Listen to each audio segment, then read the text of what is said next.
Chapter 1: The Debt Collector and His Sister-in-Law. My name is Lin Ning. I'm a debt collector from Mount Kunlun. See? This is a parchment scroll, and all the people on it are my creditors. These debtors are all very important, including business tycoons, celebrities, political leaders, martial arts masters, etc. My master said that these guys all owed him money, so he sent me down to collect the debt. My master said that after I collect all the debts, I will be able to bring honor to my family and become rich. My master is awesome. According to him, everyone in the world has to give him face. So, if I go to your shop for a massage, can you give me a discount on my master's behalf? Jiancheng Railway Station. Lin Ning, wearing a torn bag and a pair of cloth shoes, was smiling at an old woman pimp. The old woman was stunned. Staring at the guy who claimed to have just come down from Mount Kunlun, she looked at him for a full minute before saying, "You've said so much, and you just want a discount?" "Yes." "Is that possible?" Lin Ning asked sincerely. "Yes, yes." Hearing the old woman say yes to a discount, Lin Ning smiled. My master said that the massage parlors in big cities are the most fun. Not only are there many different kinds of tricks, but if you play your cards right, you can even hold hands and kiss. I don't know if your shop is like that. The old woman was taken aback. Your master is absolutely right. We have all kinds of services in our store. You just have to pay extra. Lin Ning laughed when he heard this, thinking to himself, it seems that my master really didn't lie to me. Are the girls in your shop pretty? My master also said that if you want to play, you have to play with the best, otherwise you will lose money. Lin Ning said seriously. Beautiful. Absolutely beautiful. Young man, you can rest assured that all the girls in our shop are fair-skinned, beautiful and have long legs. If you don't believe me, you'll know after you take a look. While saying this, the old woman pimp led Lin Ning through 2 alleys and arrived at the entrance of the massage parlor. The massage parlor was not big, just a 3-story old building. A waiter was standing at the door. Seeing the old woman walking over with Lin Ning, the waiter looked curiously at the cheap-looking Lin Ning, who looked like he had run away from the mountains, and asked, "Sister Lu, who is this kid?" "Call the boss." The old woman glared at the waiter. The waiter suddenly realized what was going on and quickly said to Lin Ning, "Hello, boss." "The boss is upstairs." After taking Lin Ning into a private room on the 3rd floor, he heard the voices of the conversation downstairs. "Sister Lu, why is that kid dressed like that? Is he really here for a massage?" "Nonsense. He just came down from the mountain." "Huh? The mountain? Oh, so he's a bumpkin from the mountains. Okay, cut the crap and quickly take the new ones over to show him." "Yes. Upstairs." The clear voice of the conversation came into Lin Ning's ears, and Lin Ning sat quietly without any reaction. Because he had just come down from the mountain. He had been in the mountains for 6 years with the old monster, and today was the first day he had been down the mountain. Unexpectedly, just after coming down the mountain, he met this old pimp. For a poor guy who has lived for 20 years without even holding a girl's hand, Lin Ning was immediately convinced. After all, his master often said to him with deep concern, when you come down from the mountain, you must go to the clubs, nightclubs, massage parlors, and karaoke bars in the big cities. Otherwise, you've wasted your life. Sitting in the private room, Lin Ning thought that his master was absolutely right. Thinking about the fact that he had been locked up in the cave by the old man for 6 years, day and night, he wanted to cry. 6 years. Do you know how I have spent these 6 years? Just as Lin Ning was thinking this, the sound of high heels clicking clearly entered his ears. Hearing this sound, Lin Ning was honestly a little nervous and excited. A woman. A woman is coming. Taking a deep breath, Lin Ning looked up and looked forward to the door. After a dozen seconds. "Hello, can you come in?" Outside the door, a pleasant voice came. Hearing the voice, Lin Ning took a deep breath. Yes. Creak. The door slowly opened. A tall woman appeared in Lin Ning's eyes. Because the lighting was dim, Lin Ning did not see her face clearly at first, but could only see that she had a model-like figure, wearing a purple skirt that hugged her hips, showing off her perfect curves. Her 2 long, slender legs were even more attractive than the black stockings she was wearing, and she was wearing a pair of red high heels. Looking at such a beautiful woman, Lin Ning was suddenly excited. The big city is really good. The women in big cities are really beautiful. The master is not lying to me. Hello, 666 is at your service. May I ask the boss? The woman had just said that. Lin Ning suddenly felt that the voice was somewhat familiar. He looked up and looked at the woman in front of him in surprise. Through the light, a beautiful face appeared in Lin Ning's eyes. This look, how is it somewhat familiar? After staring at her for more than 10 seconds, Lin Ning suddenly screamed, "Mom! Cousin, how, is it you?" The woman who had just walked in was startled by Lin Ning's shout of sister-in-law and looked at Lin Ning intently. "Who are you?" It was obvious that the woman didn't recognize Lin Ning. "I'm Lin Ning. Sister-in-law. Don't you remember? I used to study at your house in junior high school." Lin Ning pointed to herself. Lin Ning? Hearing this name, the woman was stunned. She stared at Lin Ning in front of her with her beautiful eyes. After staring at him for several minutes, she exclaimed in surprise. "You are Xiaoning. Oh my god, didn't you go missing?" Lin Ning said with a smile, "I didn't go missing. I was just taken to the mountains by an old guy. So it turns out." The woman in front of him was Lin Ning's cousin, Han Yun. Because Lin Ning's family was from the countryside, he had been boarding at Han Yun's house since junior high school, so he had a particularly deep memory of this kind and beautiful cousin. Until one day after school, when Lin Ning was walking on the road and almost got hit by an oncoming dump truck, a crazy old man suddenly came to his rescue. After being saved, the crazy old man said, "Since we are destined to be together, you should take me as your master." After that, he was inexplicably taken to Kunlun. For so many years, everyone thought he had disappeared, but no one knew he was still alive. Han Yun was stunned when she saw Lin Ning. "You really are Xiaoning. You've grown so big?" In Han Yun's memory, Lin Ning was only 13 to 14 years old when he disappeared, but now he has become a handsome young man, which of course surprised her. "It's me, your cousin," Lin Ning said with a smile. "How did you end up here?" Han Yun looked at Lin Ning in disbelief. Lin Ning scratched his head. "I just came down from the mountain, so." "But then, how come you're here too, cousin?" Han Yun was embarrassed when she heard this. I. I'm just a part-time worker." Han Yun was obviously a little flustered and even stuttered when she spoke. Hearing that she was working part-time, Lin Ning didn't ask anymore. After all, only a fool would ask in this situation. Chapter 2, Who Dares to Touch Her? A man and a woman. The two of them were awkwardly sitting in the box, and for a while, no one knew how to start a conversation. It was a long time before Han Yun suddenly said, "Xiaoning, I'll get you a new technician." Then she was about to leave. "Wait, sister-in-law." Lin Ning suddenly stopped Han Yun. "What, do you want me to give you a massage?" Han Yun turned her back to him and spoke in a small voice like an ant. Lin Ning was nervous. To be honest, when he was in junior high school, he stayed at his cousin's house and secretly liked his kind and beautiful cousin. He just didn't expect to see her here after all these years. Looking at her perfect back, Lin Ning once again said with a strange voice, "It's okay." Hearing that Lin Ning was really going to let Han Yun stay, her figure trembled slightly. But then, she turned her beautiful face and said, "Okay." Next, Lin Ning lay down, and Han Yun began to massage him. Lying on the bed, Lin Ning was nervous, and a series of questions came to mind. He didn't know why his beautiful and kind-hearted cousin-in-law had ended up in a massage parlor. He remembered that his cousin seemed to be doing well, and he even opened a car repair shop. Just as Lin Ning was thinking about all this, suddenly, there was a loud crash downstairs. "Damn it! Go and get number 666 for me." A rough male voice came from downstairs. "Brother who? I'm really sorry, but number 666 is busy right now. How about I introduce you to someone else?"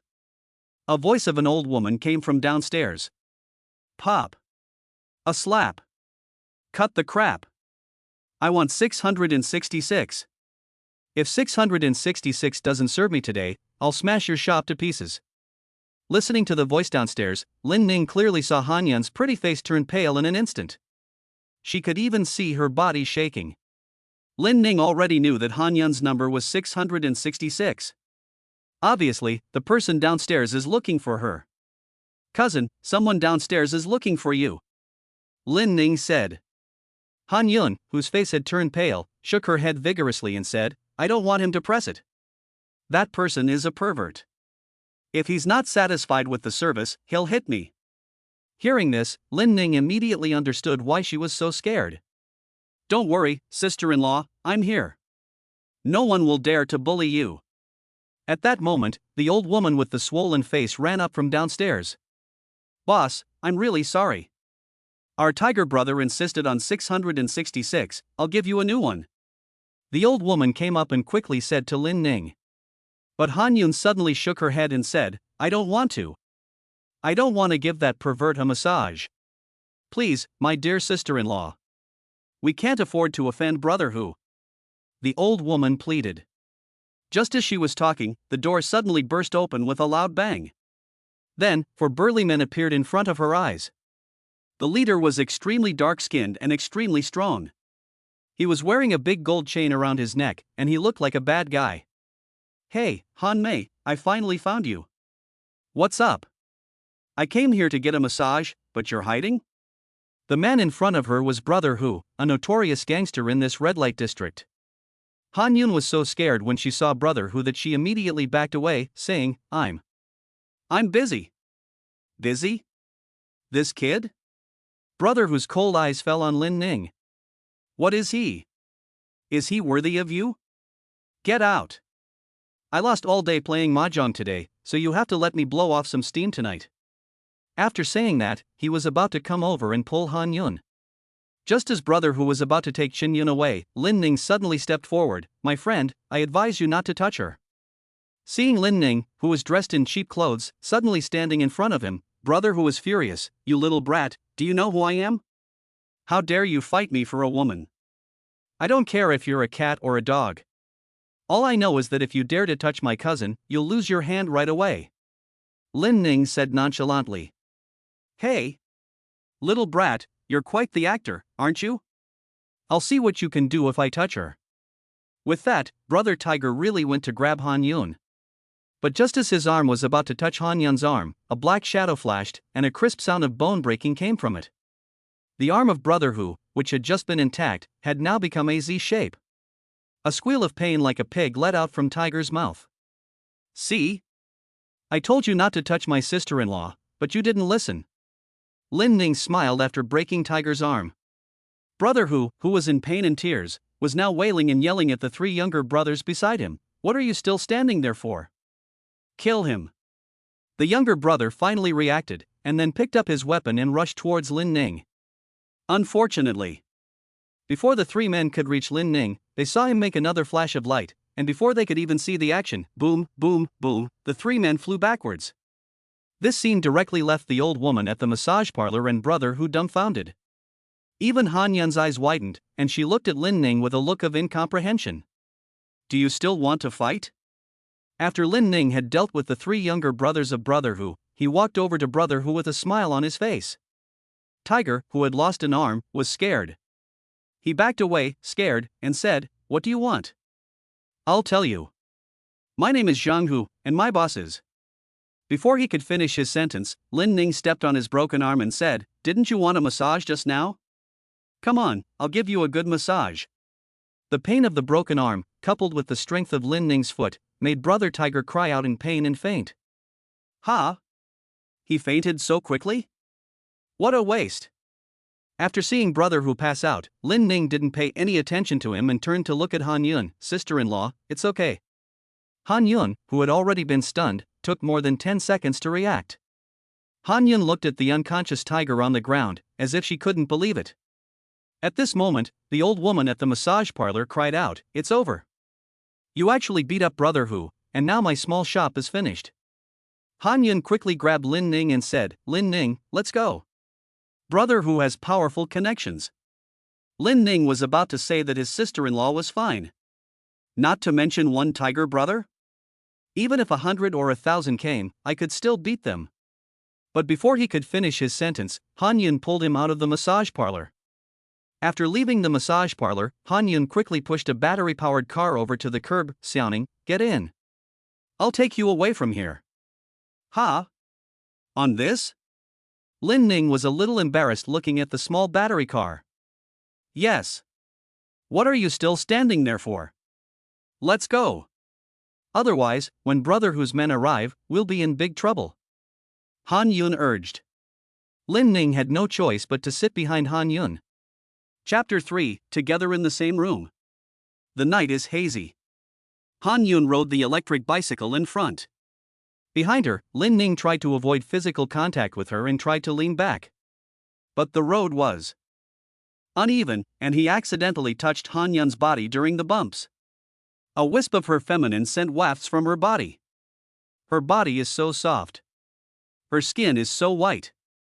Especially the tight skirt that hugged her hips, outlining her perfect curves. This allowed Lin Ning, who was sitting behind him, to have a close and intimate encounter with a woman for the first time. Xiao Ning, thank you today. If it weren't for you, I'm afraid I would. At that moment, Han Yun's voice came out. You're too kind, I should do this. Lin Ning replied. Hearing Lin Ning say this, Han Yun was silent. After a few minutes, Han Yun suddenly said again. Xiao Ning, do you think I'm dirty? This question came out. Lin Ning exclaimed, No, of course not. Then why didn't you ask me why I work in that kind of place? Han Yun asked again. Lin Ning didn't know how to answer. Because he really didn't understand how a beautiful woman like Han Yun could end up working in a massage parlor. Moreover, she used to come from a good family. In fact, he forced me to do all this. Han Yun said, and tears began to flow. Who forced you, cousin? Lin Ning hurriedly asked. Who else could it be but Zhang Long? Hearing that it was his cousin Zhang Long, Lin Ning was instantly upset. In his impression, although cousin Zhang Long was not very good, how could he do such a thing? How could he let his wife work in a massage parlor? He remembered that before he was taken to Kunlun by the old man, Zhang Long had opened an auto repair shop and was doing very well financially. How could this happen? Why would he do this? Lin Ning was confused. This is a long story. Han Yun sighed, wiped away her tears, and began to tell the whole story. It turned out that a year ago, Zhang Long gradually became addicted to gambling under the influence of his friends. As the saying goes, 9 out of 10 gamblers lose. And so was Zhang Long. He not only lost his entire fortune and the auto repair shop, but also borrowed a lot of money from loan sharks. In order to pay off his debts, Zhang Long sold his house, car, and even Han Yun's jewelry in gold and silver. Even so, he still couldn't quit gambling. He continued to gamble. Whenever he lost, he would come back and beat Han Yun. On a few occasions, he even beat her so badly that she had to be hospitalized. In order to pay off the loan sharks, Zhang Long forced Han Yun to start doing that kind of thing. Whenever Han Yun refused, Zhang Long would beat her up. Hearing this, Lin Ning was already so angry that his fists were clenched tightly. Brute! How could he do such a thing?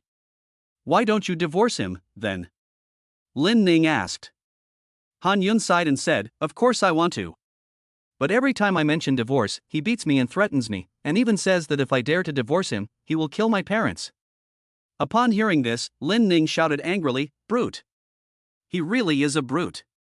Han Yun wiped away her tears and sighed, Forget it, I won't talk about myself anymore. I chose this road myself, and I'm just unlucky in life. But you, how did you end up here? Didn't you disappear back then? When asked about himself, Lin Ning scratched his head and said, Actually, I didn't disappear. I was taken to the mountains by an old man 6 years ago. Took you to the mountains? Han Yun was completely baffled. Yes. Then Lin Ning simply told her what had happened to him. Hearing that Lin Ning had been living on the mountain for 6 years, Han Yun was surprised and asked, So you're going down the mountain for the first time today? Yes. Lin Ning nodded. So what have you been doing on the mountain for the past 6 years? Han Yun asked again. Learning from the old man, Lin Ning said. Learning? Yes. Unfortunately, I had just finished learning everything from the old man when he kicked me off the mountain and asked me to collect his debts for him. Debt collection? Han Yun's heart trembled. Yes. Lin Ning, I can tell you, although we are poor, we must never do anything illegal. You must never touch debt collection. Listen to me, you are still young, you must not go down the wrong path. Hearing Han Yun think that debt collection is the same as the violent collection of loans, Lin Ning smiled and said, "Sister-in-law, don't worry. The debt I collect is not what you think. Because what they owe is their lives." Life? What does that mean? Han Yun was confused. Lin Ning didn't explain much, just casually saying a few words. After all, he was afraid that if he said it, he would scare the pretty sister-in-law in front of him. Han Yun didn't know what kind of debt Lin Ning was going to collect. After a lot of hard-hearted persuasion, the two of them had already arrived in a dilapidated old town. "Xiao Ning, don't mind, this is the place I just rented." Han Yun quickly apologized to Lin Ning after she stopped the electric cart. Of course, Lin Ning didn't mind. He was even more sympathetic to his sister-in-law now. Han Yun rented the place on the 6th floor. Because there was no elevator, the two of them had to walk up the dirty, narrow elevator. When they reached the door, Han Yun took out the key and opened the rusty iron door. The room was not big, only 40 square meters. It was a mess inside. After Han Yun came in, she quickly said, "Lin Ning, you rest here first. The house is dirty, so I'll clean it up first." After that, Han Yun went inside to clean up the room. Lin Ning sat down in a random place. Looking at the simple furniture in the room and the mess on the floor, Lin Ning suddenly realized that his former beautiful and kind cousin was actually living such a miserable life. While Lin Ning was looking around the room, Han Yun, who had changed her clothes, came out of the room. Han Yun, in her early 30s, is the perfect type of young woman. At the moment, her hair was loose and she was wearing a loose white t-shirt with 2 pairs of snow-white legs underneath. Although her outfit was the simplest, it was still hard to hide her charm. Especially her body is curvy, it is simply breathtaking. After coming out, Han Yun sat down next to Lin Ning and looked at him with her beautiful eyes. "I can't believe that after 6 years, the little guy has suddenly become a handsome guy. Hey, I remember, when you disappeared, you were only 13 or 14 years old." Han Yun looked at Lin Ning, who was now handsome and handsome. I have to say, Lin Ning is indeed handsome. Although he was dressed in cheap clothes, he had a smart and elegant temperament. In addition, his handsome face made him look like the leading man in a TV drama. "Come on. It's been 6 years, let your sister-in-law take a good look at you," Han Yun said, while holding Lin Ning's arm. But Lin Ning suddenly felt like he had been electrocuted and panicked. He had always had a crush on his cousin since he was a child, and now that they were alone together, it made him even more nervous. "Cousin, why are you nervous in front of your sister-in-law? I remember when you were in junior high school, you used to sneak up behind me and watch me," Han Yun said with a smile. Hearing the embarrassing story from his childhood, Lin Ning's heart suddenly started pounding. Just when Lin Ning didn't know what to do, suddenly, with a loud bang, the iron gate was kicked open by a drunken figure. Then, a rough voice came out of the figure. "You bitch, I heard that you left work early without doing any work. Come on, let me ask you, who allowed you to leave work early?" Chapter 4, Record of Life Debt. "Zhang Long, why did you come back?" It turns out that the man in front of him, who reeked of alcohol, was Lin Ning's cousin, Zhang Long. Seeing that Han Yun was really at home, Zhang Long, who was drunk, immediately yelled, "Damn it, you're really at home. I told you to go out and make money. Who allowed you to leave work early?" Han Yun was about to explain. Zhang Long suddenly saw Lin Ning sitting in the room, which immediately made him furious. "You slut, you dared to bring a man home? Didn't I tell you to go out and get laid, but not to bring him home? Are you looking for a beating?" Zhang Long said, and slapped Han Yun in the face. But, at that moment, an icy hand grabbed his arm directly. "Lin Ning. Damn it, you dare to stop me? Are you looking for death?" Seeing that he was stopped by a wild man, Zhang Long was even more angry, and he raised his fist and was ready to hit. However, Lin Ning didn't give him a second thought. He swung his arm. With a loud bang, Zhang Long was thrown like a ball and flew out. Zhang Long, who had been thrown to the ground, got up cursing, "You bitch, you dare to hit me, not only did you bring a man home, but you also hit me? Zhang Long, are you crazy? This is Xiaoning, your cousin, Lin Ning," Han Yun said with tears in her eyes. "Lin Ning? Who the hell is Lin Ning? I don't know." Drunk Shan Long seemed completely confused, and shouted angrily. When Lin Ning saw Zhang Long behaving so badly, he stood up and said, "Sister-in-law, this kind of scum is not worthy of being my cousin." At this time, Zhang Long suddenly pointed at Lin Ning and said, "Kid, I don't care who you are. I'm just asking you, did you sleep with this slut today?" When asked such a despicable question, Lin Ning simply ignored him. Not speaking is a tacit admission. It seems that you really slept with this slut. Zhang Long glared at Han Yun fiercely, and suddenly reached out to Lin Ning. "What?" Seeing him suddenly reach out to him, Lin Ning shouted angrily. "Pay up. You slept with this slut, and you want to sleep with her for free?" Zhang Long said in a roguelike manner. Lin Ning was speechless. Hardlining, is this Zhang Long still a human being? He actually let his wife go out and sell herself? What? Do you want to eat for free? I can tell you, you can sleep with her, I don't care. But she is my wife, you have to pay. Otherwise, I will call the police now and accuse you of raping my wife. After Zhang Long finished speaking, he took out his cell phone and prepared to call the police. Seeing that he was about to call the police, Han Yun was scared. After all, Han Yun and Zhang Long are indeed husband and wife. If the police really came, Lin Ning would really have a hard time explaining himself. What do you think? Are you scared?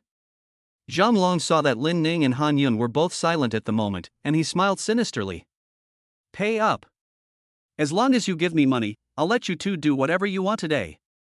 But if you don't, well, then don't blame me for being rude. Zhang Long said arrogantly. Lin Ning really didn't want to get involved with this bastard, so he really took the 2,000 odd yuan that the master had stuffed into his bag when he went down the mountain and threw it at Zhang Long. When Zhang Long saw the money, he immediately looked like he was seeing his grandfather. He quickly picked up the bills one by one and counted them. After confirming that there were more than 2,000 yuan, he sneered, 2,300 yuan. Forget it. Since I'm in a good mood today, I won't argue with you tonight. You bastard, enjoy yourself tonight. After Zhang Long finished speaking, he took the money and left. After Zhang Long left, Han Yun finally broke down and said to Lin Ning, I'm sorry. I've caused you trouble. Lin Ning shook his head, sister-in-law, it's not your fault. It's that scumbag who's to blame for being so inhumane. I didn't expect him to come home so early today. Han Yun wiped her tears and said, Listen to me, sister-in-law, you should divorce him as soon as possible. This kind of animal is not worth your sacrifice. Lin Ning told the truth. But he said that if I dared to divorce him, I would either have to give up my money or my life. Han Yun said in fear. What money? Lin Ning asked in surprise.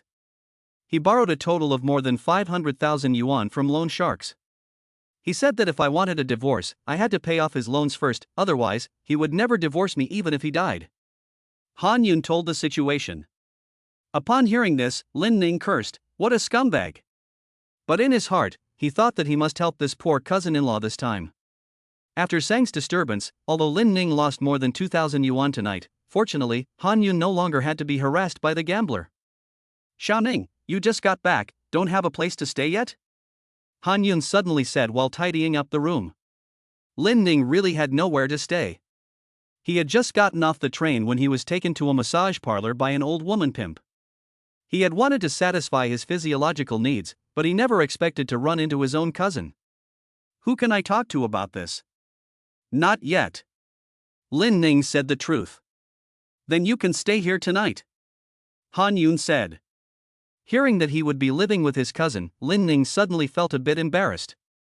Just as he was about to say something, Han Yun suddenly said, Don't worry, I'm the only one here, you'll be safe. Besides, you just spent so much money on me. I should repay you somehow. Huh? Repay? Hearing these words, Lin Ning immediately felt a tightening in his crotch, and evil images flashed through his mind. This is not good, is it? Han Yun smiled seductively and said, Don't think about it. I only meant to say that I would let you stay the night. Okay, I'm going to take a shower first. You can rest for a while. With that, Han Yun went to take a shower. Looking at Han Yun's perfect back, Lin Ning let out a sigh of relief. Damn. You scared me. I have to say, Han Yun, a young woman in her 30s, is really beautiful, both in terms of her figure and her appearance. Lin Ning remembered that Han Yun had not had a very good childhood. She had originally been selected by a modeling agency, but was delayed because her family was poor. Later, she was arranged by her family to marry Zhang Long. After 6 years, not only was Han Yun more feminine than before, but her figure was also more and more plump. Bah! Don't think about it. That's your cousin. He slapped himself hard in the face, and then Lin Ning quickly organized his thoughts. Then he began to think about how to help his poor cousin. Although he was poor. Although he had just given the scoundrel Zhang Long the only 2,000 yuan he had. But Lin Ning was not at all ashamed. Because he had come down the mountain this time to collect debts. The master said that once he had collected the debts from those people, he would be rich and free. Now the most urgent task is to find the debt collector and then solve the urgent problem. It would be best to get rid of that scum. Zhang Long for his beautiful cousin-in-law. He took out his parchment notebook from his ragged bag, wiped off the dust, and 3 ancient seal characters appeared on the cover of the parchment. It said, Record of Life Debts. It turns out that the real name of this parchment is Record of Life Debts. Because all the people recorded in this life debt record are people who have owed the old man a life debt. Chapter 5, Collecting the Debt. First, I need to find a debt collector. When he opened the ancient parchment, the names of the people who owed the old man appeared in Lin Ning's eyes like tadpoles. Not only were the names, locations, and even the family backgrounds of the debtors clearly marked. First, I need to find a debt collector in Jiangcheng. Where is Jiangcheng? Lin Ning looked down and searched. Because there were so many names in the record of life debts, after flipping through a few pages, Lin Ning still couldn't find it. After searching for a while, finally, the 2 words Jiangcheng in red appeared in Lin Ning's eyes. I found it. There were quite a few names of debt collectors marked on the Jiangcheng. Now, what Lin Ning needed was money, so he was looking for a rich debtor. After looking around, a name appeared in Lin Ning's eyes. Zhou Shihao, the richest man in Jiangcheng. The richest man? You're the one. Just as Lin Ning was writing down the address of Zhou Shihao, Han Yun happened to come out of the bathroom. What are you doing, Xiaoning? While drying her wet hair, Han Yun walked over to Lin Ning. Because she had just taken a shower, she was wearing a black, translucent nightgown. The pajamas were made of chiffon, so you could see the pair of snow-white, full breasts swaying. In addition, she was wearing nothing on her long, slender legs, which made Lin Ning suddenly feel excited and unable to look at her. Nothing. Lin Ning turned his head away to suppress his youthful anger, and put away the parchment in his hand. It's getting late, it's almost time to go to bed. Lin Ning, don't be offended, I'm afraid you'll have to share a room with me tonight. Han Yun said this while looking at Lin Ning. You're being polite, cousin. So, Han Yun took Lin Ning to the room inside. The 40-square-meter rental house was not big, and there was only one small bed inside. Seeing only one small bed, Lin Ning was embarrassed. Sister-in-law, just one bed? Lin Ning said. Yes. If you don't mind, we can all sleep together tonight. Han Yun blushed as she said this, and she looked very beautiful. Lin Ning was suddenly excited. What? Sleep together? That's exciting. But then he thought, this is my sister-in-law. Bah! What are you thinking? You pervert! So he quickly waved his hand and said, No, cousin, I'll sleep on the sofa. But I don't have a sofa in my room. Han Yun said, lowering her head in shame. Yes.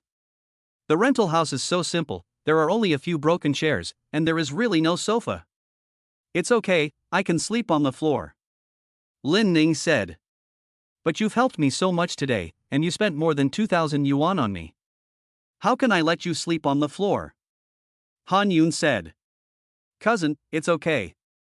You probably don't know that when I was in the Kunlun mountains, I often slept on the ground, and sometimes even slept in the trees. Lin Ning smiled and told the truth. But when Han Yun heard this, she sighed and said, Oh, so you've suffered so much on the mountain. So, at Lin Ning's insistence, he slept on the floor. Han Yun slept in the bed. After the lights were turned off.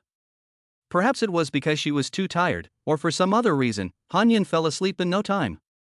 Lin Ning lay on the ground and turned his head to glance at Han Yun, who was lying on the bed with her back to him. Han Yun, wearing black silk pajamas, curled up her body. She seemed to be trying to protect herself, with her arms crossed over her chest, and sometimes her delicate body was still trembling. Looking at her like this, Lin Ning clenched his fists and vowed in his heart that he must help this poor cousin-in-law. Then, Lin Ning silently practiced the tailing jing that he had learned from the old man. Layer after layer of golden light appeared on the surface of his body, and his eyes closed. The next day, when Lin Ning got up, he saw that Han Yun was already preparing breakfast. She was wearing tight jeans and her round, perky buttocks were facing away from Lin Ning. Women's buttocks are the most exquisite, some are big, some are small, especially when outlined by jeans, they are even more clearly visible. But Han Yun's butt is the perfect peach shape. A little more fat makes it look plump, and a little less fat makes it look thin. Her two legs, which are as straight as pencils, are simply mesmerizing. Beautiful. So beautiful. While Lin Ning was admiring Han Yun's perfect back, Han Yun turned around. Xiao Ning, you're awake. This is breakfast for you. Eat something. I have to go to work. Hearing that Han Yun was going to work, Lin Ning was taken aback and asked, Sister-in-law, are you going somewhere else? Lin Ning thought that Han Yun was going to the massage parlor from the day before. But Han Yun cast a sullen look at him and said, Idiot.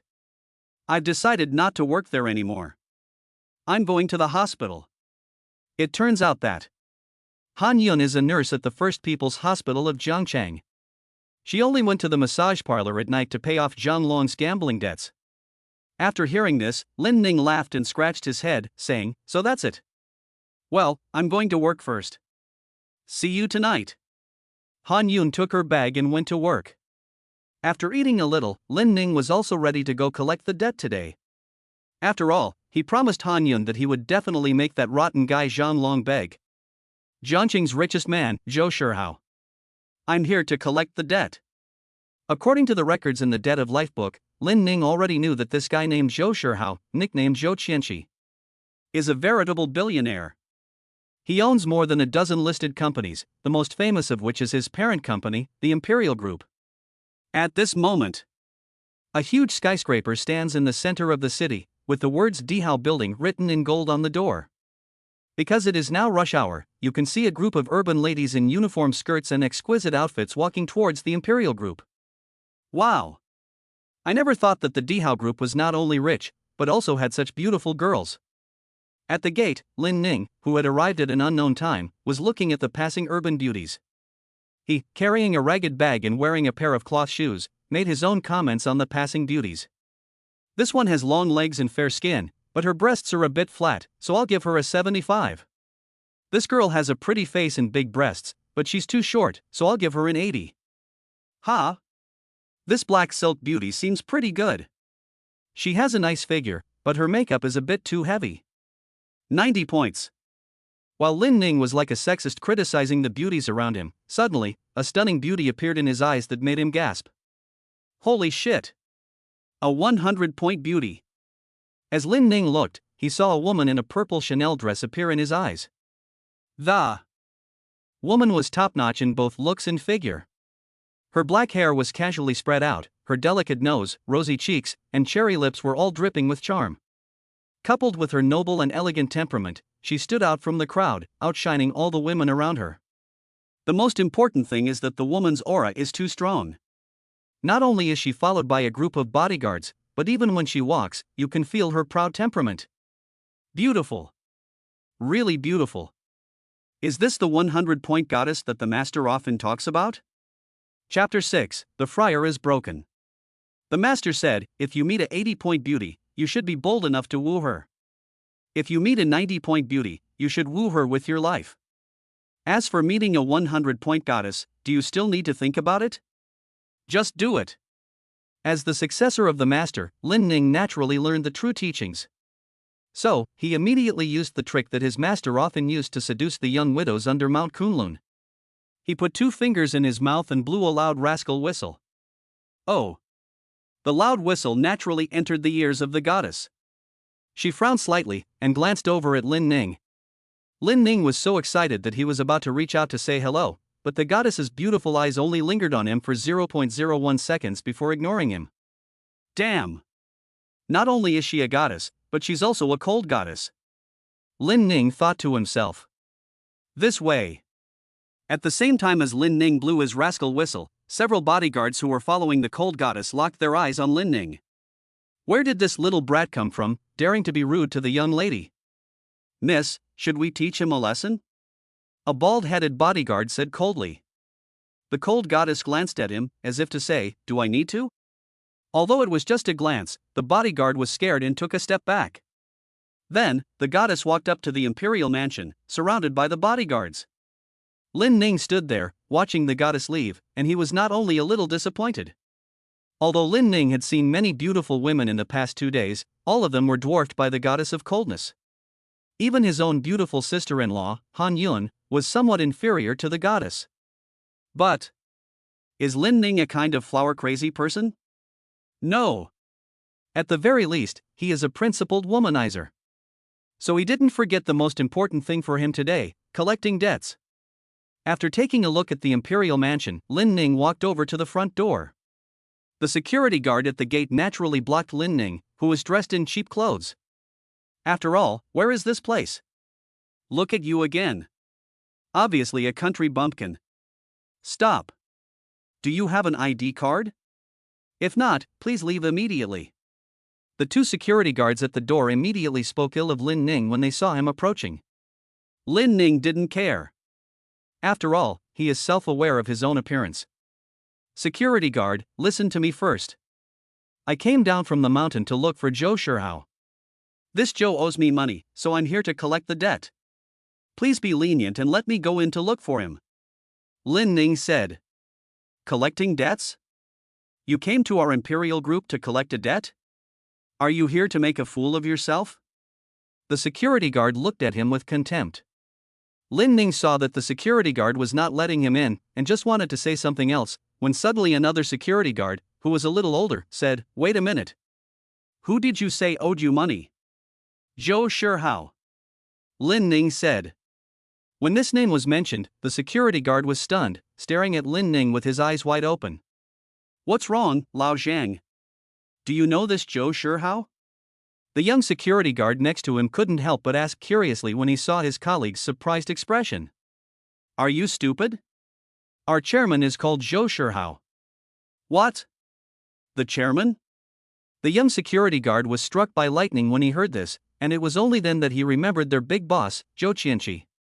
Then, suddenly remembered that their chairman seemed to be called Zhou Shihao. Kid, are you crazy? How dare you come to our imperial group and ask our chairman for a debt?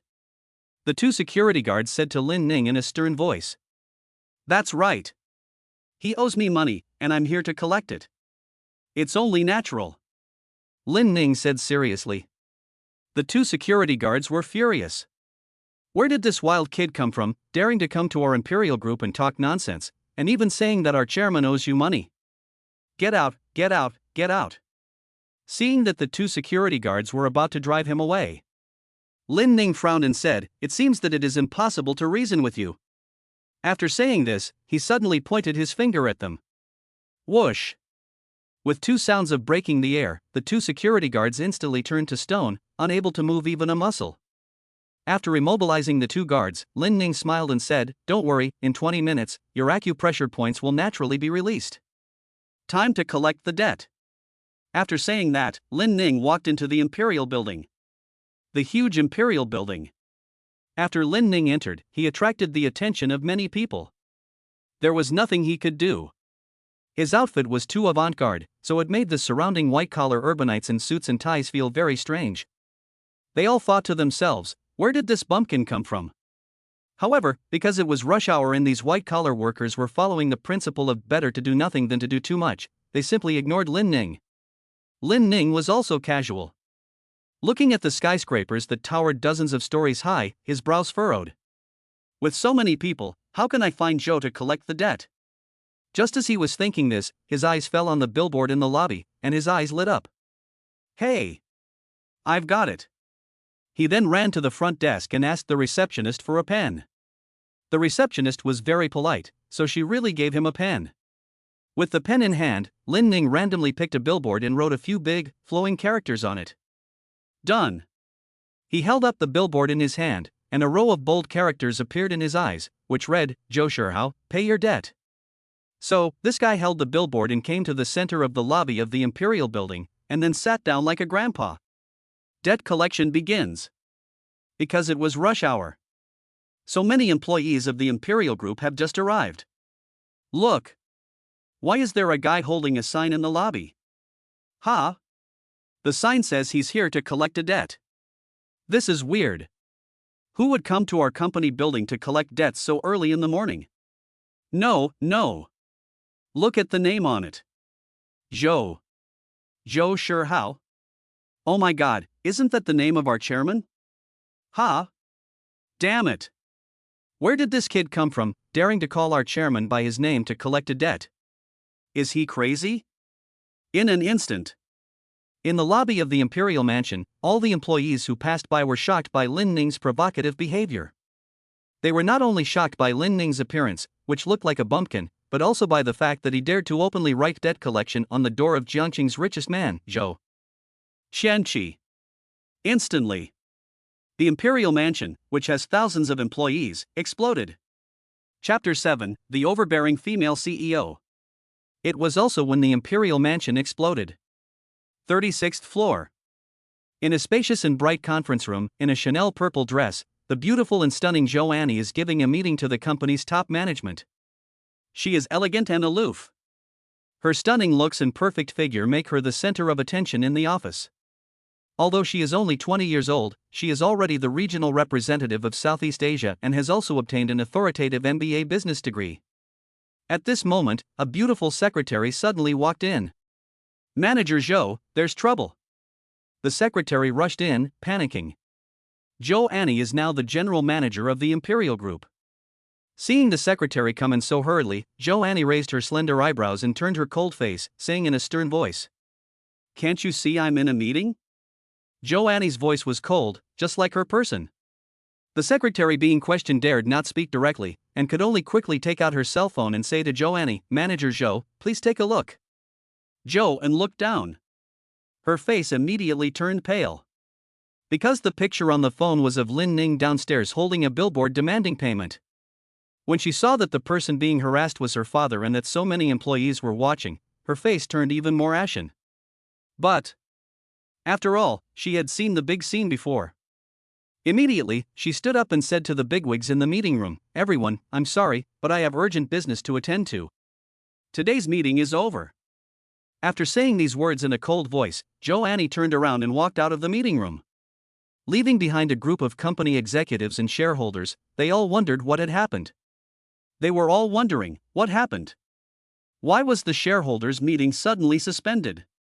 Who is this person? How dare he make such a fuss in the company lobby? After coming out, Zhou Annie immediately asked the secretary.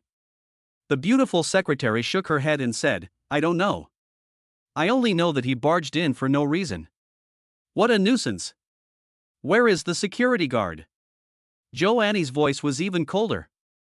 The security guard has already dealt with it. I guess he's been kicked out by now, right? The secretary said. Zhou Annie didn't say much, and walked downstairs in her crystal high heels. The lobby of the Imperial Mansion.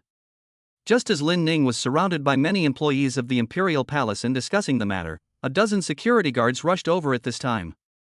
"You little brat, you dare to make trouble in the Imperial Mansion, you're asking for it." A burly bodyguard in charge of the security team said sternly, while his eyes were fixed on Lin Ning. Seeing the company security guard arrive, the employees of the company who were watching the scene all made way. Lin Ning sat on the ground nonchalantly, looking up and saying, "Don't worry, I'm not causing trouble. I'm just here to collect a debt." Debt collection? How dare you mess with our chairman's reputation? You're looking for trouble. You two, get this wild boy out of here right now.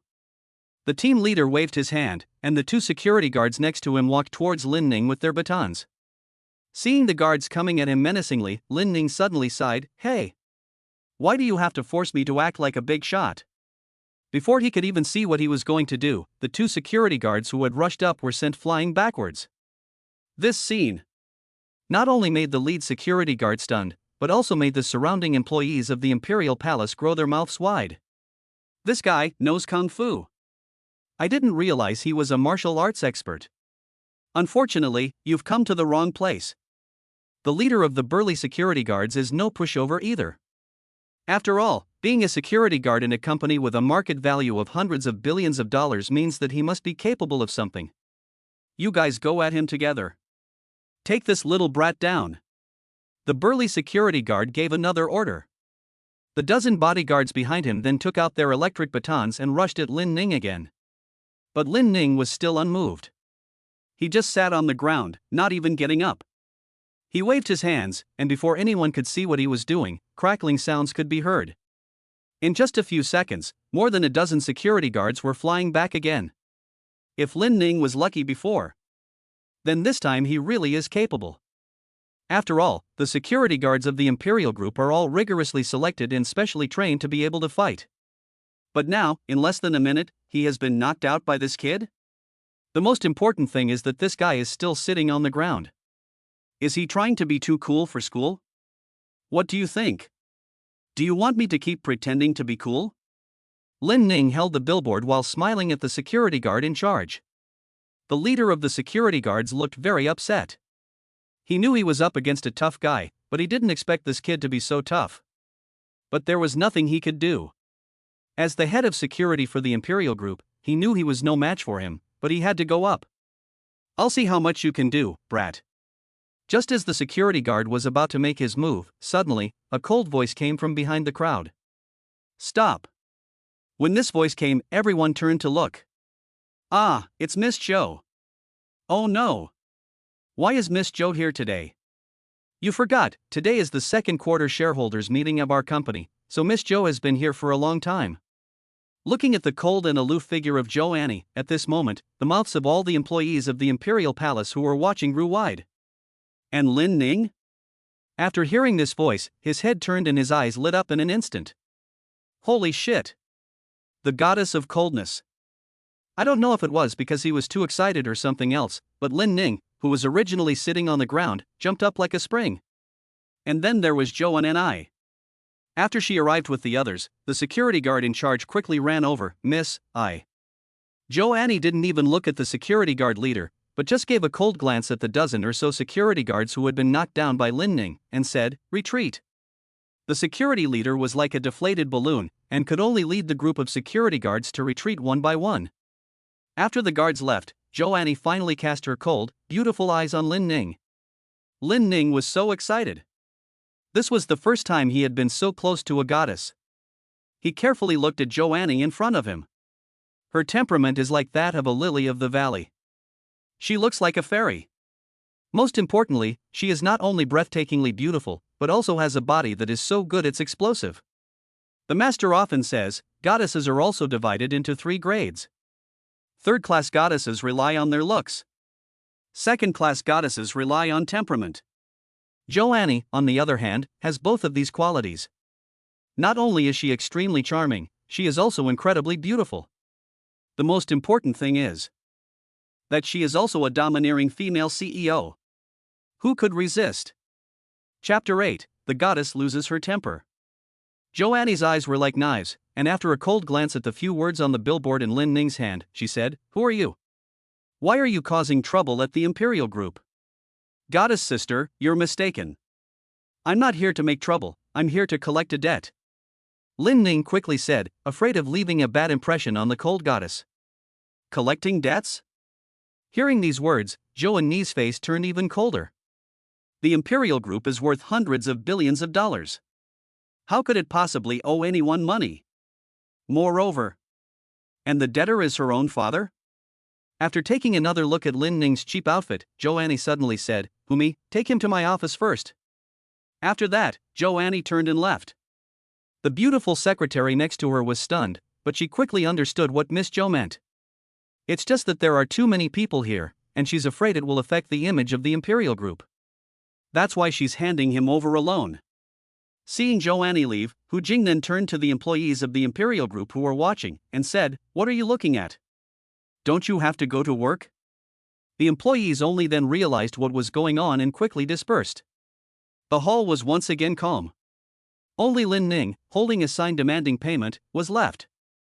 Hu Jing turned her head and looked at Lin Ning. A broken bag. A pair of ragged shoes. And a filthy outfit. Hu Jing pouts her red lips. Let's go. Our boss Joe wants you to go to the office. Although Lin Ning didn't know who the cold goddess was, he was naturally happy to be invited.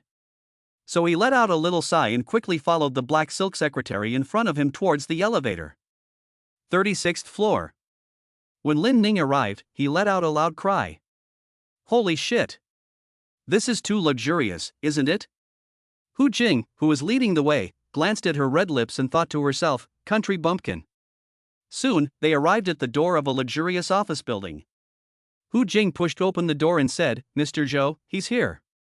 Inside. The tall, beautiful and glamorous Joanne was sitting in a large executive chair, looking at the computer data in front of her. She didn't even lift her head, but said coldly, let him in. You can go now. Hu Jing also knew the cold nature of this billionaire's daughter, nodded, then retreated, and closed the office door behind her. In the large office, there was only Lin Ning and the billionaire young lady. After Lin Ning came in, Zhou and I kept staring at the computer in front of her, as if Lin Ning was nothing more than air in her eyes. This made Lin Ning feel very embarrassed. He stood there, holding the billboard in his hand, looking left and right. He was about to ask the cold goddess what was going on. Suddenly, Joanne spoke. Who are you? Why are you causing trouble at our imperial group? With a cold voice, Joanne finally raised her beautiful face covered in frost, like a proud peacock, and asked Lin Ning. Lin Ning said with a sigh, Sister Goddess, I've already said it. I really didn't come to cause trouble. I came to collect a debt. Debt collection? Upon hearing these words, Joanne sneered. Do you know where this is?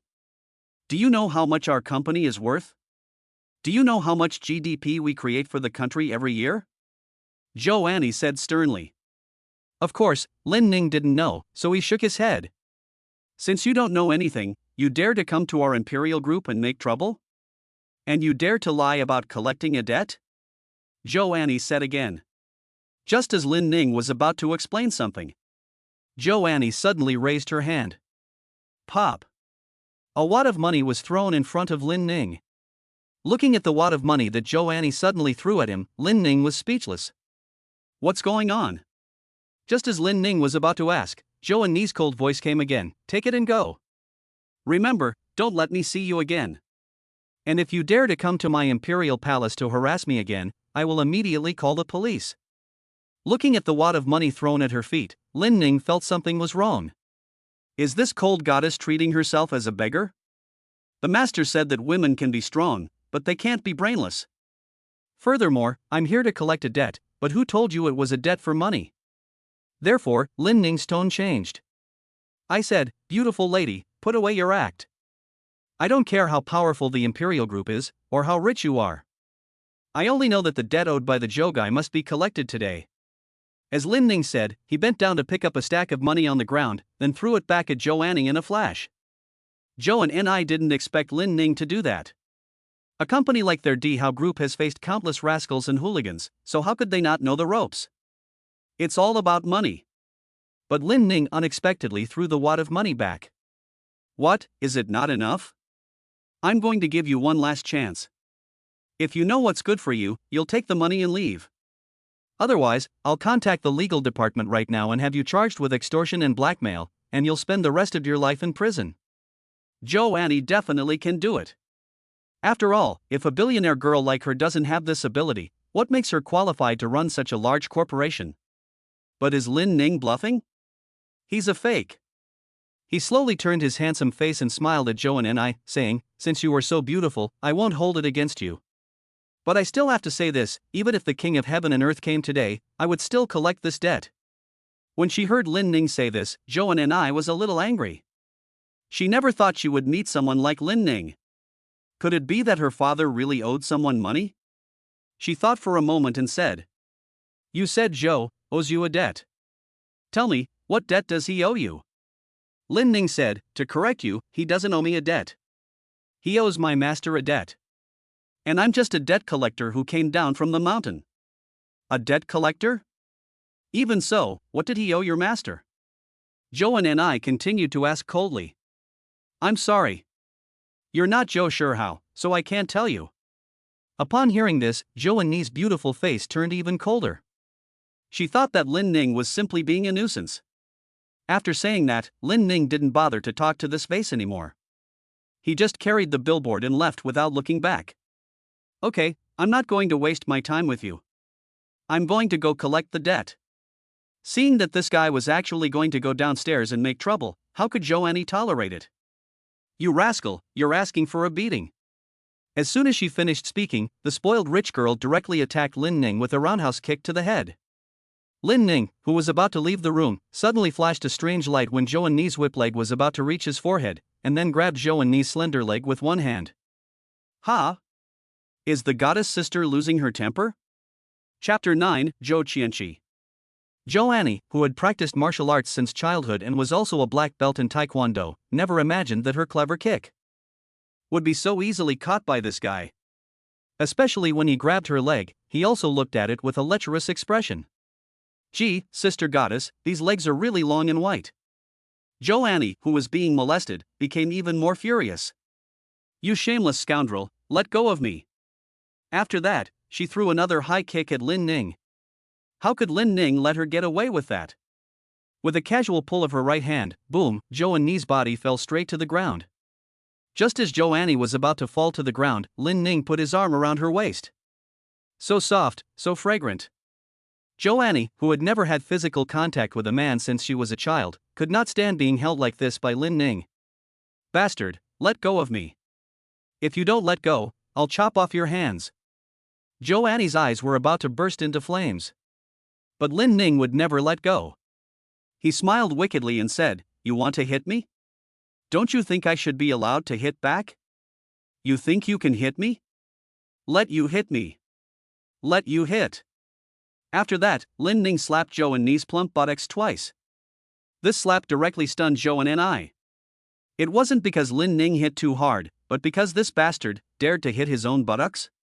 Joanne, who likes to exercise and does yoga every day, can say that she is most satisfied with her buttocks. But now it has been desecrated by this bastard. Aha! You bastard, I'm going to kill you. A roar of anger came from Joanne's mouth. Unfortunately, the soundproofing in the office was so good that no matter how she shouted, no sound could be heard outside. After slapping Joanne's buttocks twice, Lin Ning said, Woman, remember, my name is Lin Ning, the Kunlun debt collector. So don't mess with me next time, or I'll still slap your buttocks. After that, Lin Ning let go of her, and Joanne's soft, delicate body fell to the ground. Tell that Zhou that Kunlun's debts are owed by the living and the dead, and no one dares to deny them. I am a Kunlun debt collector, and I will be back in an hour. As soon as he finished speaking, Lin Ning's figure had already disappeared without a trace. Joanne, who was left lying on the ground, screamed in anger. At the same time, 3 luxury cars were heading towards the Imperial Mansion. 2 black Land Rover Range Rovers in front and behind, and in the middle, a black Maybach 680 stretched out. Hey, isn't that the chairman's car? How come the chairman is back early? I don't know. Didn't he say he was going to Europe to discuss cooperation? How come he's back so soon? The employees of the Imperial Palace who were passing by the gate were all surprised when they saw the convoy approaching. After the luxury cars stopped in front of the building. Soon, a slightly overweight middle-aged man with the temperament of a business tycoon walked down under the protection of a group of bodyguards. Zhou Shihao. He is the founder of the Imperial Group and the richest man in Jiangcheng, Zhou Qianqi. As Zhou Shihao just got off the car, a group of executives from the Imperial Group came up to greet him, respectfully shouting, Chairman Zhou, you're back. Where is Annie? Zhou Shihao asked as he entered the Imperial Mansion. Missy just finished the board meeting this morning and should be in her office right now. A tall pipe. Tell her that the European cooperation has been fully opened, and the company's business will begin to shift to overseas markets. Zhou Shihao walked ahead, saying, Yes, yes. Yes, yes. As Zhou Shihao just arrived at the Imperial Mansion with his men, suddenly, the beautiful secretary Hu Jing ran over in a panic. Oh no, something's happened to Missy. Hearing this, the people around him not only changed their faces. Even Zhou Qianqi's face turned pale. As the head of a family with a net worth of 100 billion, Zhou Shihao loves his daughter the most. Now that he heard that something had happened to his daughter, he immediately asked, What happened to Annie? Report to Mr. Zhou, miss. Miss is being bullied by a brat and is crying in the office. Hu Jing quickly said. Hearing this, Zhou Shihao quickly said, hurry, take me upstairs to take a look. Hu Jing quickly took Zhou Shihao upstairs. 36th floor. After Zhou Shihao brought the people up, he immediately came to his daughter's office. Annie, what's wrong with you? In the office, Zhou Annie's eyes were red, and she looked pitiful, unlike her usual cool and beautiful self. Dad, why are you back? Zhou Annie seemed to have not expected her father to suddenly return and asked in surprise. I came back early because the European business was finished. You, on the other hand, tell your father who bullied you. When asked about herself, Zhou Annie's red eyes suddenly burst into flames. The one who bullied me is a shameless bastard, a scoundrel. Thinking of Lin Ning, Zhou Annie seemed to want to tear him apart and eat him. Zhou Shihao frowned when he heard this. Zhou Dong. The one who bullied Miss Zhou was a wild kid who came out of nowhere. He looked like a savage who had run out of the mountains. Not only did he make trouble downstairs at our company today, he even bullied Miss Zhou. Hu Jing, the black silk secretary, told Zhou Shihao everything that happened this morning. When she said that Lin Ning was holding a billboard and asking Zhou Shihao for a debt, Zhou Shihao's face turned ugly. What a bastard! Where did this rogue come from, daring to come to our imperial group and cause trouble? How dare he ask our chairman for a debt? I think he's tired of living. A snort came from the mouth of a senior executive of the imperial group. Yes. The imperial group is the leading group in Jiangcheng with a total asset of 100 billion. And Zhou Shihao is known as Zhou Qianqi. How dare someone ask this business tycoon for a debt? Where is that person now? Zhou Shihao paused and asked. That bastard ran away, but he said he would be back in an hour. Zhou and I said angrily. How dare he come back? He's looking for death. Mr. Zhou, let us handle this matter. At this time, the bodyguards behind him stood up one by one. Yes. The bodyguards took orders and went to find Lin Ning one by one to settle the score. In the office, the cold and aloof young lady was still furious. Especially when she thought about that bastard who had the audacity to desecrate her perfect buttocks. This is simply intolerable. That bastard, that scoundrel, I must chop off his hands so that she will not dare to be rude to me. Zhou Shihao said, don't worry, Dad will definitely help you get your revenge. Yes, yes. Miss, don't worry, with our chairman here, we'll definitely catch that wild boy. Humph, he still dares to come to our imperial group and ask the chairman for a debt? He's got some nerve. Secretary Hu Jing said.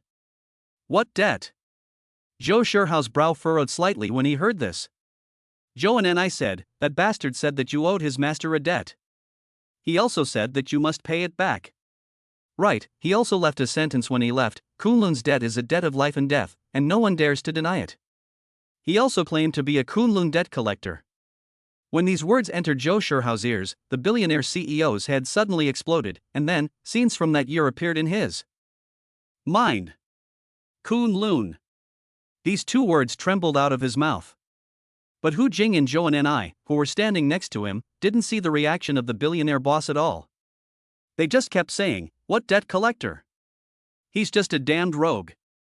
While the two were talking, no one saw that the billionaire boss's eyes were glazed over and his voice was trembling as he kept repeating the word Kunlun.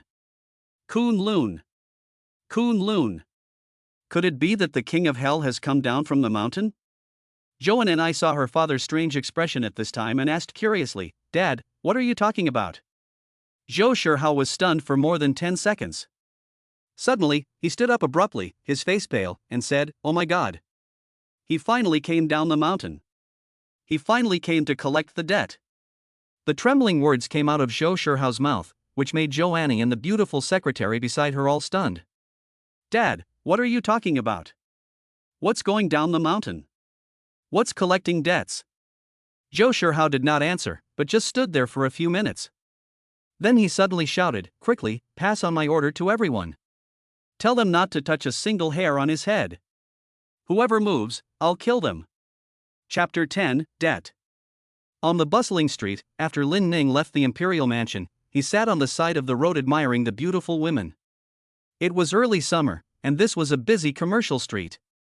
So there are a lot of beautiful women. Black silk, short skirts, long legs. This made Lin Ning, who had just come down from the Kunlun mountains, sweat profusely.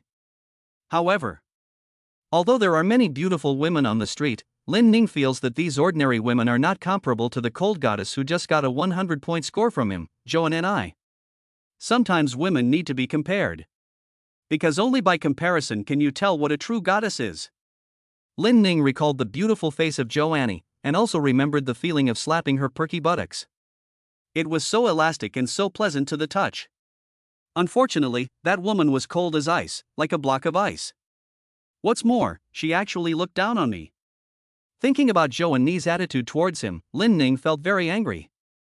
After another 20 minutes or so of watching the road, Lin Ning patted his butt and looked in the direction of the Imperial Building. It was almost time for the 1-hour deadline to collect the debt. If Joe doesn't come out this time, don't blame me for tearing down your building. Lin Ning thought to himself as he walked towards the Imperial Building.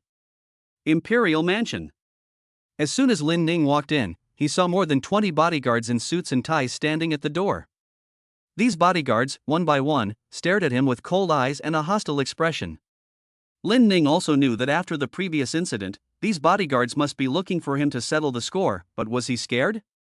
He's not afraid of anything. In his words, the thing he is least afraid of in this life is a fight. Just as Lin Ning was about to show these bodyguards why flowers are so red, a leading bodyguard walked over with a cold expression on his face. Hello? Are you the debt collector from Kunlun?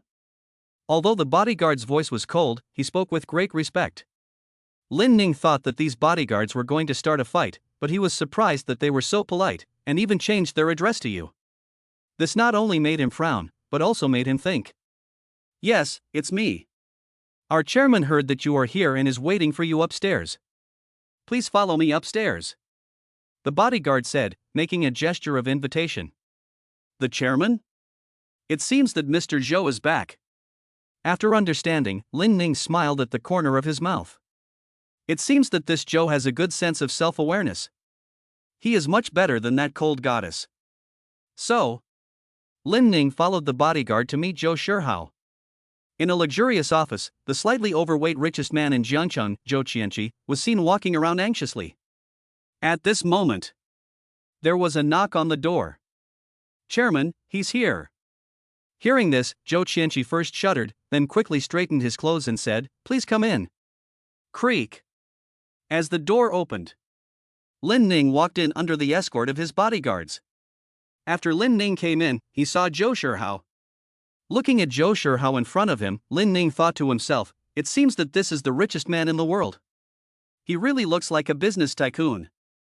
Hello, I am Zhou Shihao. I didn't know that a high-ranking guest from Kunlun was here, so I hope you won't blame me. Seeing the chairman of the board of directors of the 100 billion company so humble and respectful to Lin Ning, the surrounding bodyguards were all stunned. They all thought to themselves, what's wrong with the chairman? Why is he so humble to a bumpkin from the mountains? Lin Ning politely extended his hand and said, Hello. My name is Lin Ning. It turns out that you are Lin Xiaoyu. Hurry, hurry, hurry, please sit down. Zhou Shihao respectfully said, while ordering all the bodyguards to leave. Lin Ning was also very polite and sat down with ease. In the luxurious office. At this moment, only Zhou Shihao and Lin Ning were left. Zhou Shihao first brewed a cup of priceless fine pour for Lin Ning, then respectfully sat down and asked, May I ask, are you Lin Xiaoyu, the old man of Kunlun Inc.? He is my master. Lin Ning said. Hearing that Master Mo is Lin Ning's master, Zhou Shihao was shocked and quickly said, So you are Master Mo's disciple? No wonder I felt that you were extraordinary the moment I saw you. Old Zhou, you're good at flattering people. No wonder my master said you're a person who can be trusted. Lin Ning said with a smile. Really? Is that what Master Mo said about me? Zhou Shihao asked excitedly. Of course, Lin Ning was just making it up. Damn it, the old man only knows how to drink and flirt with widows, how could he possibly evaluate a businessman like Zhou Shihao? But of course, Lin Ning would not say that directly, and then made up a story, of course. My master has not praised you enough. He also said that you are the most honest and ethical person in business. A series of rainbow farts almost made Zhou Shihao fly to the sky. After all, in this world, it is a great blessing to be praised by Kunlun, the god of death. Thank you, Mr. Mo, for remembering me. If it weren't for you, I would have been dead long ago. In fact, I have you to thank for everything. Zhou Shihao reminisced, unable to help but sigh. Lin Xiaoyu, is old Mo still in good health? Lin Ning said, the old man is doing well. Oh, that's good. Speaking of which, I should have visited him in Kunlun a long time ago. Zhou Shihao continued. Forget about visiting him. My master said that if everyone wanted to visit him, I'm afraid the entire Kunlun mountain wouldn't be able to accommodate them, it would be a hassle. Lin Ning said. Yes, yes. With the reputation of the old man, if you really want to visit, the whole mountain is afraid that it will be too crowded. Zhou Shihao also sighed. Lin Ning smiled. He picked up the teacup next to him, took a sip, and then said, Old Zhou, after talking so much, shouldn't we talk about paying off the debt? Paying off debts? When these two words came out, Zhou Shihao was shocked and quickly stood up and said, Lin Xiaoyu is right, it's time to talk about the debt I owed back then. After saying that, he quickly ran to a safe under his desk. With a series of combination locks opened, Zhou Shihao took out a yellowish letter. The letter was old and worn, and it had a blood-red character on it, Shang, life. Kunlun's life and death debt, no god or ghost dares to deny it. And in front of him, Zhou Shihao's debt was a debt of life. A debt of life, alive. Dead debt, dead. This is the famous life and death debt of Kunlun. Chapter 11. How much do you want? Seeing Zhou Shihao take out the letter of faith, Lin Ning's mouth revealed a hint of satisfaction. After all, before going down the mountain, the master had told him that nowadays there are too many old debts. Lin Xiaoyu, this is the debt I owed back then. Zhou Shihao said, while respectfully handing the letter of faith to Lin Ning with both hands. Lin Ning took the letter of faith, opened it, and found a debt contract inside. It read in the ugly handwriting of the master, debtor, Zhou Shihao. Method of repayment, 1 year as a servant. Looking at the contract, Lin Ning frowned. In fact, Lin Ning did not know the details of the debt. The debt record in his hand only had the name and address. But as for how they would repay the debt, Lin Ning could only find out by getting a note like the one Zhou Shihao had written. Well, it's just a servant for a year. Lin Ning looked at the content of the debt and his face showed a hint of disappointment.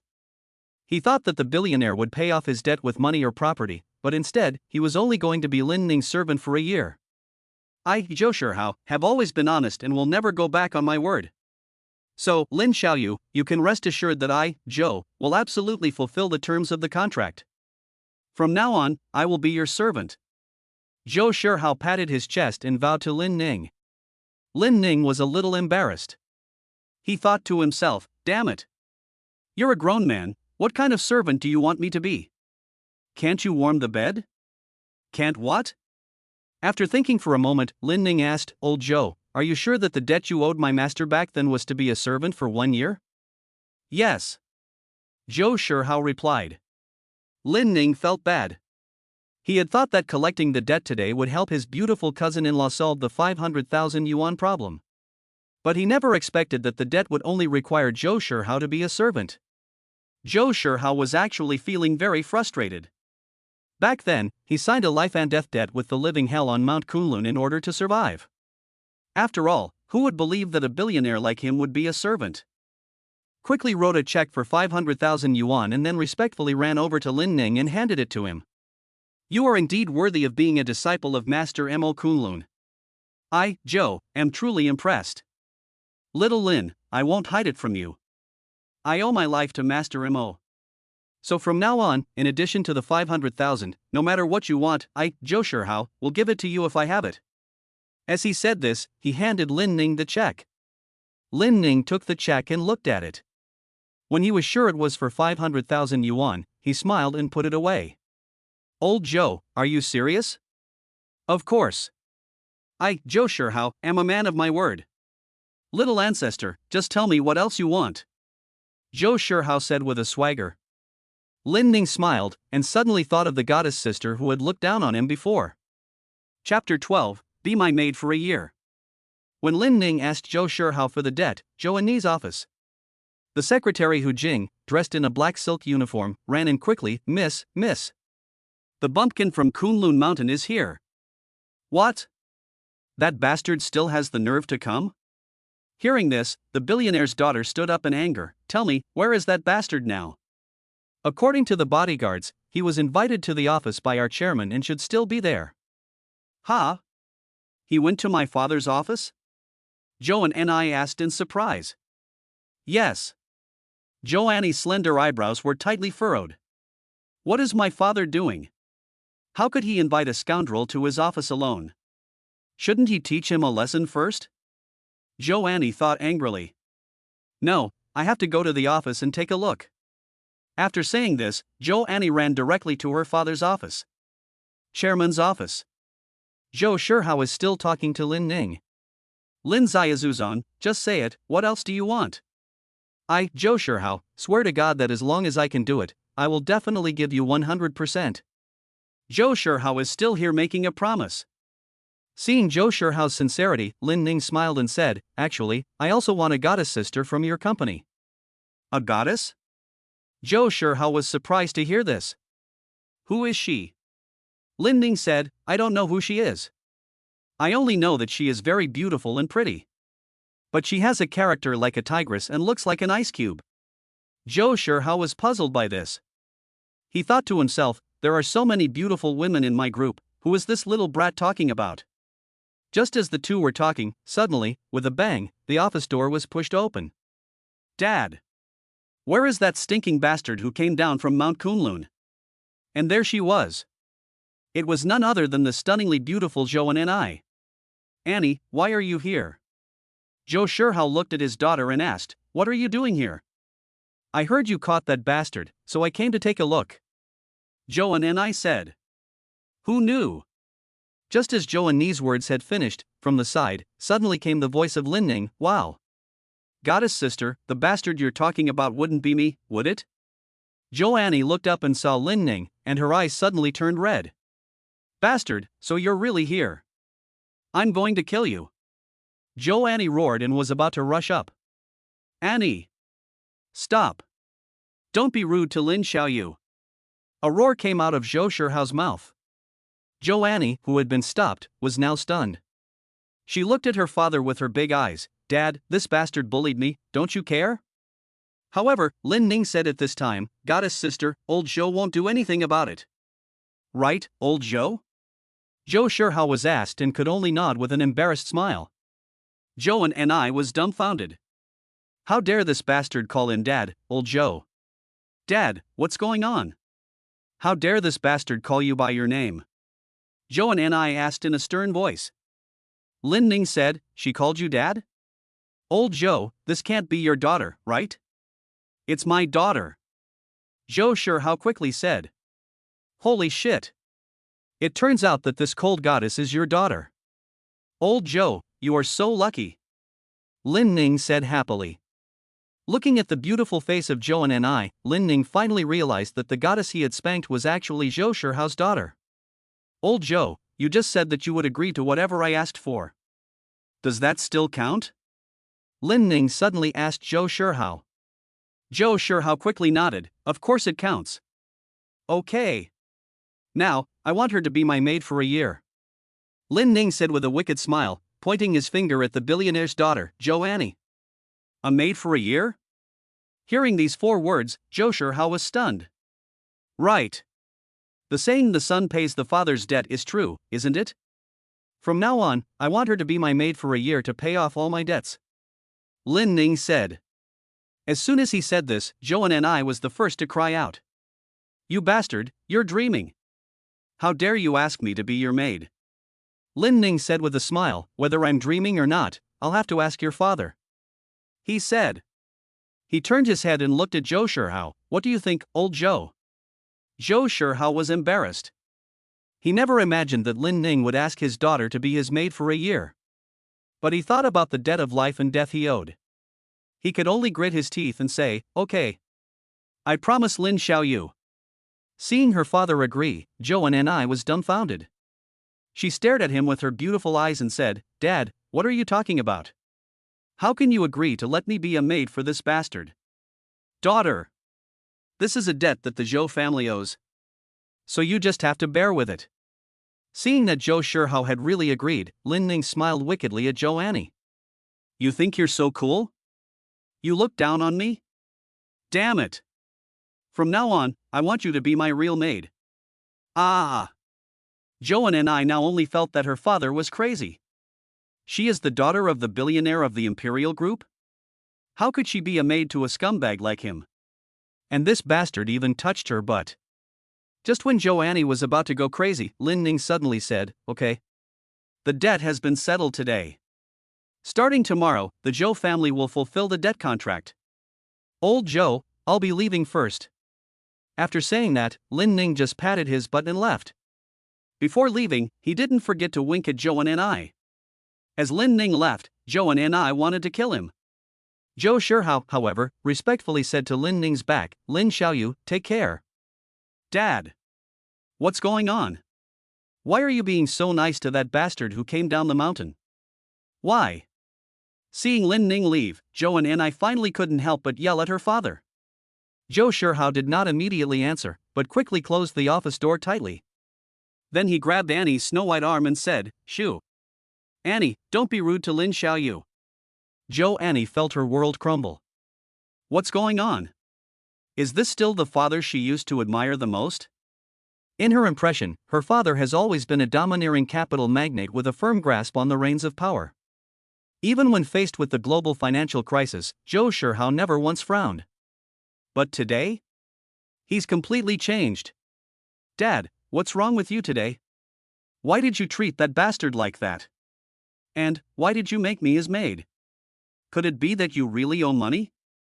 Zhou Annie thought for a long time and finally couldn't help but ask. You guessed it. I do owe a debt. And it's a debt of life. Zhou Shihao sighed, sat down at his desk, and said, Chapter 13 Master, hello. What?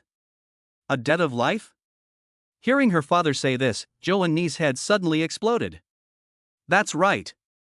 Zhou Shihao looked up and looked out the window, his thoughts returning to a few years ago. Annie, do you remember 8 years ago when Dad was diagnosed with a terminal illness and almost died? Of course, Annie Zhou remembered that her father had been ill 8 years ago. She still remembers that the Zhou family had invited top experts from home and abroad, but none of them could cure Zhou Shihao's strange disease. Although Annie was still young at the time, she still remembered it vividly. So she nodded and said, Yes, I remember. If you remember, do you know who finally cured my illness? Zhou Shihao asked again. Zhou Annie was stunned, and suddenly thought of Lin Ning, and said, Could it be? You guessed it right. Yes. The one who cured me and saved my life was the master of that Lin Xiaoyu. Zhou Shihao said slowly. It was because of this that I owed Kunlun my life back then. I just didn't expect that after so many years, Kunlun would finally come to collect this life debt. Zhou Shihao finally told the truth, one by one. Boom. After hearing this, Zhou Annie suddenly woke up from her dream. She finally understood why her father was so respectful to Lin Ning. It turns out that the Zhou family really owes Kunlun a life. But even if his master saved your father, wouldn't it be enough to give them some money? In Annie's mind, there is nothing that money can't do.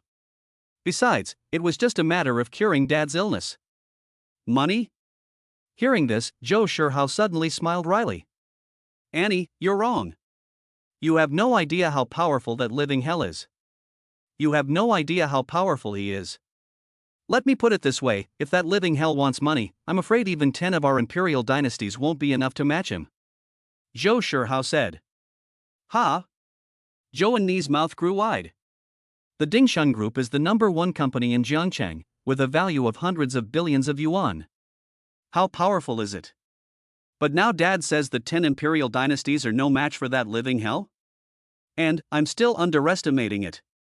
Because, as far as I know, in the Book of Life Debts in Lin Xiaoyu's hands, in addition to me, there are many more powerful bosses than me who owe Kunlun life debts. Zhou Shihao said again. Zhou Annie was completely dumbfounded by this news. After 2 whole minutes, she said in shock, Dad, are you serious? Is that bastard's master really that powerful? Zhou Shihao nodded emphatically. Now, you finally know why Dad is afraid of offending that Lin Xiaoyu, right? Hearing her father say this again, Joanne was completely silent. She never dreamed that the guy who just dressed like a bumpkin actually had such a powerful background. But even so, he shouldn't have touched her buttocks? And he openly made her his maid? This is absolutely intolerable. Dad, even if he is really powerful, he can't make me his maid, right? Joanne and I said angrily.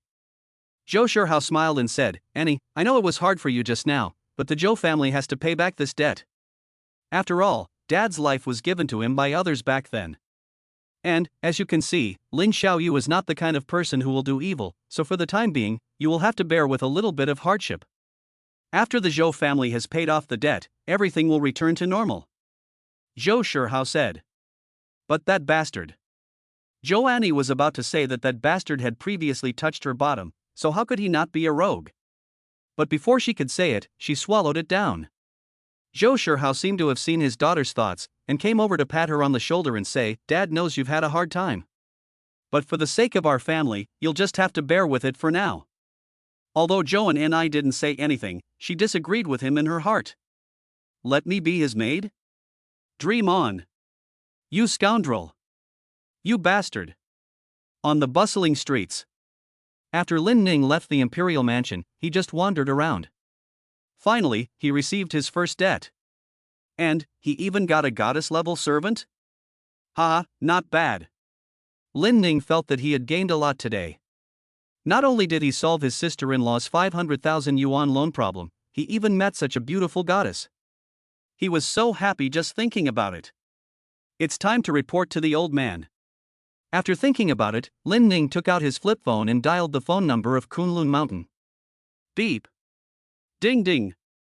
After ringing for more than 10 times, finally, a scolding voice came from the other end of the line. Hello, is that bastard there?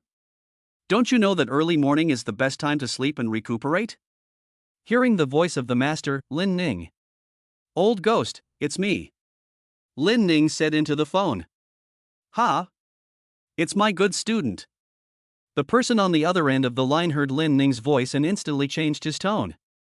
My dear apprentice, why did you call me only now? I thought you had disappeared. Come on, tell me, is the big city fun? Have you met any girls in short skirts and stockings? Have you been to clubs and karaoke bars? I can tell you, I was a famous prince of the night scene back in the day. Don't you dare sully my reputation. The old man's mouth is full of foul language as soon as he opens his mouth. But Lin Ning is used to it. He cleared his ears and listened to the old ghost's rambling before saying, Master, I am a decent person, unlike you. You're thinking too much. Look at you. A grown man doesn't chase girls, so what's the point of keeping your dick? The old man's cursing again on the other end of the line.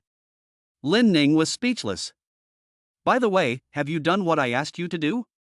The old man suddenly asked over the phone. Debt collection? I just collected my first debt today, and I wanted to report it to you. Lin Ning said.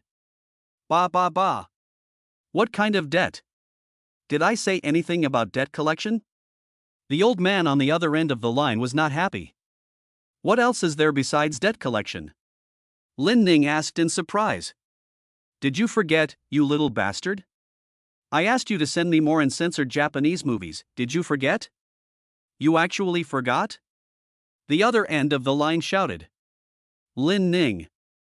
He finally remembered that before he left the mountain, the old ghost had earnestly called him aside and said, My disciple, after you leave the mountain, you must find some uncensored Japanese movies and store them on a large USB drive and send it to me. Remember, it must be uncensored and it must be a large USB drive. Thinking of this, Lin Ning rubbed his brows and said, Master, I've just come down from the mountain. Don't worry. Can I not be anxious? Not only have I almost thrown up from watching the old movies, even your Aunt Wang is about to throw up. Can you tell me why I'm not anxious? Just as the old ghost finished speaking, a woman's voice came from the other end of the line, You're so dead. Why are you talking about me? What's wrong, Bao? Didn't you want to see the new film yesterday? Hearing the conversation between the master and the woman on the phone, Lin Ning hung up the phone without even saying goodbye. He was afraid of throwing up. Chapter 14, Mother and Son. After hanging up the phone, Lin Ning was a bit idle.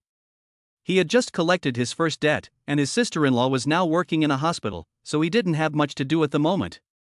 Looking into the distance, Lin Ning suddenly said, "It's been 6 years, it's time to go home and see my mother. I wonder how she will react when she sees me." Thinking of his mother, Lin Ning felt very guilty. Lin Ning grew up in a single-parent family and lived in the suburbs of Jiangcheng, at least 40 minutes away from the city center. 6 years ago, Lin Ning had not contacted his family since he was taken to Kunlun Mountain by the old man. In the old man's words, only by cutting off the ties of the world can one consolidate the heart of the Tao. Thinking of his mother, Lin Ning quickly hailed a cab on the side of the road to go home. An hour later. The outskirts of the city. The familiar streets appeared in Lin Ning's eyes. However, the surrounding buildings made Lin Ning feel so unfamiliar. Under the guidance of Lin Ning, the taxi finally arrived at an old demolition area. On both sides of the road, there were demolished houses and garbage buildings. There were almost no pedestrians on the empty streets. At this moment, a solitary house appeared in Lin Ning's eyes. Because that house was Lin Ning's home. After arriving at the door, Lin Ning gave the taxi driver the fare and got out of the car, standing in front of the lonely house. The house was very dilapidated. It was a typical old bungalow. Because all the surrounding houses have been demolished, leaving only this one, it looks even more lonely and desolate. On the wall, a word demolition painted in red paint was extremely eye-catching. As he looked at it, Lin Ning suddenly felt a little bit of pain in his eyes. At this moment, a woman in her 40s, with gray hair on the sides of her head, came out of the bungalow pushing a cart with meat buns on it. Her hands, covered in calluses, were pushing the cart with difficulty as she walked out of the bungalow. When she saw a figure standing in front of her, the woman looked up curiously at Lin Ning. But, as if she didn't know Lin Ning, she continued pushing the cart. "Mom!" At this moment, Lin Ning shouted out in a trembling voice. Zhang Huirong, who was pushing the cart, heard the word mom and her body seemed to be electrocuted as she looked up at Lin Ning. "You are." Obviously, she didn't recognize Lin Ning at first. "Mom, I'm Xiaoning. I'm back." Lin Ning's eyes turned red. Zhang Huirong was stunned when she heard her son's name. After staring at Lin Ning for more than 10 seconds, she choked and said, "Xiaoning, you are my son." "Xiaoning? Mom, it's me." Lin Ning ran over and tightly embraced his mother in his arms. Zhang Huirong never dreamed that she would see her son again in her life. Looking at Lin Ning, Zhang Huirong's tears could not stop flowing. "Let me see you. Where have you been all these years? And the police said you were abducted by human traffickers. Tell me what happened to you all these years." Zhang Huirong asked while holding Lin Ning's hand tightly and crying. Lin Ning then briefly told her about his encounter with the old man. After listening, Zhang Huirong exclaimed in shock, "So, my son hasn't disappeared? He hasn't been abducted by human traffickers?" "Yes, Mom," Lin Ning said. After hearing this, Zhang Huirong was overjoyed and said with tears in her eyes, "I knew my son hadn't been abducted. I knew my son would definitely come back." Finally, the mother and son were reunited. Lin Ning helped his mother back to their old home, which was all alone. The old house was just as Lin Ning remembered it, dilapidated.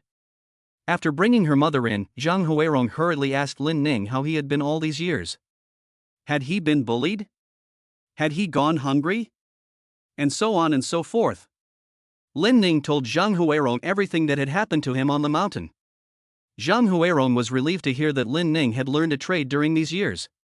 "Xiao Ning, you're finally back. Are you hungry? I'll go make your favorite meat buns." Seeing that her mother was going to get busy, Lin Ning quickly stopped her. "Mom, I'm not hungry." However, when Lin Ning touched Zhang Huirong's arm, her body convulsed violently. Seeing her mother's expression, Lin Ning quickly pulled her sleeve to see that her thin arm had a large bruise.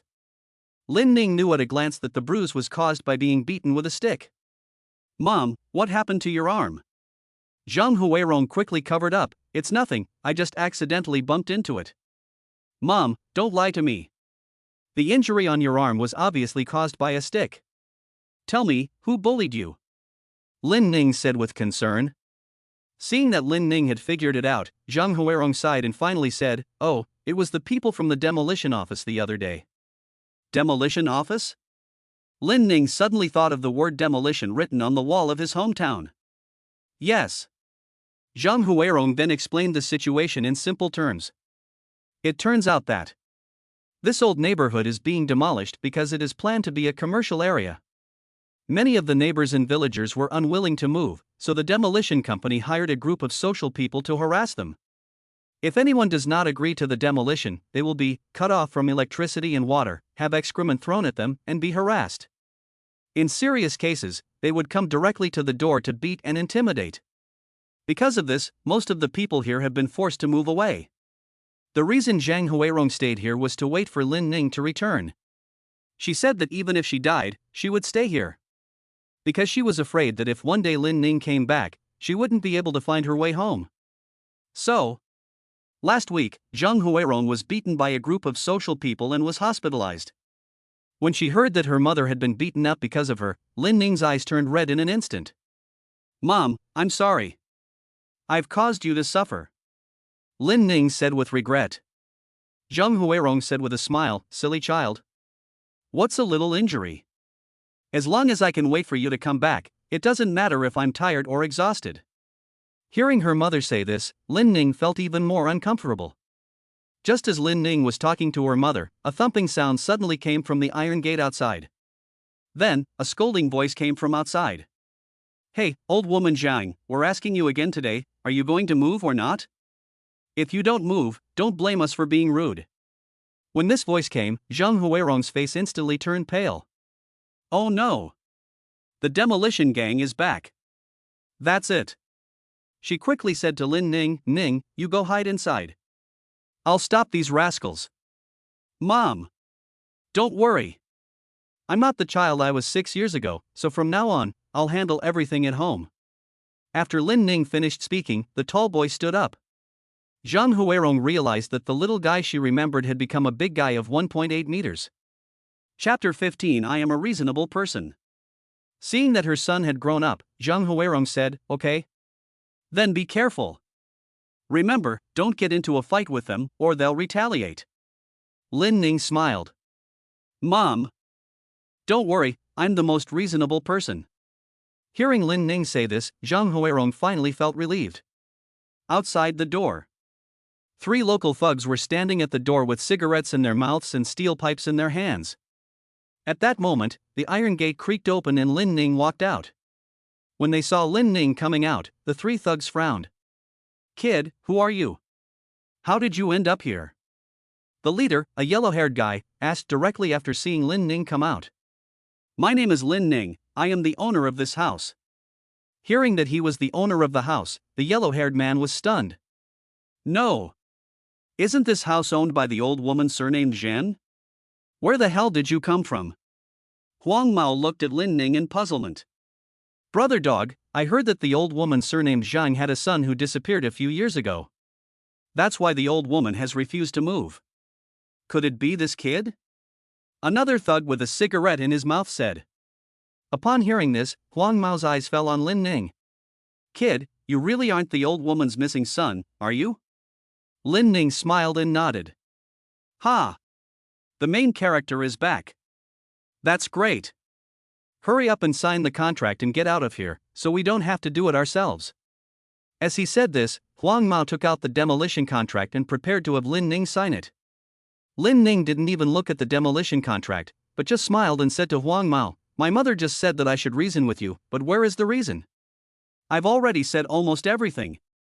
I just want to ask, did you beat my mother before?" Hearing Lin Ning suddenly ask this question, the 3 thugs were slightly stunned. "We did." "What? You don't believe us?" Huang Mao stepped forward and said. "Just admit it." As Lin Ning finished speaking, his hand suddenly grabbed the yellow-haired man's throat like a ghost, and then his fingers twisted with force. With a crack, the yellow-haired man's neck was instantly broken.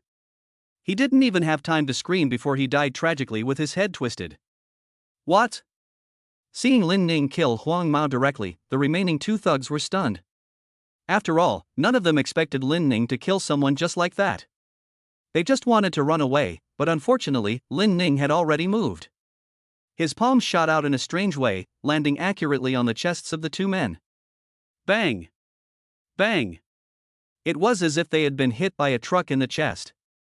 The two thugs' sternums shattered and they were killed by the shock. In the blink of an eye, after killing the three thugs, Lin Ning dragged the bodies together and muttered, "My master said that when dealing with bad people, you must be more ruthless and merciless than they are. So if you die with an open mouth and become a vengeful ghost, come back and settle the score with my master." After muttering, Lin Ning reached into his pocket and took out a small black porcelain bottle. He opened the lid and a pungent smell came out.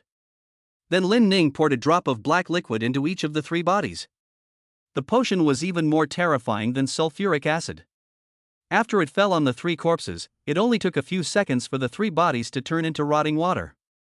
Not even a trace of bone was left. After all this, Lin Ning returned to the room satisfied. In the room, Lin Ning's mother, who was waiting for him, hurriedly asked, "Ning, are you okay? Where are those demolition thugs?" Lin Ning smiled and said, "After I talked to them, they left." "Ah? They really left?" Zhang Huirong couldn't believe it. "Really? Go and take a look if you don't believe me." Zhang Huirong walked to the door half believing and half doubting. Apart from a pool of smelly black water in front of the door, she really didn't see any of the thugs. This made Zhang Huirong puzzled. She thought to herself, "Why are these rascals so honest today? They just left?" But she was just an ordinary person, so she didn't think much about it. After returning to the room, Zhang Huirong asked Lin Ning about it. She asked, "How have you been living on the mountain all these years? Did you suffer? Did you ever go hungry?" And so on. Lin Ning answered with a smile, "Mom, I only learned from my master, I didn't suffer at all." "Learning? What have you learned?" Zhang Huirong asked curiously. "I've learned a lot. For example, medical skills, martial arts, feng shui, Taoism, and so on." Lin Ning answered one by one. But Zhang Huirong did not believe a word of it and said, "Silly boy, you're still bragging in front of your mother? You, learning medical skills? Mom, I'm not lying to you. I really know how to heal. I'm even better than the top doctors in China." Lin Ning said. "You're just blowing smoke." Zhang Huirong of course did not believe. "Anyway, you're back, and I'm relieved. Otherwise, I'm afraid I won't be able to close my eyes in peace even if I die." As she spoke, Zhang Huirong began to wipe away her tears. Seeing her mother in tears, Lin Ning quickly walked over to her and held her rough old hand, saying, "Mom, how have you been all these years?"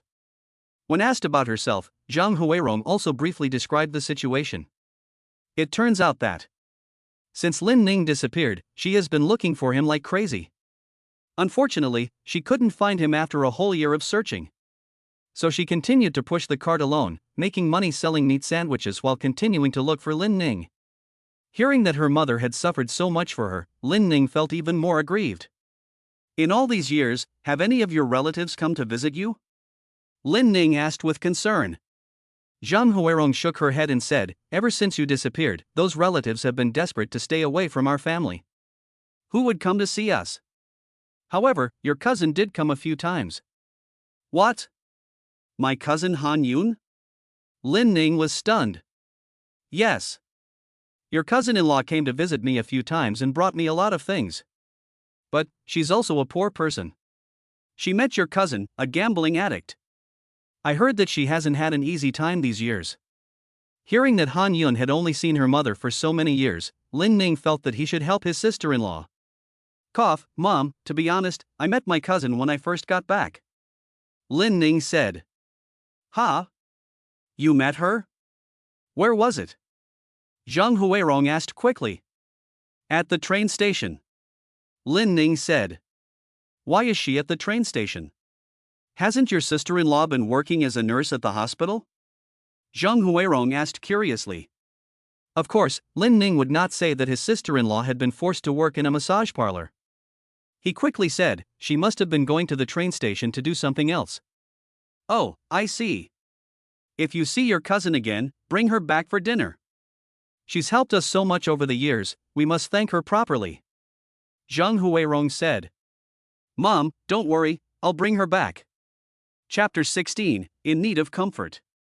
After chatting with her mother for a while, Zhang Huirong went to make some fragrant egg noodles for Lin Ning. Lin Ning looked at the back of his mother and felt both moved and sad. Soon, the egg noodles were ready. Lin Ning ate it with gusto, and it was delicious. Zhang Huirong was on the side, happily watching her son eat. After eating, Lin Ning said he wanted to give Zhang Huirong a full body checkup. Zhang Huirong said no at first, but she couldn't resist Lin Ning's persistence. So, she had no choice but to let him examine her. Lin Ning took his mother's arm and began to examine her pulse. Xiao Ning, you really know how to heal? Zhang Huirong was surprised to see Lin Ning taking her pulse so seriously. Of course, Lin Ning would not say it. His master had too many nicknames. One of them is called the Holy Hand of the Ghost Doctor. After examining his mother's condition, Lin Ning found that apart from malnutrition and arrhythmia, there was nothing wrong with his mother's body. After taking out a pill of tonic that he had made himself from his bag, Lin Ning handed it to his mother. Mom, take this. It's good for your health. Looking at the pill Lin Ning handed her, Zhang Huirong said, Really? Trust me, Mom. Zhang Huirong of course believed in her son, and without even thinking, she really took the pill. She stayed with her mother for the whole day. When it was almost dark, Lin Ning said, Mom, I'm going out for a while. I may not be back tonight. What? You're going out again? Where are you going? Zhang Huirong asked in fear. Mom, don't worry. I'm just going to see my cousin. Lin Ning told the truth. After all, he had promised to help Han Yun. Zhang Huirong heard that Lin Ning was going to see Han Yun, so she didn't say much, saying, It's good to go see your cousin. But you must come back. Don't go away again. Yes, yes. Don't worry, son. I'm not going anywhere this time. After saying that, Lin Ning waved to his mother and left. The old mother stood at the door until Lin Ning got into the taxi and disappeared in the distance. She still stood there for a long time, standing. When Lin Ning returned to his sister-in-law's building in the city center, it was already getting dark. According to Han Yun, her nurse's work hours are from 9 to 5. It was almost 6 o'clock. She's almost back. Lin Ning, who was standing downstairs and about to go upstairs to take a look, suddenly heard a pleasant voice coming from afar. When he turned around, he saw that it was his cousin Han Yun, riding a scooter back home. Today, Han Yun was wearing a nurse's uniform, which accentuated her perfect figure. What Lin Ning couldn't stand the most was this kind of uniform temptation. After all, back in the mountains, the old man was a dirty rascal who played those island uniform movies every day, and at the time, the extremely serious Lin Ning could only hide in the distance and secretly peek. This left an impression in his young heart that uniforms are the divine attire of women. And now, Han Yun in a nurse's uniform makes Lin Ning's body tremble. She's beautiful. Xiao Ning, why are you downstairs? Han Yun had already come to Lin Ning's front at this time. She was pushing a motorized bicycle and exuding a wisp of feminine fragrance. I just came from home. Lin Ning said. Home? You went home? Han Yun asked curiously. Yes. Lin Ning said the truth. Then why are you here again? Han Yun was very surprised because he thought that Lin Ning had not been home for 6 years and would definitely stay at home after returning home. Lin Ning looked up and said, Because I promised your cousin that I would help you get rid of that rotten guy Zhanglong. Han Yun's heart warmed at the news. Her beautiful eyes looked at Lin Ning again. She saw Lin Ning in the moonlight, standing at a height of 1.8 meters, with a handsome face. This not only made Han Yun feel even more moved, but also made her heart flutter. Thank you, Xiao Ning. In fact, you don't have to worry about me. Han Yun said. Sister-in-law, what are you talking about? Since I promised you, I will definitely help you. Han Yun heard this and smiled wryly. My heart said, what a little fool. Let's go upstairs first. You haven't eaten yet, have you? I'll make you something delicious today. Han Yun then took Lin Ning upstairs. Han Yun, dressed in a nurse's uniform, walked in front.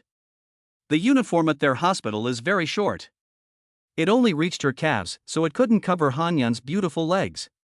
Therefore, every time Han Yun wears a uniform, she will wear stockings to avoid exposure. At this moment, Han Yun was walking in front, and Lin Ning was following behind. If he looked forward without realizing it, he would see Han Yun's round and beautiful buttocks under her tight uniform. This not only gave Lin Ning a sense of voyeuristic excitement, but also made him feel a little embarrassed. They have arrived upstairs. Wow! Han Yun's face suddenly changed. On the small iron gate, it was covered in red lacquer. And it also said the words "pay back the money" in red. No need to think. This must be the work of a loan shark. Looking at the door that had been painted, Han Yun's delicate body trembled slightly. Don't be afraid, I'm here. Lin Ning, who was behind her, saw Han Yun's frightened expression and gently patted her shoulder. Han Yun was comforted, and she nodded silently, took out the key, and opened the door.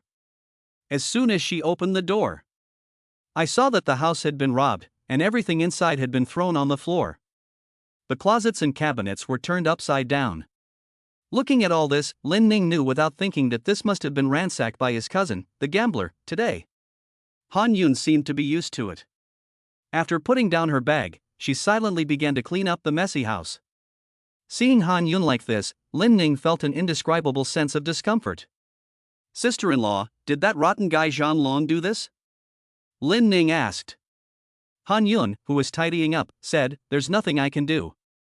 I'm used to it. Whenever he loses money, he comes back to rob me and beat me up." Hearing this, Lin Ning's heart was even more blocked. After Han Yun finished cleaning up the house, she said she was going to change clothes and cook. After entering the room, she began to cry silently. Although the sound of her crying was very small, it was still clearly heard by Lin Ning. There was nothing she could do. She is just a frail woman. Who can stand such a life? Hearing her sobs from inside, Lin Ning, by some strange force, walked in. In the dim room, she was like a small flower in the autumn wind, all alone, curled up, with her hands holding her legs, silently crying. Seeing her like this, Lin Ning called out in pain, "Sister-in-law." I don't know if it was because she was too sad or because she needed comfort, but Han Yun suddenly stood up, threw herself into Lin Ning's arms, and burst into tears. Her body was so soft. So soft. Especially at the stage of young womanhood, her figure with a protruding front and a curvy back almost made Lin Ning lose control. Chapter 17, The Scum of the Scum. Crying. She cried for a long time. Han Yun realized her own behavior. She quickly got off Lin Ning's shoulder, wiping her tears as she said, "I'm sorry, Xiaoning, I just lost my temper." Lin Ning looked at her embarrassed appearance and said with a smile, "It's okay. From now on, my shoulder is your support. Cry whenever you want." She didn't mean it, but he heard it. Especially now that Han Yun is here. Hearing this, her pretty face flushed, and she looked up at Lin Ning with watery eyes and said, "Xiao Ning, you are a good man." Lin Ning was flattered and felt very happy. "Xiao Ning, where have you been today besides coming home?" Han Yun wiped away her tears and changed the subject. She didn't want Lin Ning to see her like this. "Me? I went to collect a debt." "Ah? You really went to collect a debt? Didn't your sister-in-law tell you not to do anything illegal?" Han Yun was shocked to hear this. "Sister-in-law, you've got it all wrong. My debt is different from other debts. Besides, I've already collected the debt." Lin Ning said, while taking out the 500,000 yuan check he had received from Zhou Shihao and waving it in front of Han Yun. "What is this?" Han Yun looked at the check and asked curiously. "This is a check for 500,000 yuan. Here you go, sister-in-law." Lin Ning said, and handed the check to Han Yun. "To me?" Han Yun was stunned when she saw the check being handed to her. "Yes, sister-in-law. You forgot, didn't you? I told you I'd get rid of that scumbag Zhang Long for you. Here's 500,000 yuan, just enough to pay off the gambling debts. Didn't you say that once the debts were paid off, that scumbag would divorce you?" Lin Ning said. Hearing this, Han Yun was stunned. She stared at the check in Lin Ning's hand, looked at it carefully, and then said, "Is this really 500,000? "Of course, sister-in-law," Lin Ning said as he handed the check to Han Yun. Han Yun, who was holding the check, was shocked. When she looked at the check carefully, she was stunned when she saw the handwriting on the check. "Xiao Ning, you're amazing, aren't you? You raised 500,000 in just one day?" Han Yun was excited. Lin Ning said proudly, "Of course. Not to mention 500,000, even if it's 50 million, I can get it today just by asking." Lin Ning's words are not false. Not to mention 50 million, even if it were 500 million today, if Lin Ning asked for it, Mr. Zhou would probably hand it over to her. However, when Han Yun heard this, she was a little skeptical. She looked at the check for a long time before she said, "Xiao Ning, thank you for your thoughtfulness. But please don't do anything illegal because of me. Sister-in-law, I don't deserve this." Han Yun thought that Lin Ning's money came from an unknown source and worried about it. "You worry too much, sister-in-law. In my heart, you are priceless." This sentence made Han Yun's heart feel as sweet as honey again. Priceless, what does that mean? It means that she is very important to Lin Ning. "You idiot. I'll go make you something delicious." Han Yun dared not say more to Lin Ning, for she was afraid that she would fall for him. So she quickly went to cook for Lin Ning. "By the way, Ning, do you drink?" Han Yun suddenly asked. "Yes." Lin Ning said. "There is no wine at home. Why don't you go downstairs and buy some wine? My sister-in-law will drink with you today." Han Yun was rarely happy and said, "Okay, I'll go downstairs and buy some." Lin Ning went downstairs to buy some wine. As Lin Ning walked downstairs, Han Yun's beautiful face revealed a smile she hadn't seen in a long time. Tonight, she decided to have a drink with her handsome cousin. At this moment, a gray business car pulled up downstairs.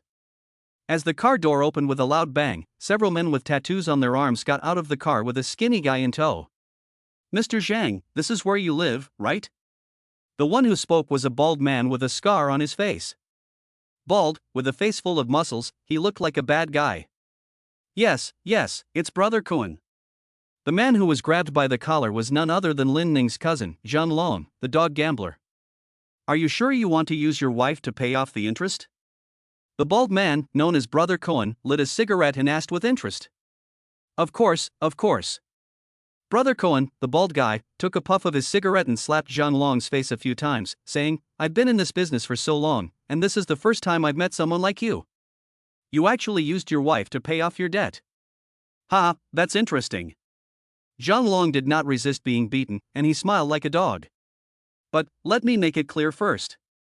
I want to see if your wife is pretty. If she doesn't suit my taste, don't blame me for being rude." Bald Kun Ji flicked the ashes off his cigarette and said, "Brother Kun, don't worry, my wife's body and looks are absolutely top-notch, and she's also good in bed." "Really? I'm not lying to you. If you don't believe me, take a look at her photos." Zhang Long said, while pulling out his phone and looking for a few pictures of Han Yun. When he saw Han Yun's beautiful face in the photo, bald-headed Kun immediately brightened up. "Not bad. I really didn't expect that a scumbag like you could marry such a beautiful woman. Let's go. Now let's go meet your wife." After saying that, Brother Kun followed Zhang Long upstairs with his brothers. Upstairs, Han Yun was still cooking for Lin Ning. At this moment, the door was pushed open with a bang. "Lin Ning, you're back." "Ah? Zhang Long, why are you here?" Han Yun thought Lin Ning had come back with some wine, but she didn't expect to see Zhang Long barging in with a bunch of strangers. Zhang Long didn't even bother to say hello to Han Yun, but instead turned to his friend, Sang Kun, and said, "Brother Kun, this is my wife. Are you satisfied?" When he saw Han Yun, he was shocked at how beautiful she was. "Damn! She's even more beautiful than the models I've been with. And her body is so curvy and sexy. I'm satisfied, very satisfied." Sang Kun stared at Han Yun's perfect figure, looking up and down. Hearing that Sang Kun was satisfied, Zhang Long said, "From now on, my wife belongs to you." Upon hearing this, Han Yun was confused and asked Zhang Long with her beautiful eyes wide open. "Zhang Long, what are you talking about?" Zhang Long turned his head and said with a smile, "I said, let you accompany Brother Kun these few days." "What? Accompany?" Hearing this word, Han Yun was speechless. "Yes, honey. Brother Kun is our god of wealth. If you serve him well for a few days, and serve him well, I can make up for the money I owe," Zhang Long said. Boom! After hearing this, Han Yun's head exploded. She never dreamed that her man would sell her to a loan shark. Chapter 18, Dog Gambling. "Zhang Long, you bastard. I'm your wife, and you're making me sleep with another man." Even if Han Yun had a good temper, she couldn't help but curse at this moment. Zhang Long said coldly, "What? You're going to sleep with Brother Cohen for a few days, and it won't hurt you? You're so excited. You're shameless. You animal." Han Yun was so angry that she rushed up to kill the dog man. But then, Zhang Long pushed her away and slapped her in the face, causing her to fall to the ground with blood dripping from her mouth. "You fucking bitch. You want a beating? I tell you who to sleep with, and you better sleep with them. Otherwise, I'll beat you to death." Han Yun, who had been beaten, covered her face and her heart died completely. In the past, no matter how Zhang Long beat her or insulted her, she could tolerate it. But now, this animal is making her pay off her debt with another man? "Brother Cohen, my wife is now yours. We've agreed that one day with you is one day of interest," Zhang Long said to the bereaved Cohen. The bald-headed Sang Cohen had already been attracted by Han Yun's beauty. He looked at Han Yun on the ground with a lecherous gaze and said, "Don't worry, I always keep my word. Little beauty, from now on, you belong to me." Han Yun was scared and screamed as she backed away, "Don't come over, don't come over. Hey, it's no use screaming. Who let your dog man sell you to me?" As he said this, he reached out with his two evil claws towards Han Yun. Just when Han Yun was about to retreat, a shadow suddenly flashed in front of her.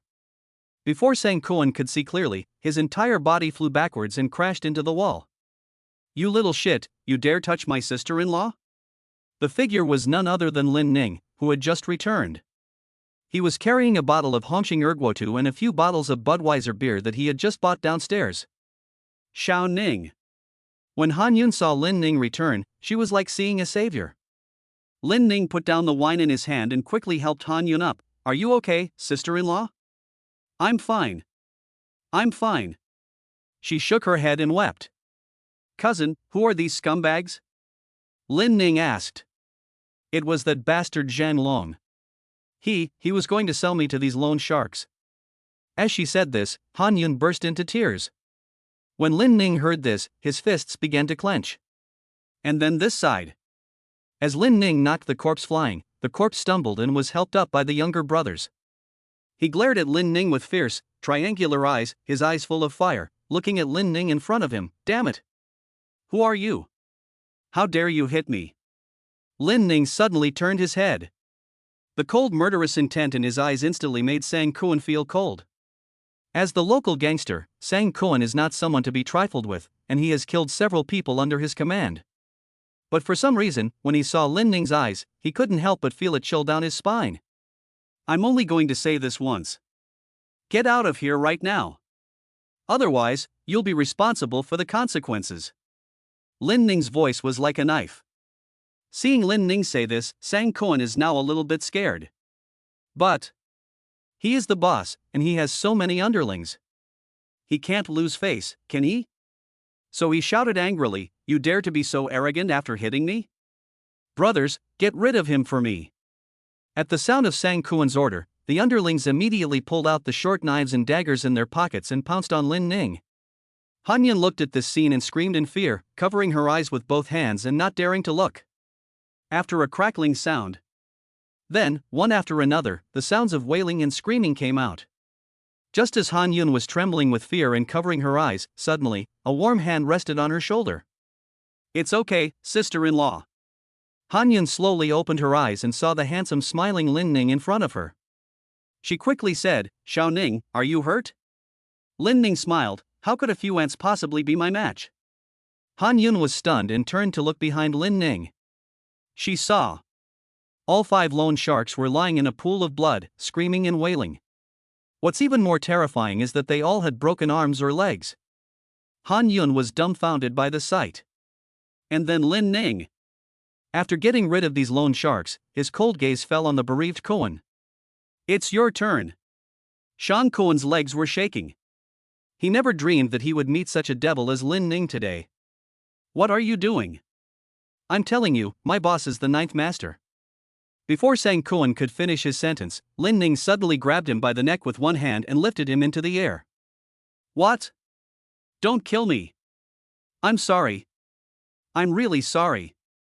The dead man in the air dared not act cocky anymore. He begged for mercy while screaming in fear. According to the previous plan, Lin Ning would have killed this guy long ago. But now that Han Yun was there, Lin Ning said, "Listen. Today I can let you live, but don't let me see you again, or next time, you know." After saying that, Lin Ning casually swung his arm. Boom! The 180+ kilogram body of Sang Kuan was thrown directly into the air. In this way, Sang Kuan quickly ran away with his gang of broken-limbed brothers. What about the skinny Zhang Long? Seeing Lin Ning's amazing display of power, which drove the gang of losers away, he also turned around and wanted to run. Stop! Lin Ning's voice suddenly came into Zhang Long's ears. Zhang Long suddenly trembled with fear. He turned his head and suddenly knelt in front of Lin Ning, begging for mercy. "Don't hit me, don't hit me. This has nothing to do with me. Zhang Long, do you know who I am?" Lin Ning looked at Zhang Long kneeling on the ground and said. Zhang Long was asked and quickly shook his head to indicate that he did not know. "Look up and look at me again. Do you recognize me?" Lin Ning asked again. Although Zhang Long was scared, he still obediently raised his head. The light shone on Lin Ning's handsome profile. After a few glances, Zhang Long suddenly widened his eyes and said, You. Could it be the missing Lin Ning? You're not blind, you finally recognized me. Lin Ning said. Ha? Are you really my cousin, Lin Ning? Oh my god, how did you end up here? Zhang Long was so excited that he wanted to stand up after recognizing Lin Ning. Don't call me cousin. Scum like you don't deserve it. Lin Ning said directly. Cousin, Zhang Long was about to say something else. Lin Ning interrupted him coldly, saying, I heard my cousin say that you were going to sell her to a loan shark, right? This. Zhang Long was afraid to answer. You animal, are you still a human being? Your sister-in-law treated you so well, and you did this to her? Lin Ning was furious. Cousin, it's not all my fault. I owe the loan sharks money. At this point, the gambling dog is still arguing. Chapter 19 I bought. There are two kinds of people you should never associate with. One is a gambling dog. The other is a drug dog. Don't expect this kind of trash to repent, because as long as it's a dog, it will always eat shit. What's more, even if he repents, he can't escape the fact that he was once a dog. And that is exactly what Zhang Long is. Zhang Long, I have to ask you, do you really want to sell my sister-in-law? Lin Ning's cold voice echoed in Zhang Long's ears. Zhang Long lowered his head and muttered, I don't want to either, but I really owe too much money. Since you want to sell it, then sell it to me. Lin Ning suddenly said. What? Sell it to you? Upon hearing this, not only was Zhang Long, the gambling dog, stunned, but even Han Yun behind him was dumbfounded. That's right. From now on, I will pay off the 500,000 yuan you owe the loan sharks. The only condition is that you must divorce my sister-in-law completely. Lin Ning said. When he heard that Lin Ning was going to help him pay off the 500,000 yuan in debt, Zhang Long thought he had heard it wrong. After a few seconds, he said excitedly, You really want to spend 500,000 to buy her? Nonsense. I'm only asking you, do you agree or not? Lin Ning said. Yes. Of course. But let's be clear, 500,000 yuan, not a penny less. At this point, the gambling dog is still haggling. Lin Ning was almost laughing at him. Lin Ning reached out and took out the check for 500,000 yuan. When Lin Ning took out a check, Zhang Long's eyes lit up. He had previously run a car parts store and was considered a worldly man. When he saw Lin Ning really take out a check for 500,000 yuan, he reached out to take it. Wait. Lin Ning raised his hand and said coldly. What's wrong, cousin? Do you want to back out? Zhang Long thought that Lin Ning was going to back out when he saw Lin Ning take the check away. Lin Ning didn't want to say another word to this gambling dog, but said, Listen, I'll give you the 500,000 yuan, but remember, you have to divorce my cousin tomorrow morning. And from now on, don't you dare bother my cousin again. If I find out you're bothering her again, don't blame me for being rude. As soon as Lin Ning finished speaking, Zhang Long grabbed the check for 500,000 yuan. Don't worry, cousin. As long as the money is in place, everything is negotiable. From now on, your sister-in-law is all yours. Enjoy. With the money, the gambling dog ran away. He's gone. Lin Ning didn't stop him when he saw the gambling dog running away. He turned around and looked at Han Yun, his sister-in-law. Sister-in-law, from now on, you can finally get rid of that scum. Hearing this, Han Yun's eyes were full of tears and her face was flushed. Thinking of the last sentence of the gambling dog Zhang Long, your sister-in-law is all yours, enjoy yourself. Han Yun wanted to find a crack in the ground and crawl into it. But for some reason, she felt a little bit of joy in her heart. 2 days ago, she was forced by Zhang Long to work in a massage parlor to earn money. She never expected that in just 2 days, her life would change dramatically. She glanced at Lin Ning, who was tall and handsome. Before she knew it, her heart began to pound. Auntie, aren't you happy?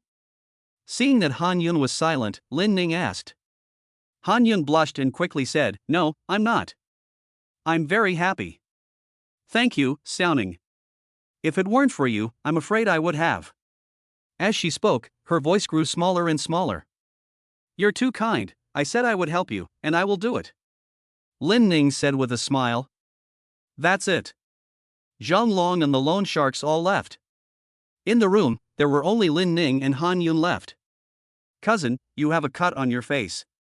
Let me put some medicine on it. Lin Ning saw the blood on Han Yun's mouth and came over to say, Let me put some medicine on it for you. Han Yun said, No, no. But she couldn't resist Lin Ning's enthusiasm, so she let him put the medicine on her. Sitting on the chair, Han Yun's body was tense and a little nervous. But the more she did this, the more her proud curves were revealed, especially the waves on her chest, which made someone's heart race. With the medicine to reduce swelling, Lin Ning began to wipe the bruises on Han Yun's cheeks. Under the lights, Han Yun's beautiful, oval face did not move. Her red lips were tightly pursed, her snow-white skin, and those watery eyes, she dared not look directly at Lin Ning. Lin Ning carefully wiped her cheeks. I have to say, Han Yun is really beautiful. Especially those plump lips, naturally red and beautiful. It's so tempting that you can't help but bite it hard. What's more, Han Yun has a charming body odor, and that kind of fragrance makes Lin Ning nervous as he rubs. Lin Ning, are you worried about spending so much money on me today? Suddenly, Han Yun looked at Lin Ning and asked. Lin Ning was stunned and said, No, I'm not. Really? Han Yun asked again. Really? Then, starting today, I'm yours. Han Yun suddenly said in a small voice like a mosquito. What? Hearing this, Lin Ning was stunned. Just as Lin Ning was about to say something, Han Yun suddenly began to slowly unbutton her shirt. She was wearing a white shirt. As the button slowly undid, the bulging black silk underwear underneath and the charming cleavage appeared directly in Lin Ning's eyes. Oh my God! Lin Ning suddenly felt like he had been electrocuted. Cousin, you... Lin Ning was stunned as he watched Han Yun undress. Han Yun took off her white shirt and said, Sister-in-law is not very capable. I can't think of anything else except to repay you with my body. Seeing that Han Yun was going to continue, Lin Ning quickly grabbed Han Yun. Sister-in-law, don't. I never wanted you to repay me. Han Yun was stopped and said, Ning, do you think I'm dirty? No, I don't. Lin Ning quickly said. Then do you look down on me?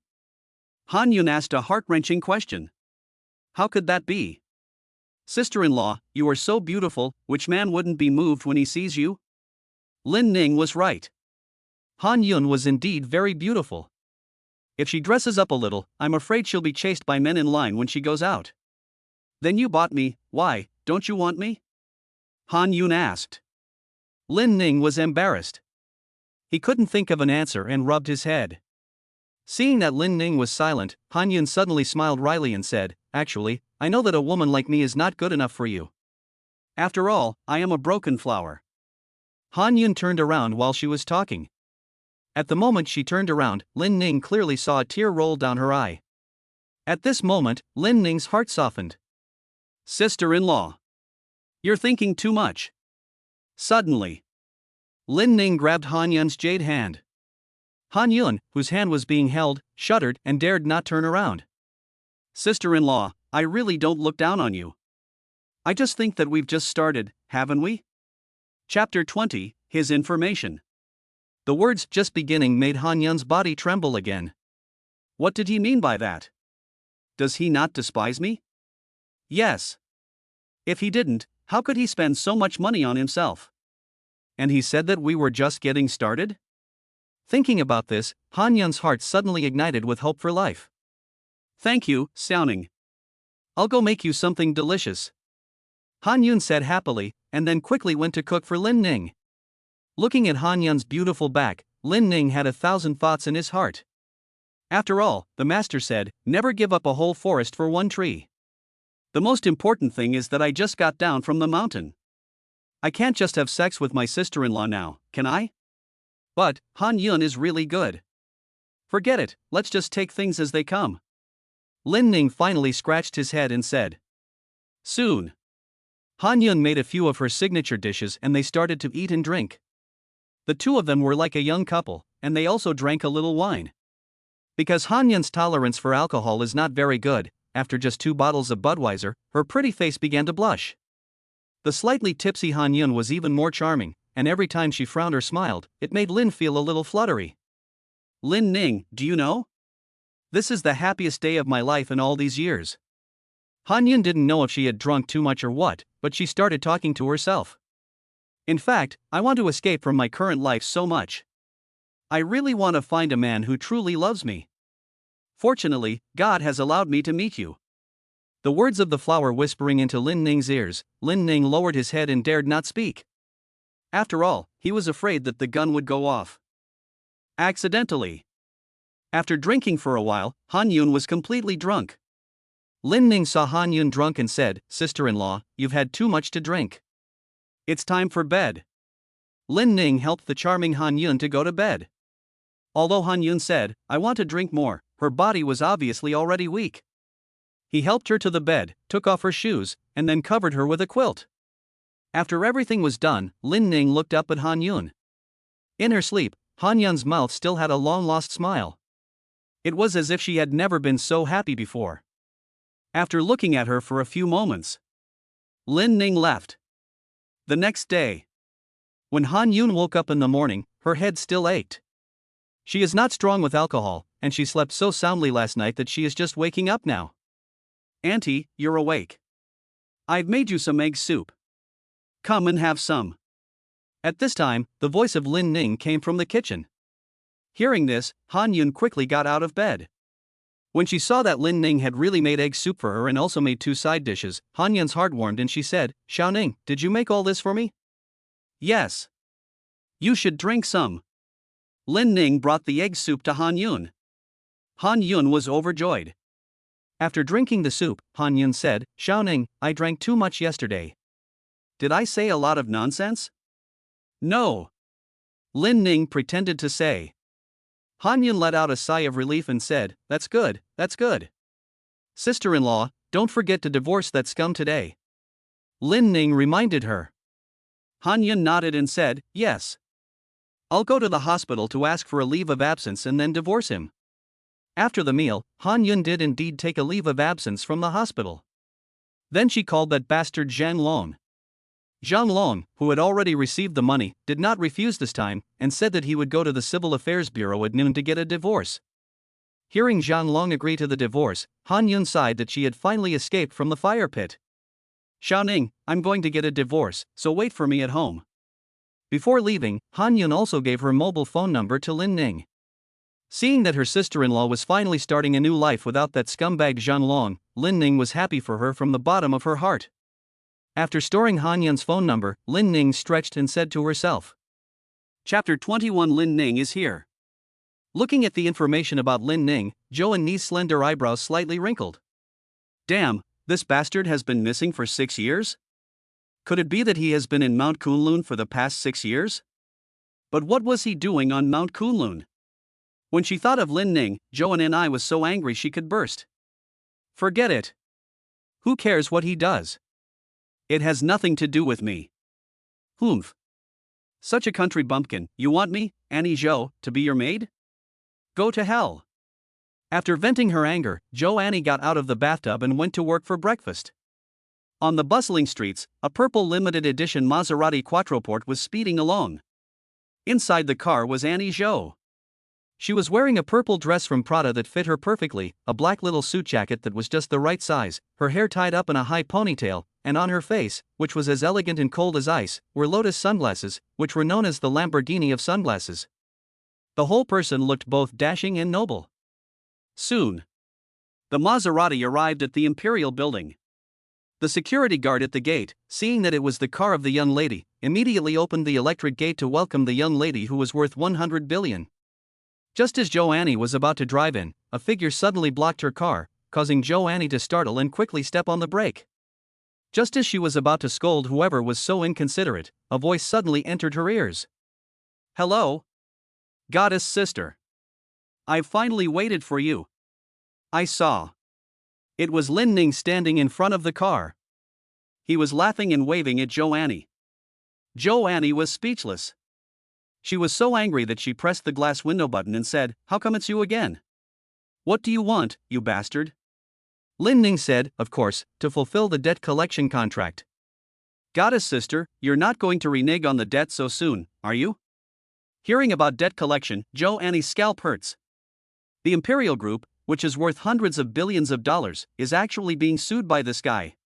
If this gets out, won't his business partners laugh him to death? Look, isn't that our young lady?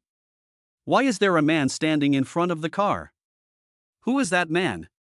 At this moment, some employees of the Imperial Group who happened to be passing by saw this scene. Joannie really didn't want to get involved with this scoundrel.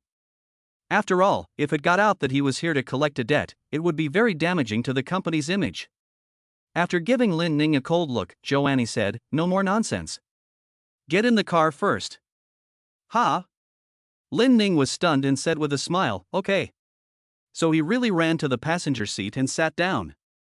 Not to mention, Lin Ning is quite good at choosing. He sat directly in the passenger seat next to Joan and I. "Bastard, who told you to sit next to me? Go sit in the back."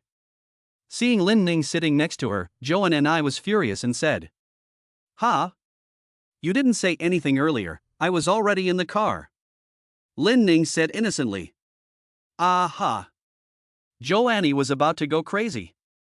Her limited edition of the president's car was a gift from her father on her birthday last year. Up until now, no one other than herself had ever sat in it.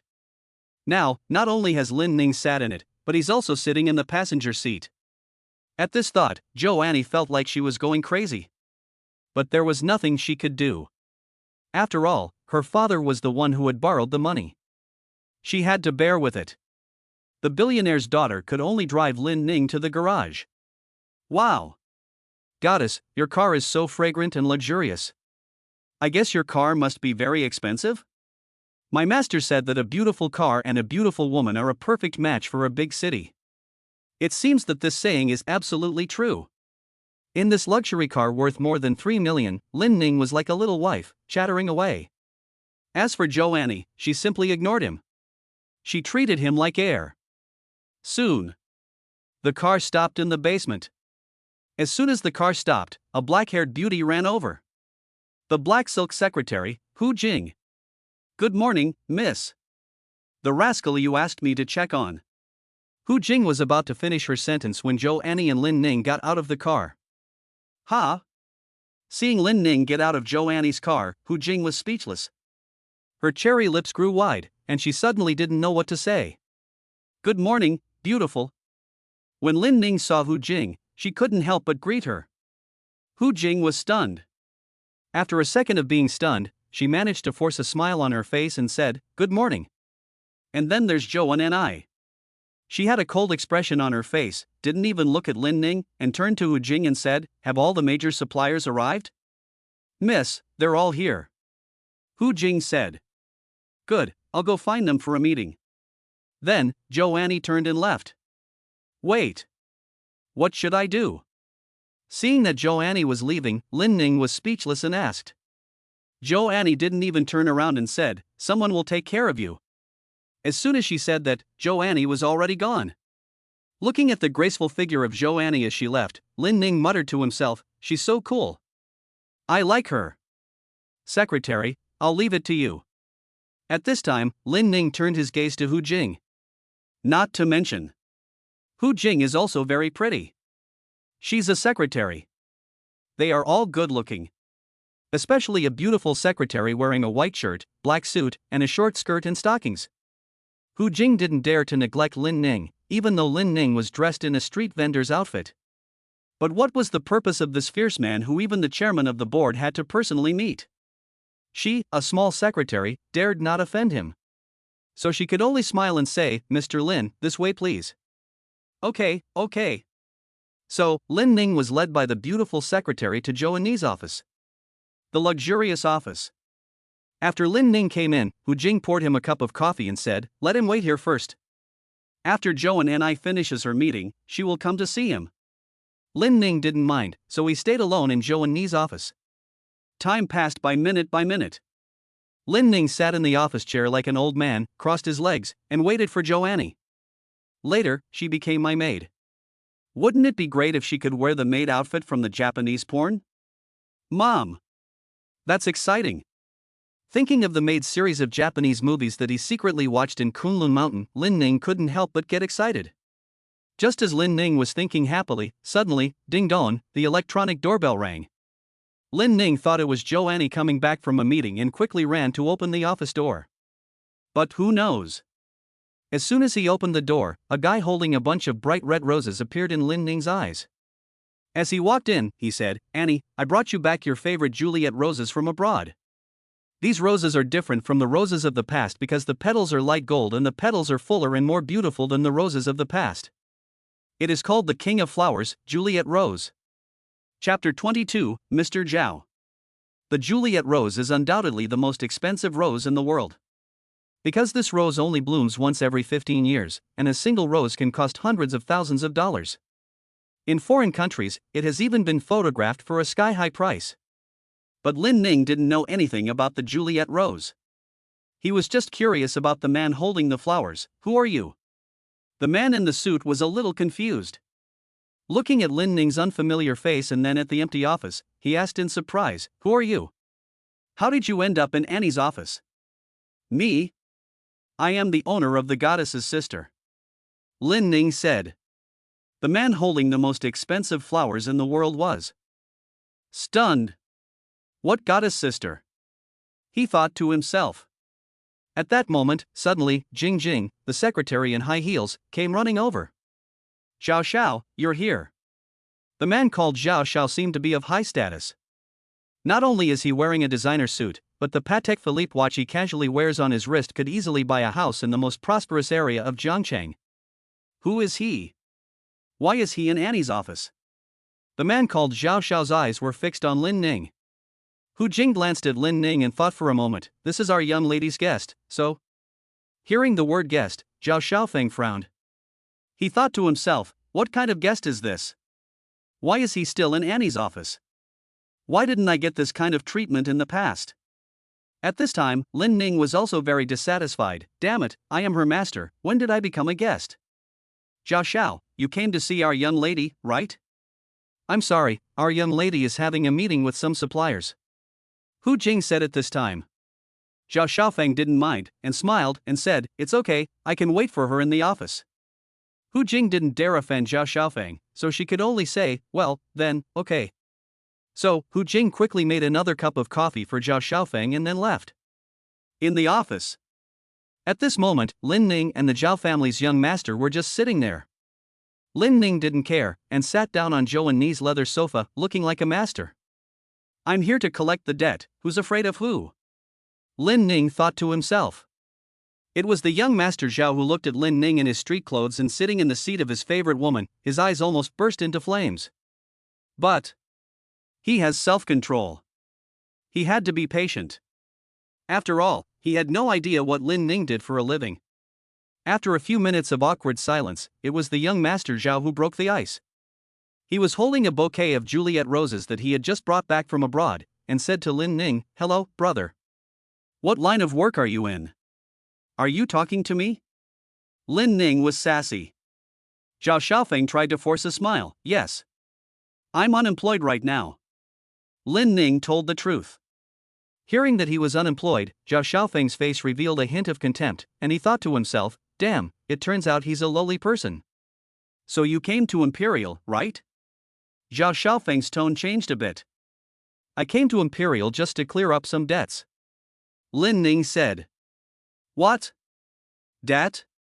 Before Zhao Dishao could understand, Lin Ning spoke up. What about you? What do you do? When asked about his identity, the young master Zhao pretended to be someone else. I am Zhao Xiaofeng of the Zhanghai Group. I am here to sign a European cooperation agreement with the Imperial Group. Zhao said with a swagger. After that, the young master Zhao took out a golden business card and handed it to Lin Ning with a very arrogant manner. This is my business card. Lin Ning didn't even look at the business card and said. Since you are here to talk about cooperation, why do you have such a big flower? Lin Ning asked curiously. Zhao Xiaofeng, who was being asked, smiled contemptuously. Flower? Ignorant. Do you know how expensive my Juliet rose is? Lin Ning had never heard of such a rose. Well, let me tell you. One of my roses can buy a house in Jiangcheng. Lin Ning was dumbfounded and thought to himself, is this grandson for real? Afterwards, Zhao Dishao continued, Annie loves this kind of rose the most. That's why I spent a fortune to buy it from abroad and gave it to her. Ha! So you were holding the flowers for your goddess sister? Are you the little lapdog my master was talking about? Lin Ning said. What? How dare you scold me? Zhao Xiaofeng was furious when he heard this. Lin Ning quickly said, I'm sorry, I was just joking. Don't mind it. Seeing that Lin Ning had apologized, Zhao Xiaofeng snorted in anger. After all, how could a young master like him care about a lowly person? Humph, ignorant. While Lin Ning and Zhao Xiao were waiting, Zhou Annie, who had just finished a meeting, walked out of the council chamber. As soon as she came out, Hu Jing hurried over. Miss, Zhao from Zhanghai Group is here. Zhou Annie's brows furrowed at the news. What is he doing here? Hu Jing shook her head and said, he's bringing roses. It should be. Say it. What can't be said? Zhou and Ni coldly said. Zhao Xiao should be giving you roses and expressing his love for you. Hu Jing quickly added. Ha! He's not even worthy of showing me affection. Zhou Annie said. Her words silenced Hu Jing. Where is he now? And Zhou asked. Miss, he is in your office. Hu Jing said. Okay, I know. After that, Zhou Annie walked directly to the office with long strides. In the office, Lin Ning was still sitting in Zhou Annie's leather office chair, smugly. On the other side, Zhao Dishao was standing with Juliet Rose in his arms. At this moment, the office door was pushed open with a bang. Annie, you've finally come. Seeing Zhou Annie walk in, Zhao De immediately showed his characteristic of licking dogs and went up to meet her excitedly. But then, Zhou Annie said coldly, Zhao, why are you in my office? I just came back from Europe. So I came to see you. Oh, yes, this is the Juliet Rose I brought you from Europe. Last time you said that this was your favorite kind of rose, so I had to pull a lot of strings to get it. I came especially to give it to you today. As he said this, Mr. Zhao handed the Juliet Rose he had purchased for a lot of money to Annie Zhou. Thank you. But I don't like it anymore. Zhou Annie politely said, took the priceless Juliet Roses, and then threw them into the trash without even looking at them. Puff. This scene made Lin Ning laugh like a pig. And the face of the young master Zhao turned livid? Chapter 23, Dare to Threaten Me? Does Mr. Zhao have anything else to do? Zhou Annie gave the order to leave. I. Lord Zhao was embarrassed. Since there is nothing else, please leave. Zhou Annie said coldly, and suddenly looked up and saw Lin Ning, who was laughing like a pig. What's worse, this guy wasn't just laughing, he was sitting in his seat. Who told you to sit here, you bastard? Get out of here. Zhou Annie rushed to Lin Ning's side with fire in her eyes, as if she wanted to kick Lin Ning away with a kick. Lin Ning quickly stood up and said, just sit in your seat. What's the big deal? No one can touch my seat. Zhou Annie said in a stern voice. Cut it out. If you don't want to touch it, then don't. Do you think I like it? Lin Ning mumbled. By the way, after the meeting, should we talk about the debt? Lin Ning suddenly said. Hearing the word debt, Zhao Xiaofeng, who didn't know how to find a way out, suddenly stepped forward and said, "Annie, what debt?" Seeing that Mr. Zhao had come out in a fit of righteous indignation, Lin Ning sighed and said, "Brother, I don't need you to worry about my debt with her. After all, this is between me and her." Nonsense. Annie's business is my business. Zhao Dejia is now showing the ultimate characteristic of a dog lover, protecting the beauty with his body. Lin Ning shook his head and said helplessly, "Kid, tell me. What debt does Annie owe you? I tell you, in this city, there is nothing Zhao Xiaofeng can't do." Zhao De thinks that he must behave well at this moment, because he thinks that only in this way can he please the goddess. But Lin Ning said he was very worried. He wants to fight him, but he thinks twice. After all, he is also a poor little lapdog. "Kid, what do you say? What debt does Annie owe you? I'm telling you, if you don't clear this up today, I'm not done with you." "Humph. You dare to frame Annie? I hate people like you, the lowest of the low." Zhao De, taking advantage of the situation, is ready to take Lin Ning in one fell swoop and protect the beauty heroically. Lin Ning thought he could just endure it. After all, he is also a poor man. But he never expected that Zhao would get more and more excited, and even started acting like a show-off. "Bear with it? I'll put up with your bullshit. Zhao, you idiot. What are you beeping about my debt with her? You want to chase her and flirt with her, but you're pretending to be cool with me?" Zhao Xiaofeng was stunned by these two sentences. Not only was he dumbfounded, even Zhou Ni, who was standing next to him, was dumbfounded. After all, no one expected that this guy in street clothes would suddenly be so tough. You dare to scold me?" The face of the scolded Zhao Dejia turned green, and he pointed angrily at Lin Ning. "It's not even close to being a light insult. You big-headed dog, it's fine to flirt with girls and act like a show-off, but you have to keep doing it. The most important thing is, what did I ever do to you that you have to use me as a prop? Can't you see that the goddess sister doesn't even bother with you? You big idiot." A scolding like this again left Zhao De stunned. He never dreamed that Lin Ning would dare to publicly insult him. And, what's more, he was right. Seeing Lin Ning scold him, of course, Zhao couldn't stand it. "You little brat, you're asking for it." With these words, Zhao Dejia took a step forward and rushed at Lin Ning.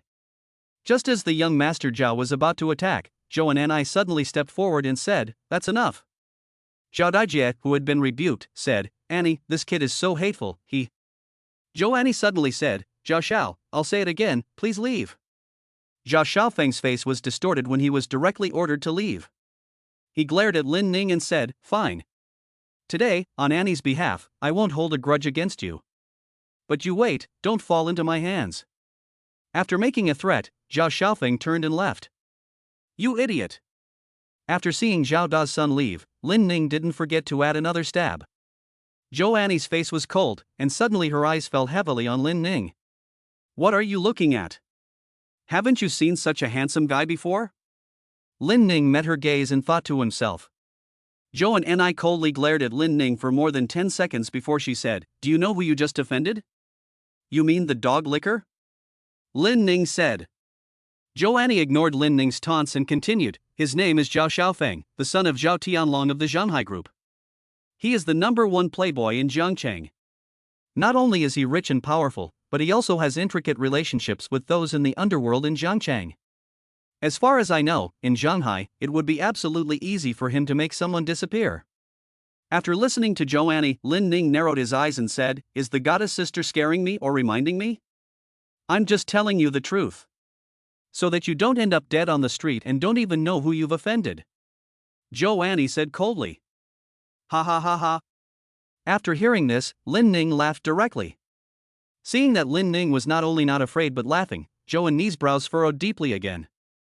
As he said, she had indeed just reminded him. After all, she also hates Zhao Xiaofeng's kind of goods. "Goddess sister, you worry too much. Do you know what my master said to me before he left the mountain?" Zhou Annie didn't say anything, just staring coldly at Lin Ning. "My master said that there are too many pretentious people in the big cities, and they have to be abused one by one, and they have to be abused to death. It would be best to kill the whole family and dig up the ancestral tomb." These words left Zhou Annie speechless. She thought to herself, is this scoundrel telling the truth? How could there be such a master in the world? Lin Ning did not mention the incident with Zhao Daguang again. Because in his eyes, that kind of person is like dust.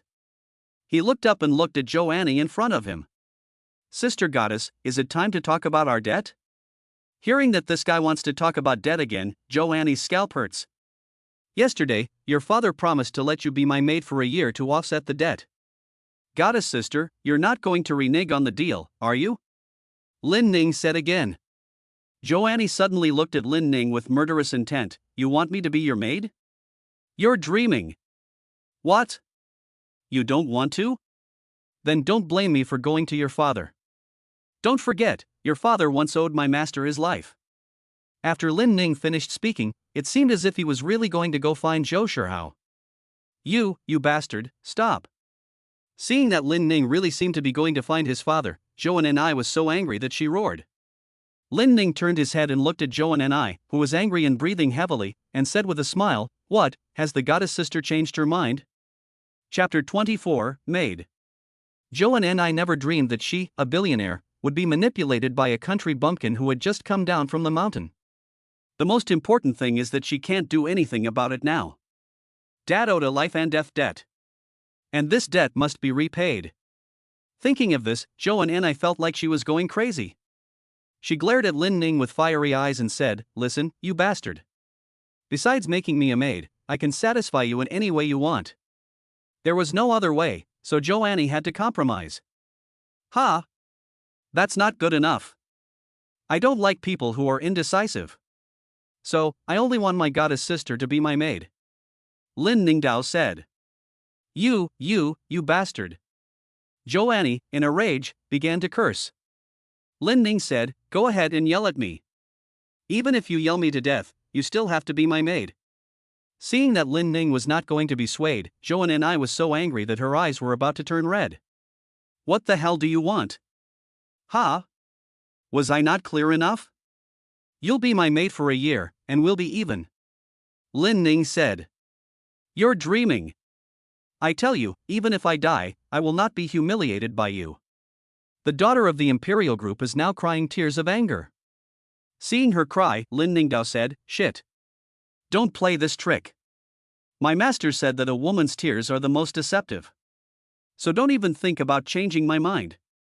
Aha! Zhou Annie felt like she was going to explode. She has had a strong personality since she was a child. And is the character of a standard strong woman.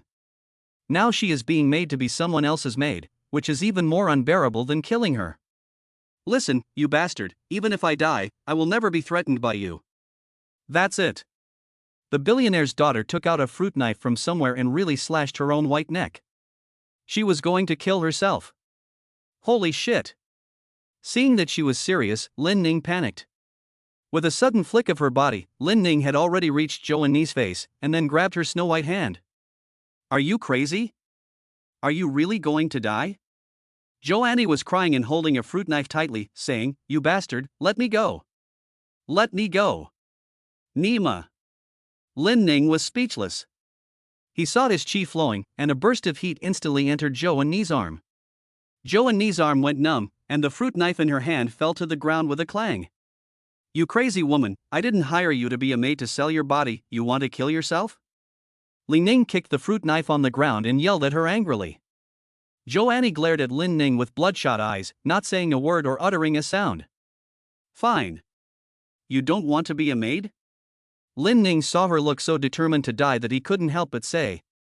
After all, he was afraid that this silly woman would really commit suicide later, and that would be the end of the world.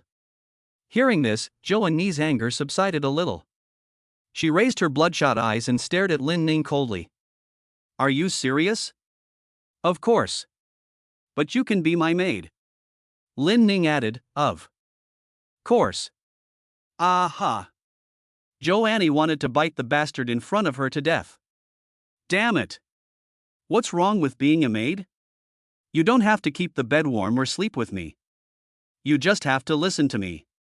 Don't forget, your father owes my master his life. Lin Ning said angrily. Zhou Annie heard this and her anger, which had been rising, calmed down a little.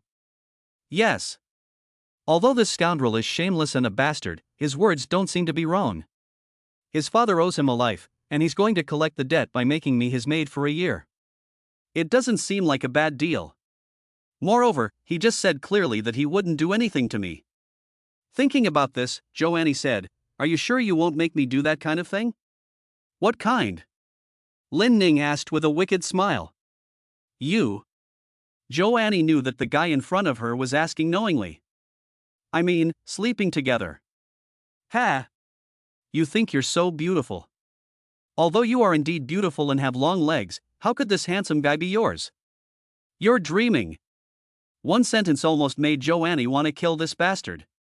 She, the billionaire daughter of the Imperial Group, the dream girl of many men. But now she was being talked about like this by Lin Ning?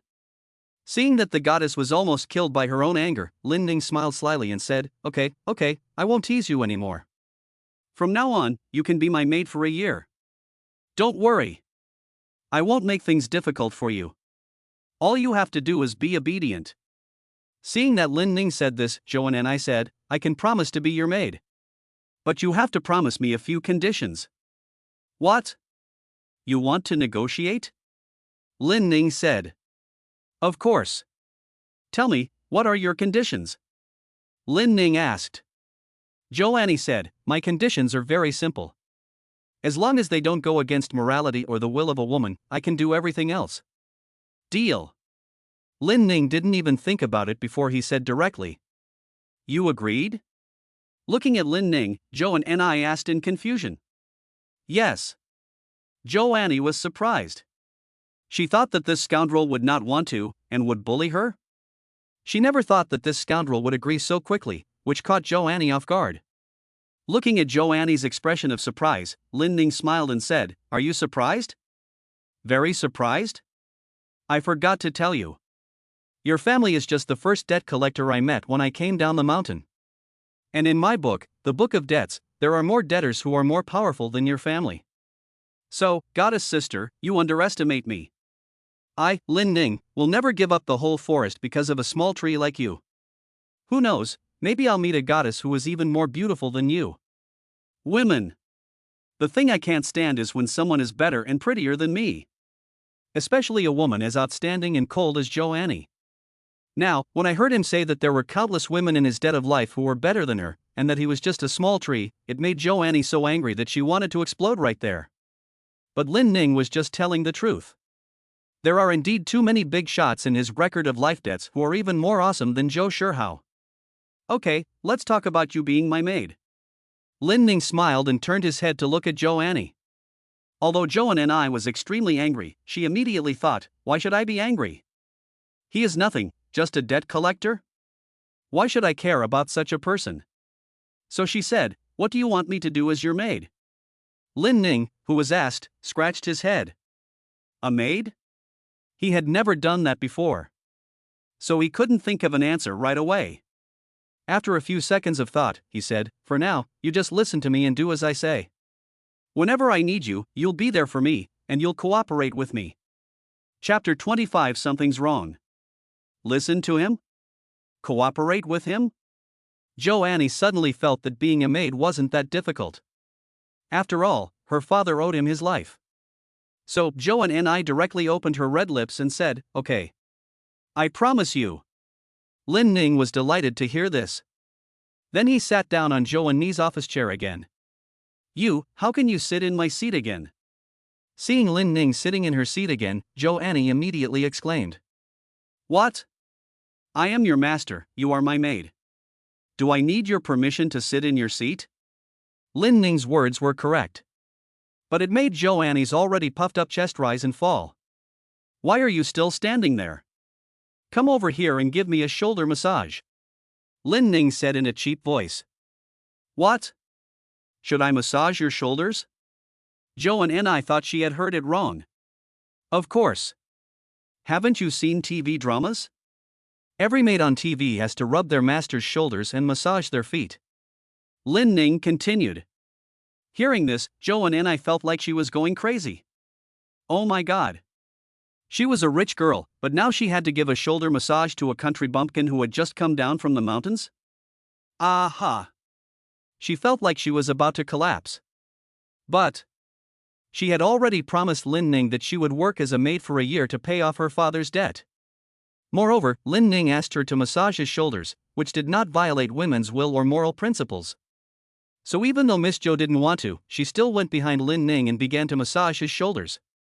Make it more comfortable. Lin Ning also added, I won't kill you. I won't kill you. Behind her, Miss Jo, like a person who had a grudge against someone, began to pinch Lin Ning's shoulders hard. I'm going to. You want to strangle me to death. Can you massage? Lin Ning was in pain from being pinched and couldn't help but say. You asked for it. Don't forget, I don't know how to massage. Joan and I said. Lin Ning was so angry. I wanted to teach this arrogant young lady a lesson, but who knew that this little brat would go against me? Damn it! A servant like you would have been dragged out and beaten to death by the master in ancient times. Lin Ning said angrily. Joanne sneered, come on, if you're so capable, hit me. Of course, Lin Ning would not hit a woman. If I were to hit her, I would only hit her perky butt. Forget it, don't press it. Lin Ning gave up. Joanne put her arms around her, looking like a domineering woman. The more he looked at her, the more he liked her. Isn't this the cold and aloof older sister in romance novels? Looking at her beautiful face, Lin Ning suddenly said, by the way, you're so beautiful, do you have a boyfriend? Joanne was asked this, and she gave Lin Ning a fierce glance, what's it to you? Of course it's my business. If you don't have a boyfriend, then I'll be your boyfriend from now on. Ha! Joanne and I laughed when she heard this. You want to be my boyfriend? What, you don't like me? I can tell you, back in Kunlun Mountain, all the young widows and young wives in the surrounding villages considered me their dream lover. Lin Ning said. Ah. Oh. Joanne and I felt like she was going to throw up. Don't you believe it? Back then, I was a real ladies' man. Even the tigers in the mountains would howl at the sight of me. And you think I'm not good enough for you? Lin Ning felt very angry. Joanne really didn't want to deal with this hooligan. So she turned her back on him and ignored him. Lin Ning was left talking to himself. And Annie Jo completely ignored him. Time passed by minute by minute. I don't know how long it took, but Lin Ning suddenly looked at the time and said, it's almost noon. I think my cousin has seen that scum. After thinking for a moment, he took out his old flip phone. He dialed Han Yun's phone. After ringing a few times, the phone finally connected. Hello, sister-in-law. Have you gone to divorce that scum Zhang Long? Lin Ning asked. He knew that Zhang Long was a scoundrel, so he was a little worried about him. Han Yun, who was already at the Civil Affairs Bureau, said to Xiaoning, don't worry. I just spoke to him on the phone. He said he'll be here in 20 minutes to go through the paperwork. Oh, that's good. Sister-in-law, when you're done, remember to let me know. Yes, I will. Han Yun, standing at the entrance to the Civil Affairs Bureau, happily hung up the phone and then continued to wait at the entrance to the Civil Affairs Bureau with her bag. Today is the day she gets a new life. As long as she divorces Zhang Long, she can truly live a free life. So, Han Yun is dressed very nicely today. She already had a perfect figure, and she was wearing a low-cut dress. She was wearing sheer stockings on her snow-white legs and a pair of white high heels. The sunlight shone on her beautiful oval face, and she waited for Zhang Long to come, holding her cell phone. On the street, where Han Yun didn't notice at all, a gray business car was parked there. Zhang, your wife is there. Inside the car. The bald man with a cast on his arm looked coldly at Han Yun at the entrance to the Civil Affairs Bureau while talking to Zhang Long. Brother Cohen, I've already paid half of the money. Do you really want to arrest her? Zhang Long asked in fear. It turns out, this gambling dog took 500,000 yuan from Lin Ning yesterday and only gave 250,000 yuan back to Cohen. And the remaining 250,000 yuan, he lost it all overnight yesterday. Damn it! You know you only gave me half of it? When he saw the gambling dog, Sang Cohen couldn't help but scold him. Zhang Long rubbed his face and said, what does Brother Cohen want me to do? Of course I want not only money, but also your woman. Don't forget, you promised me your wife. Said Sang Cohen. But, my cousin is a bit of a tough guy. Zhang Long thought of Lin Ning and was a bit scared. Don't be afraid. Last time I was careless.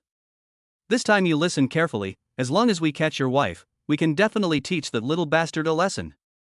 Furthermore, the third master has sent me a lot of people. This time, I will definitely make that little bastard pay me back with interest. Sang Kuan said in a stern voice. Upon hearing this, Zhang Long dared not speak. After all, the third master behind this Shan Kuan is a big shot in the underworld. It is said that he is a big shot in the famous Sihai Hall in Jiangcheng.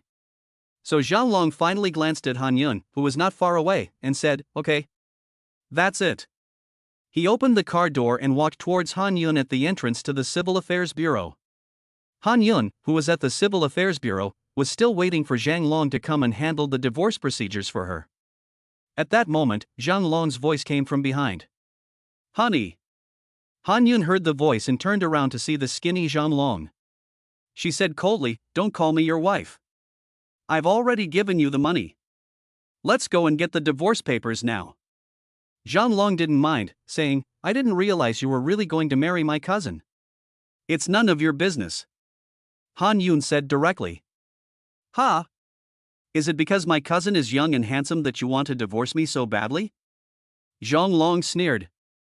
Han Yun, upon hearing this, angrily said, "Zhang Long, you are shameless. Go ahead and scold me. After today, you'll be sleeping with someone else anyway." "I don't care," Zhang Long said. Han Yun really didn't want to talk to the scum, so she said, "Stop talking nonsense. You promised to divorce me today. Let's go through the formalities. Don't be in a hurry. After all, we were husband and wife. Before we divorce, I have something to give you." Zhang Long suddenly said. "You're giving me something?" Han Yun laughed when she heard this. Over the years, Zhang Long has only ever beaten and scolded her. When has he ever bought her anything? Yes. Although we are getting divorced, after all, we were husband and wife. So, I bought you something and put it in the car. After you pick it up, we'll go and get the paperwork done, and from now on, we'll go our separate ways. After he finished speaking, Zhang Long pointed to the commercial vehicle on the street. "I put the thing in the car. Go get it." Han Yun looked at the commercial vehicle on the street and hesitated. She didn't believe that Zhang Long would buy her something out of the kindness of his heart. But, in broad daylight, and once she has the item, she can divorce the scum. Thinking about this, Han Yun finally nodded and said, "Okay. I hope you will keep your word and divorce me later." "Don't worry." After Zhang Long said that, he walked towards the business car. Han Yun followed him. Soon, Han Yun followed Zhang Long to the business car and said, "Where are the things?" "It's inside. I'll get it for you," Zhang Long said as he slammed the car door open. Then, Shan Kuan and a group of his henchmen appeared in Han Yun's eyes. Han Yun was shocked to see bald-headed Sang Kuan, and her pretty face turned pale. "How is it you guys? Little beauty. We meet again." Shan Kuan smiled lewdly while looking at Han Yun's beautiful figure. "What do you want?" Han Yun was scared and backed away while saying, "But..." Shan Kuan grabbed her arm and said, "Your man sold you to me. I didn't even get to enjoy you? What do you think I want to do?" Han Yun's head exploded at the sound of this. "Zhang Long, you animal." Han Yun was so angry that tears were streaming down her face. Zhang Long sneered on the side, "Don't blame me. Who told you to find another man? It's better to let my brother Kuan enjoy it first. Help, help." Han Yun couldn't help but struggle and scream at the same time. But as soon as she screamed, Sang Kuan covered her mouth with his hand. After a while, Han Yun fainted. After Han Yun fainted, Sang Kuan shoved her into the back of the car, and then they drove off. Chapter 26, Self-Destruction. Dihao Group. Lin Ning is still in Zhou Ni's office. Lin Ning, who had been in the office for 2 or 3 hours, surprised the black silk secretary Hu Jing.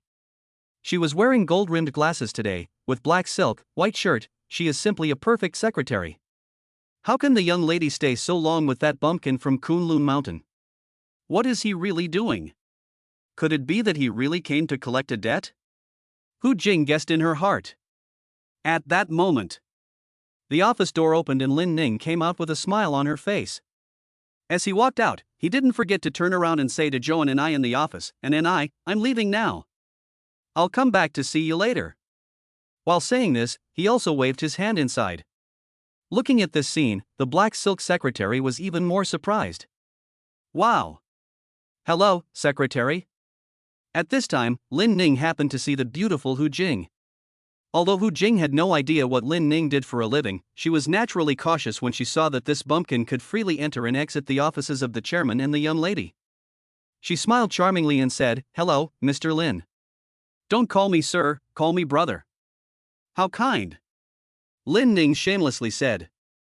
Hu Jing smiled. "Mr. Lin, are you leaving?"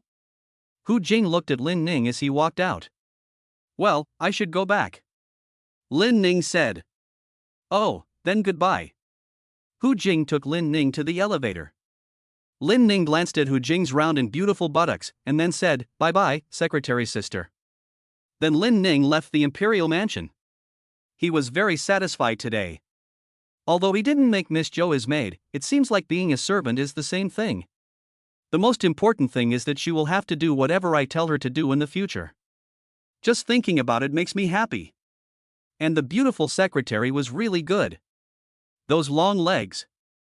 Those stockings. Gee. Lin Ning thought to himself as he walked down the stairs. It seems that I have to come here more often in the future, at least I can feast my eyes every day. Lin Ning thought to himself. He left the gate of the imperial mansion. Lin Ning took out her cell phone and looked at the time. It was almost 12 o'clock. Why hasn't my sister-in-law called yet? Could it be that the paperwork with that scum hasn't been completed yet? He thought about it. Lin Ning was about to call Han Yun's phone to ask about the situation when suddenly, the phone rang at this time. When he picked up the phone, he saw that the caller ID was Han Yun. Lin Ning quickly picked up the phone and said, "Sister-in-law, is it done?" But as soon as the words came out, a sinister laugh came from the other end of the phone. "You little brat, do you remember me?" Upon hearing this, Lin Ning's face turned black. "Who the hell are you?" The dead man on the other end of the phone said, "You hit me yesterday, and you've already forgotten me?" Lin Ning was stunned, and instantly remembered the bald-headed man. "It was you, you bastard. Where's my cousin?" The bald guy on the other end of the phone laughed cruelly. "Don't worry, I have this little bitch in my hands right now." Hearing that Han Yun had been captured by this bald-headed loser, Lin Ning suddenly felt a cold murderous intent in his body. "Listen carefully, you bastard. If you dare to lay a finger on my cousin, I will chop you into pieces and make you regret being born," Lin Ning said. "Ha? Threatening me? Do you think it will work? Listen carefully, you little bastard. If you want to save your cousin, come to the abandoned factory shed in the suburbs before midnight. If you don't dare to come, don't blame my brothers for treating your cousin well." The voice on the other end of the phone was cold and cruel. Lin Ning was furious. "Fine, you just wait." After hanging up the phone, Lin Ning was furious. He never dreamed that he would be threatened just after he had come down from the mountain. "Damn it. If I don't kill these scumbags today, my name is not Lin," he finished. Lin Ning directly stopped a taxi and went to the abandoned factory shed on the outskirts of the city. 40 minutes later, Lin Ning arrived. This is a deserted area on the outskirts of the city, so it's very desolate. As soon as Lin Ning got out of the taxi, he saw a thug with a steel pipe in his hand waving at him from afar.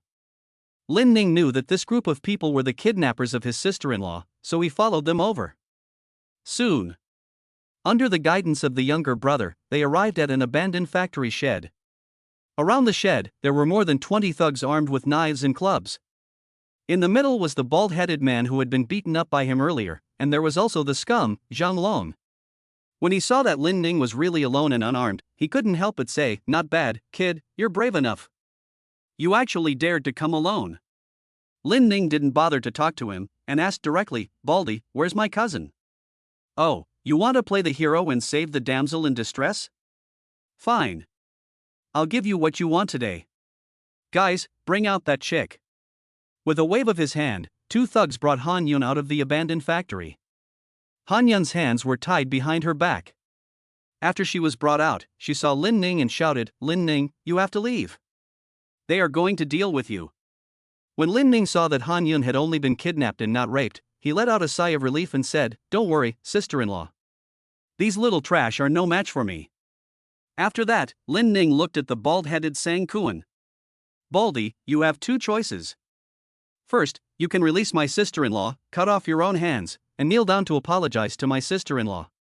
Second, I will do it myself, but then it won't just be two broken hands. You choose." As Lin Ning said this, Sang Kuan burst out laughing. "Damn it! I've seen a lot of bullshitters in my life, but I've never seen one like you who can blow your own bullshit up to the sky? And you still want me to cut off my hands and kneel in front of you to apologize? Are you fucking crazy?" Upon hearing this, Lin Ning shook his head and sighed. "Why, I'm trying to persuade you, but you won't listen?" Bald-headed Sang Kuan was about to say, "I'll listen to you. I've brought so many people with me, and you want me to kneel down and apologize?" But before he could finish, suddenly, Lin Ning moved. Like a whirlwind. He didn't even see a shadow, and then, Lin Ning arrived in front of Guanto Sankuan. Shang Kuan felt his vision blur, and then one of his arms snapped and twisted into a Z shape. Looking at his broken arm, not only was Sang Kuan stunned. All the little brothers present were also dumbfounded. Ah! Then, a pig-like scream came from Sang Kuan's mouth.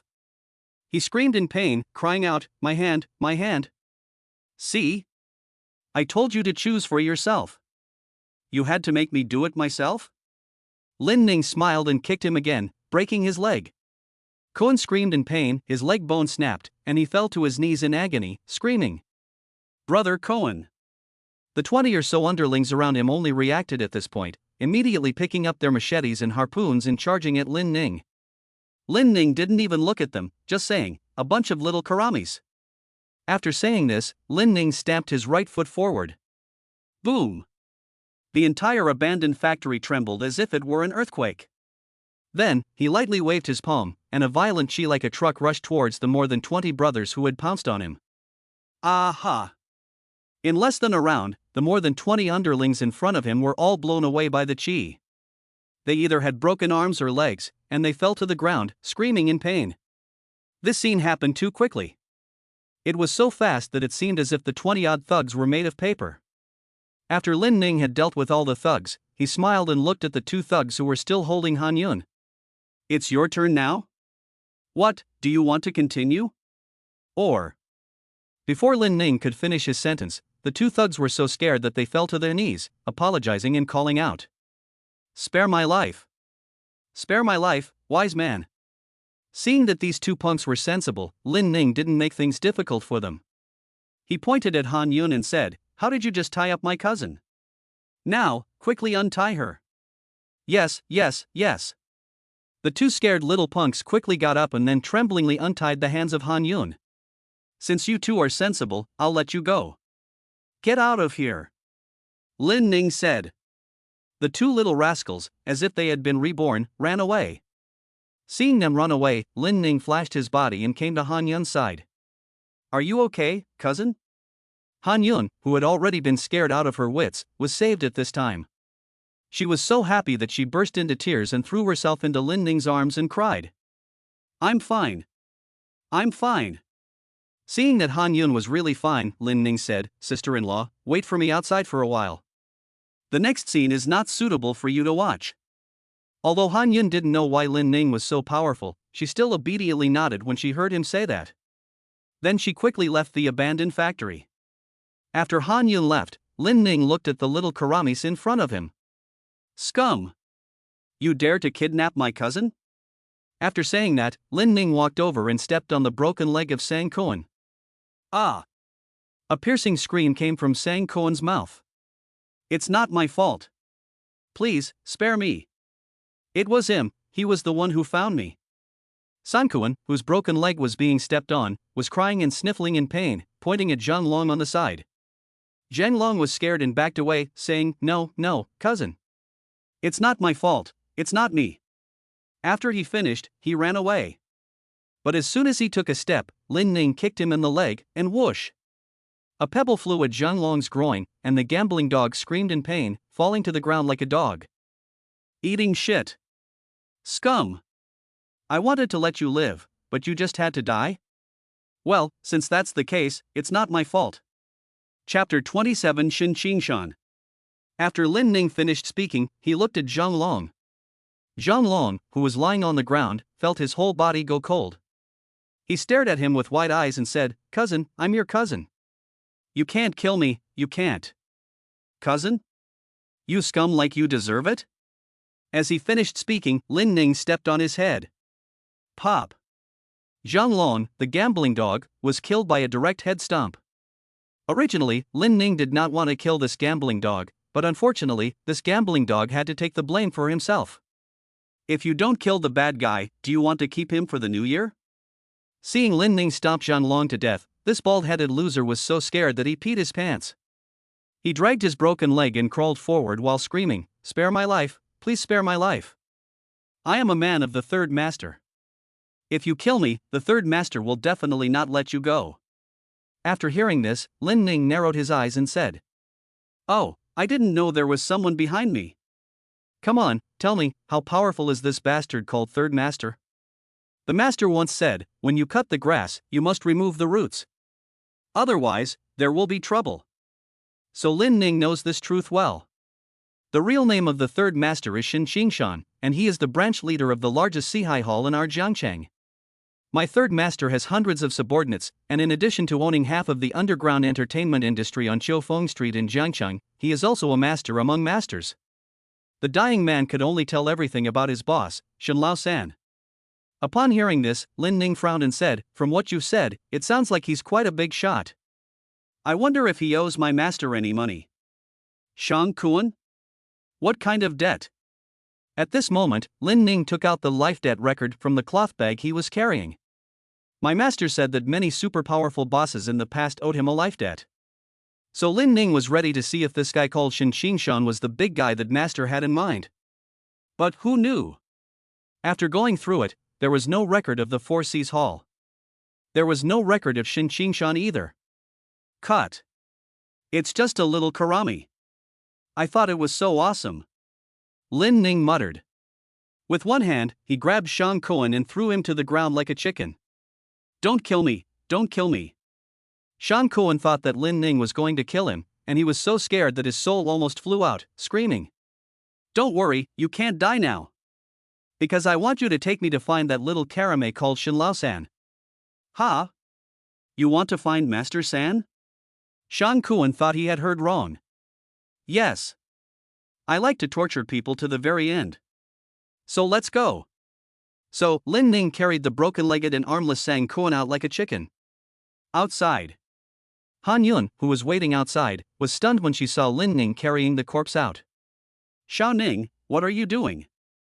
Han Yun asked in puzzlement. Lin Ning smiled and said, "It's nothing, sister-in-law. I'm going to pay my respects to the bald boss." "What? Greet his boss?" Han Yun was stunned. "Yes, sister-in-law. But I will first take you home safely."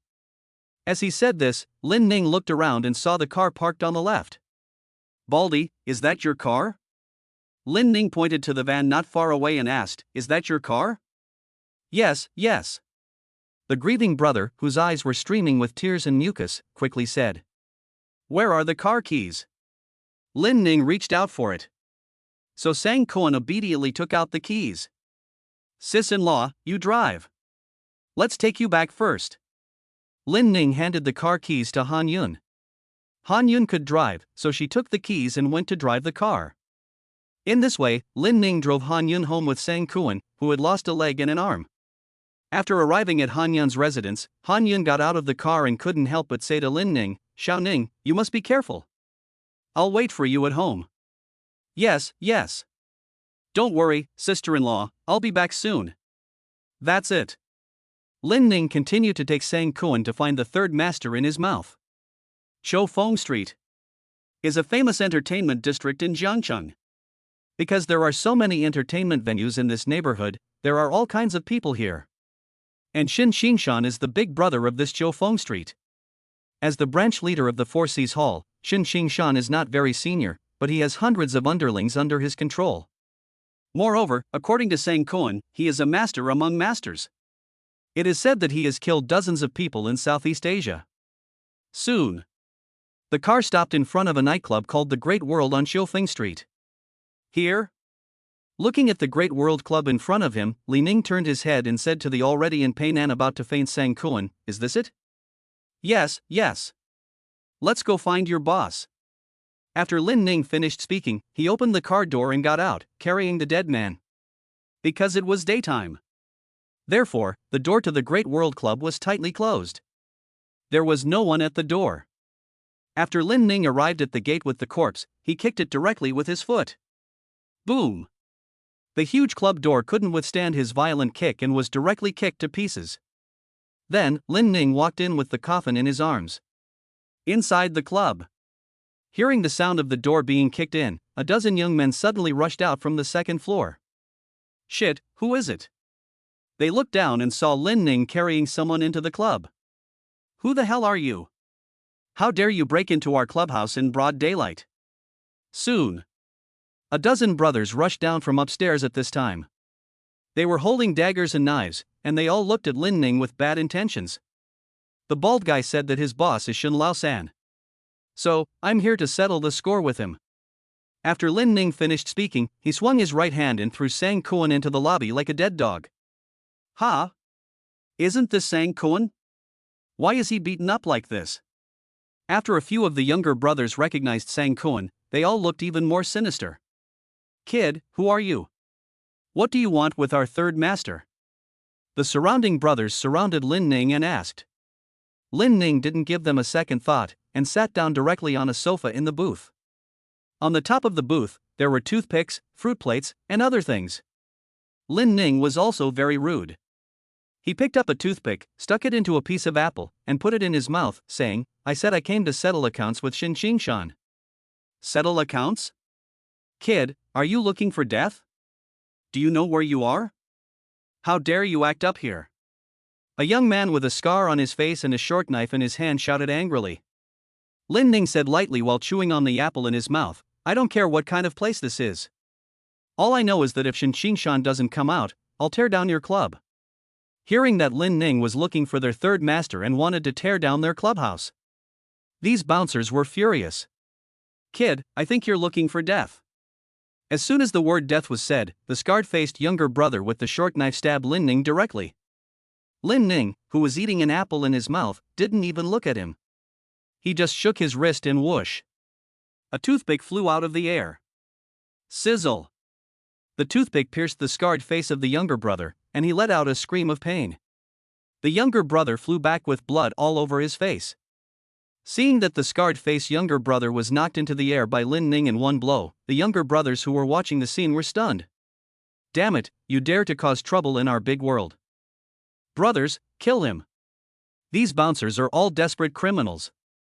Seeing Lin Ning injure people, they all picked up their weapons and rushed at Lin Ning to kill him.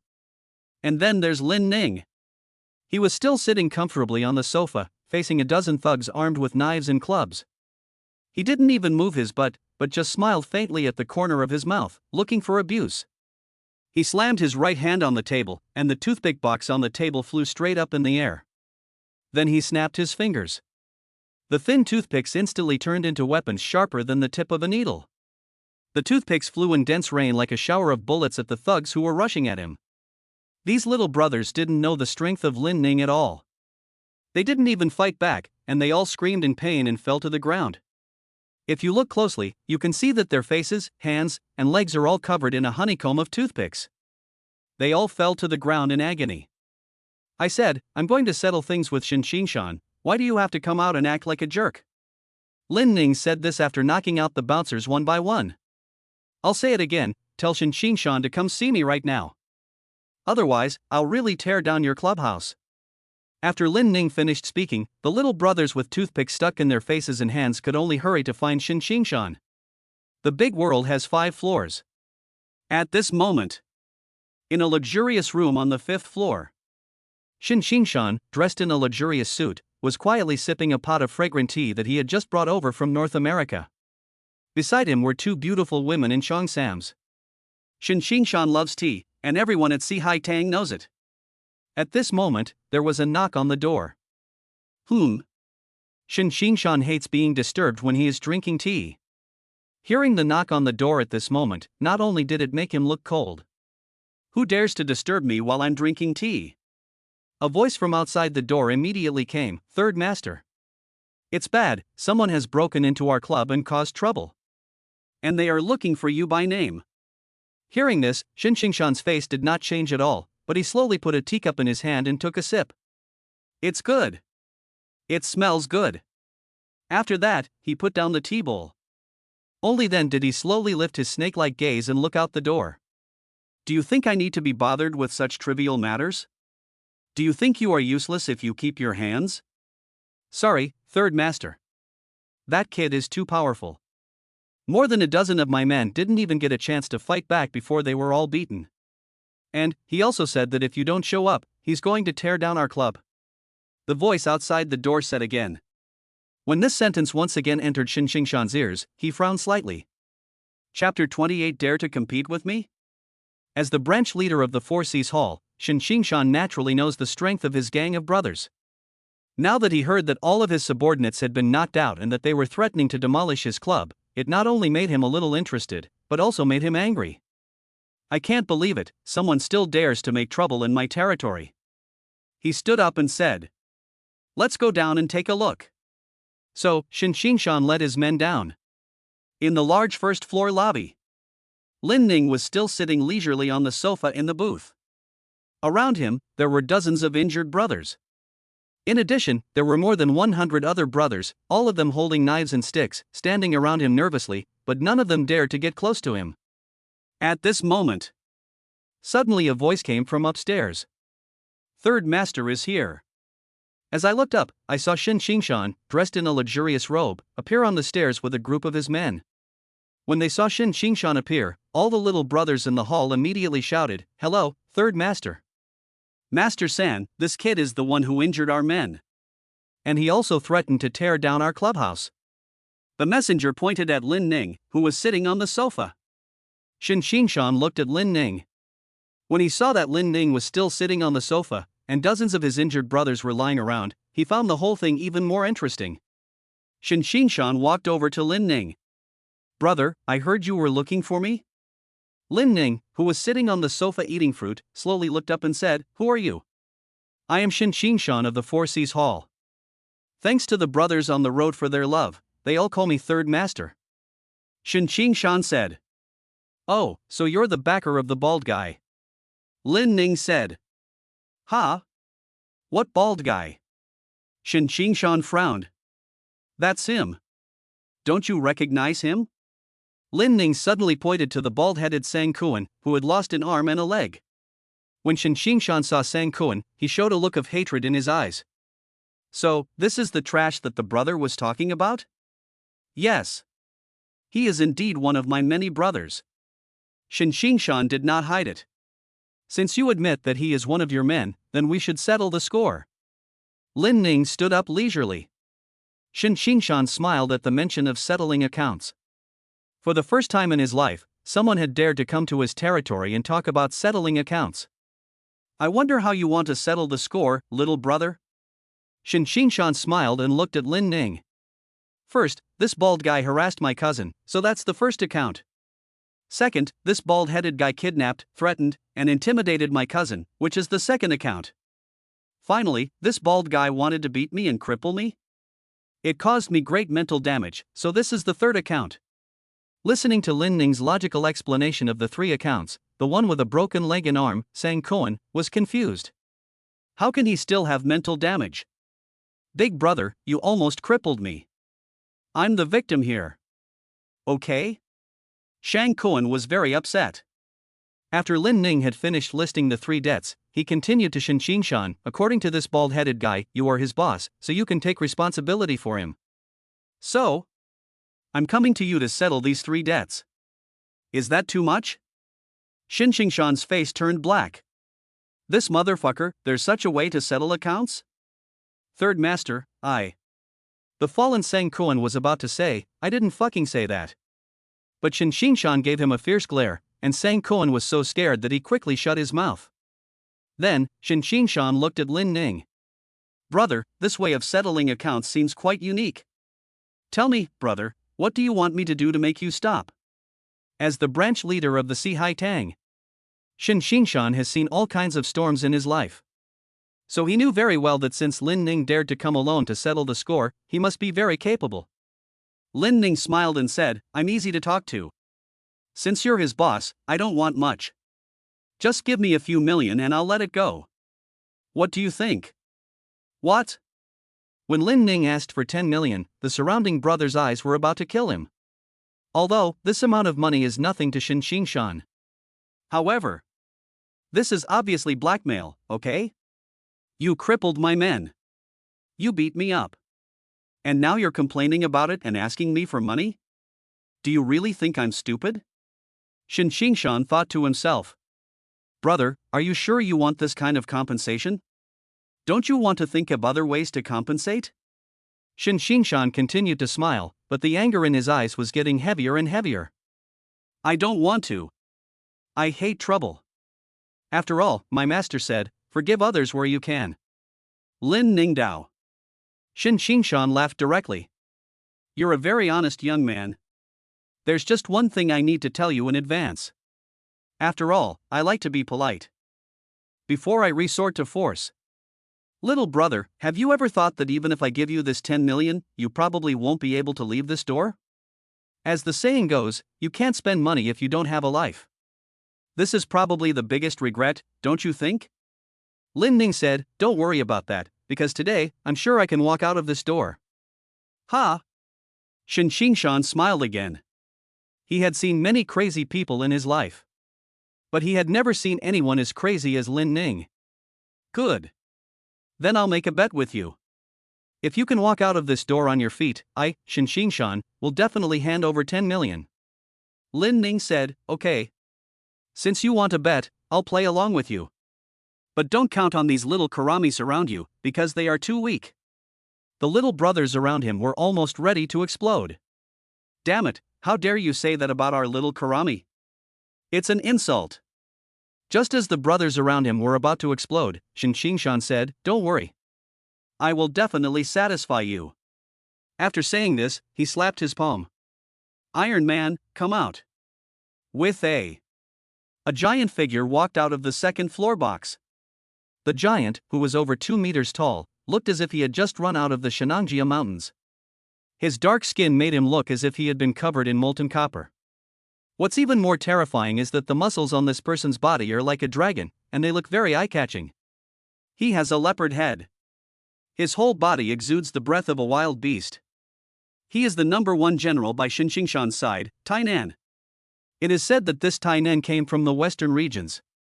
It is rumored that this man can tear apart cheetahs with his bare hands and fight giant lions. He once had a terrifying record of 36 wins, no losses, and 19 kills in underground fighting competitions in Jiangcheng.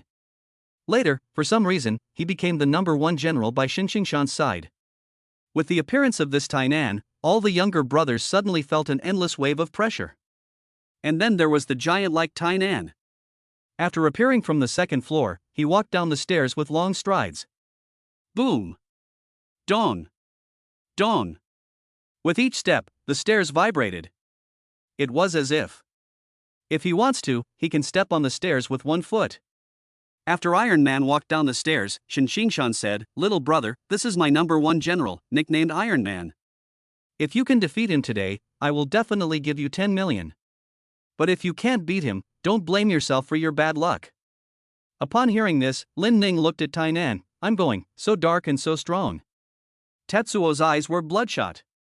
Like a wild animal, he stared at Lin Ning. Are you sure you want me to fight him? Lin Ning asked at this time. What, are you afraid, little brother? Shan asked with a smile. Lin Ning shook his head and said, I'm not afraid. I just think that this big idiot is so unique and rare that I don't want to waste him. When he said this, the whole audience was furious. What? How dare you call Iron Man a big idiot?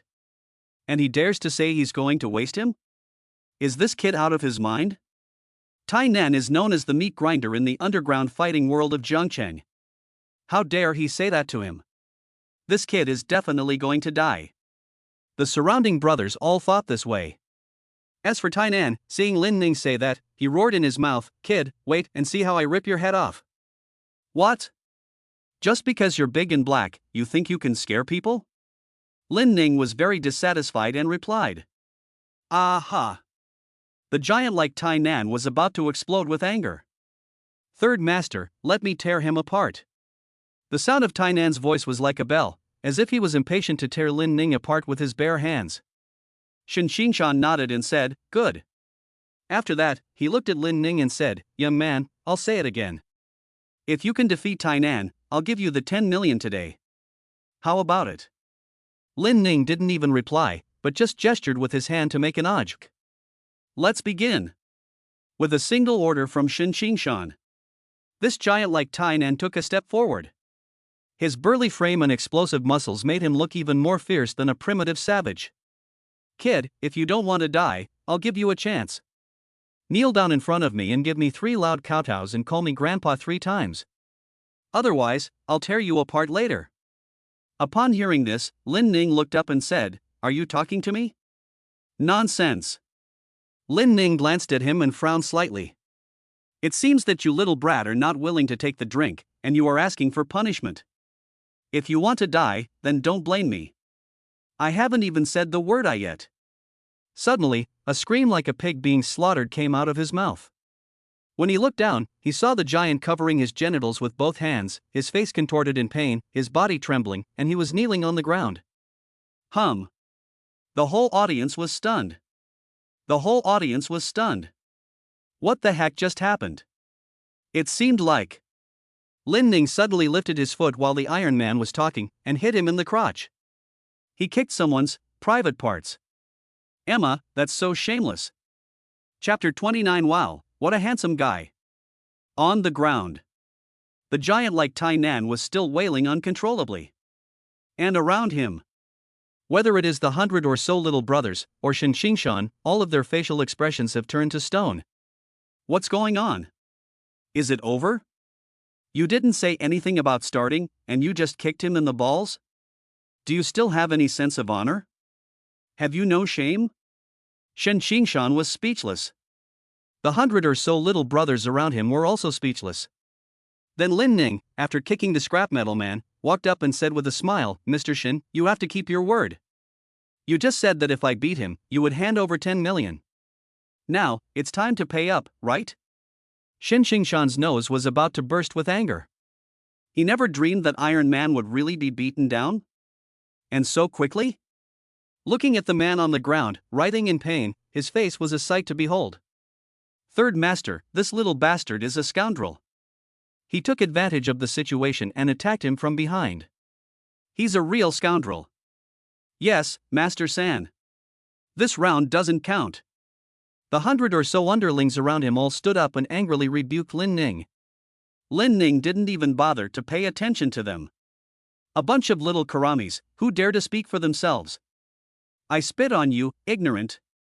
And Shen Xingshan, although he really didn't believe in the outcome, in the end, he was a man of his word. Besides, who said that you couldn't sneak up on someone during a fight?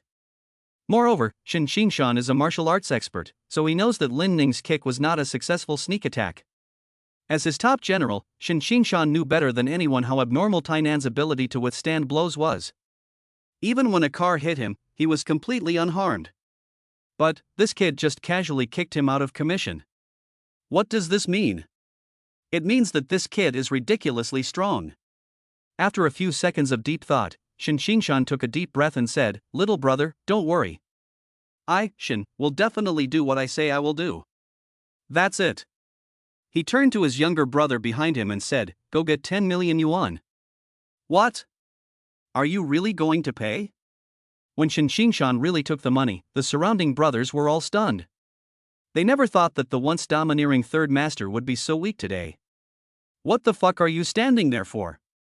Didn't you hear me?" Seeing that the brothers were not moving, Shen Xingshan was furious. The brothers behind him finally reacted, and quickly ran to the back to get the money. In a short while, a little brother came out with a bank card in his hand and handed it to Shen Xingshan. After receiving the bank card, Xingshan walked respectfully to Lin Ning and handed it to him with both hands, saying, "I really didn't expect that you were a real man with hidden abilities. I'm sorry for being rude. I apologize to you here." While saying this, Xingshan also bowed to Lin Ning. Lin Ning smiled and took the bank card, saying, "Boss Shin is very good at making friends." "Not at all. I'm just trying to make a living," Xingshan said. "That's right. Since you're so sincere today, I won't tear down your club," Lin Ning said. "Thank you, brother, for your magnanimity. May I ask you, brother, what is your name?" Xingshan is starting to make connections. Lin Ning didn't mind, and said, "My name is Lin Ning." "So you're brother Lin. I've heard a lot about you. It is my great fortune to have met brother Lin today. Therefore, if brother Lin needs my help or the services of the Four Seas Hall in the future, I will absolutely go through fire and water to help," Xingshan said. Lin Ning smiled. "Don't try to get on my good side. I'm not your kind of person." After hearing this, Xingshan smiled awkwardly. Yes, you're right, brother. Okay. Now that the score is settled, I should go. Listen, if you ever dare to harass my sister-in-law again, I'll not only shut down your club, but I'll also uproot your Four Seas Hall." After Lin Ning finished speaking, he turned and left. Xingshan, who was left behind, could only obediently wave goodbye to Lin Ning. After watching Lin Ning leave, Xingshan let out a long sigh. But the surrounding brothers were all stunned. Because none of them could understand why the once mighty Third Master would be so afraid of a mere boy. "What's going on? Third Master, are we just going to let that kid go?" One of the younger brothers couldn't help but ask at this time. As soon as he said it, Xingshan slapped him directly in the face. With a bang, the little brother was blown 5 to 6 meters away. "Damn it, you brainless piece of shit. Can you just comment on brother Lin like that? I'll tell you, that Lin brother must be a martial artist. Who knows, maybe he's a legendary cultivator." The little brother who was blown away was stunned. Not only was he stunned, but all the other brothers were stunned too. "Listen, whoever dares to harass brother Lin and his sister-in-law again, I will chop them to pieces. Also, immediately find out the background of brother Lin. I, Xingshan, must befriend such a strong man. If I can get to know him, then I will have a greater say in the Four Seas Hall in the future."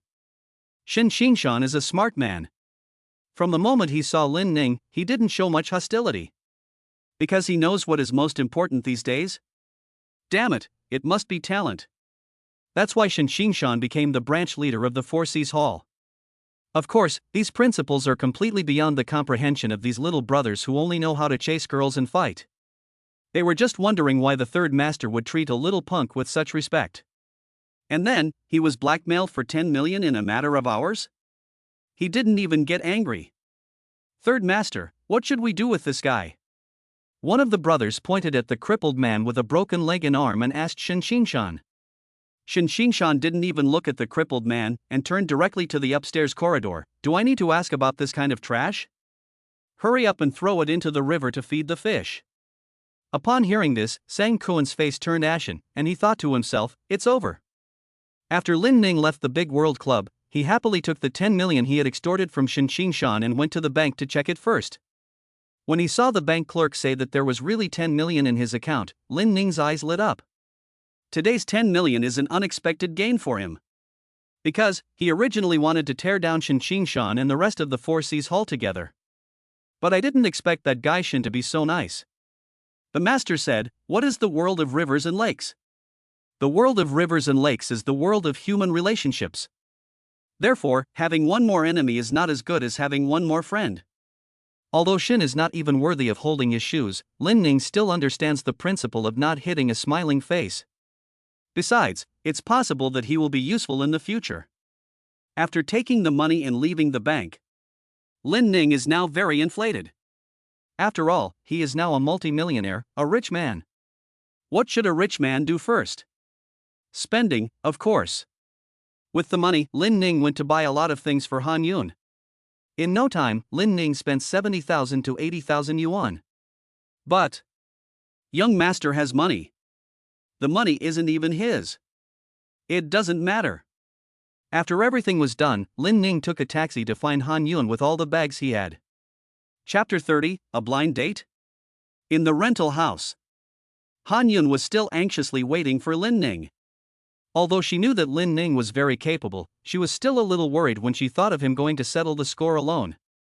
She had wanted to ask Lin Ning how he was doing several times, but she was afraid that she would disturb him.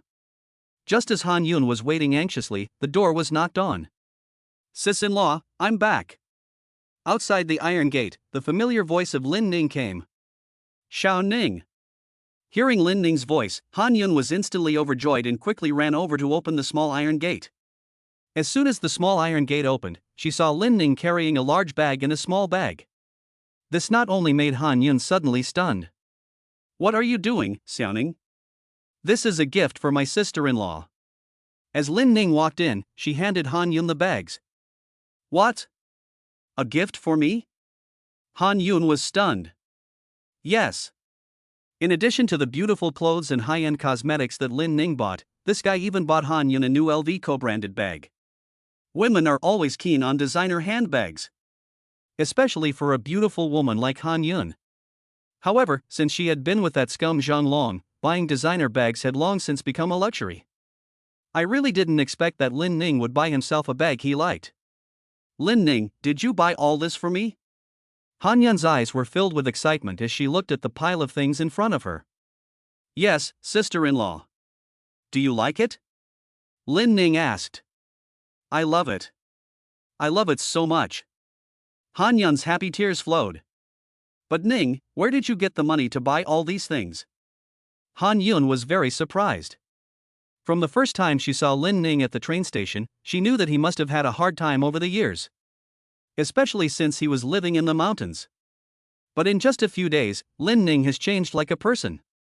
Not only did he redeem the 500,000 yuan for himself, but now he has bought so many gifts. "Don't worry about it, sister-in-law. You just need to know that your cousin is very capable." Lin Ning laughed and patted his chest. Although Han Yun didn't know how Lin Ning had gotten so much money, she was actually very happy. "Thank you, Xiao Ning. By the way, Ning, what happened to those bad guys?" Han Yun asked with concern. "Don't worry, sister-in-law, I've already dealt with them. From now on, they promise not to bother you again," Lin Ning said. "Xiao Ning, you didn't kill them, did you?" Han Yun asked in fear. After all, she was afraid that if Lin Ning accidentally killed someone, what would happen? "You're worrying too much. I just talked to them sensibly, and they listened." Of course, Lin Ning couldn't tell Han Yun the truth. After all, what if she gets scared?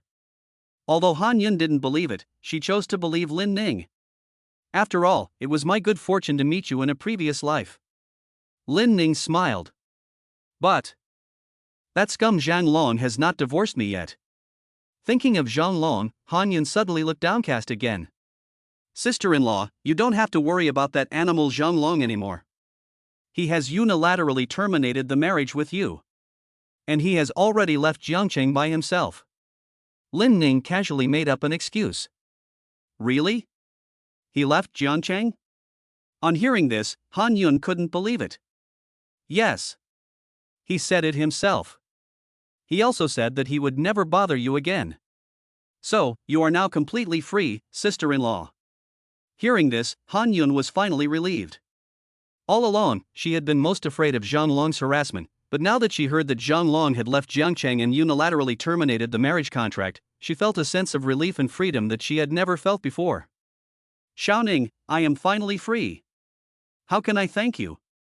Han Yun looked at Lin Ning, who was now incredibly handsome, with her beautiful eyes and asked, "How can I thank you?" Lin Ning felt that Han Yun's eyes seemed to want to eat him up. He quickly said, "Cousin, let's not be polite, after all, you are my cousin." Hearing Lin Ning keep emphasizing that she was his sister-in-law, Han Yun felt a little lost for some reason. But she didn't show it. After all, today is a happy day. After a while in the rental house, Han Yun suddenly said, "Xiao Ning, I want to accompany you to see Auntie. Is that okay?" Auntie, of course, refers to Lin Ning's mother. "That's great. My mother said last time that she must take me back for dinner," Lin Ning said with a smile. "Okay, let's go." We'll go to the street and buy something for Auntie and go see her. Yes. So, the two of them went out to buy things. Then they went to see Lin Ning's mother, Zhang Huerong. In the suburbs, a lonely bungalow is where Lin Ning lives. Because Lin Ning had just called his mother, Zhang Huerong went out early to buy groceries and also bought chicken, duck, fish and meat. Not long after, Lin Ning and Han Yun arrived in a taxi. The two got out of the taxi, carrying a large number of bags and packages, and headed for Lin Ning's house. Mom, I'm home. After entering the house, Lin Ning shouted. Zhang Huerong, who was cooking in an apron, heard the voice and quickly ran out. Xiao Ning, you're back. Where's your sister-in-law? Lin Ning smiled and pointed behind him. She's right here. Hello, Auntie. This is a gift for your old man. At this time, Han Yun, who was wearing tight jeans and a simple t-shirt, came out and handed the gift to her. Zhang Huerong quickly said, What's the point of being polite when you come to the house? It's a waste. It's fine. These are all gifts that Xiaoning bought for you. Han Yun said. Zhang Huerong also knew her son's intentions, so she didn't make any formalities and took it over and said, Xiaoning, quickly take your sister-in-law into the house and sit down. No, I'd better help Auntie cook. No, the kitchen is dirty. What if you get your clothes dirty? Zhang Huerong was about to stop her. But Han Yun had already walked into the kitchen and said, It's fine, it's fine. Lin Ning was happy to see Han Yun and his mother so close.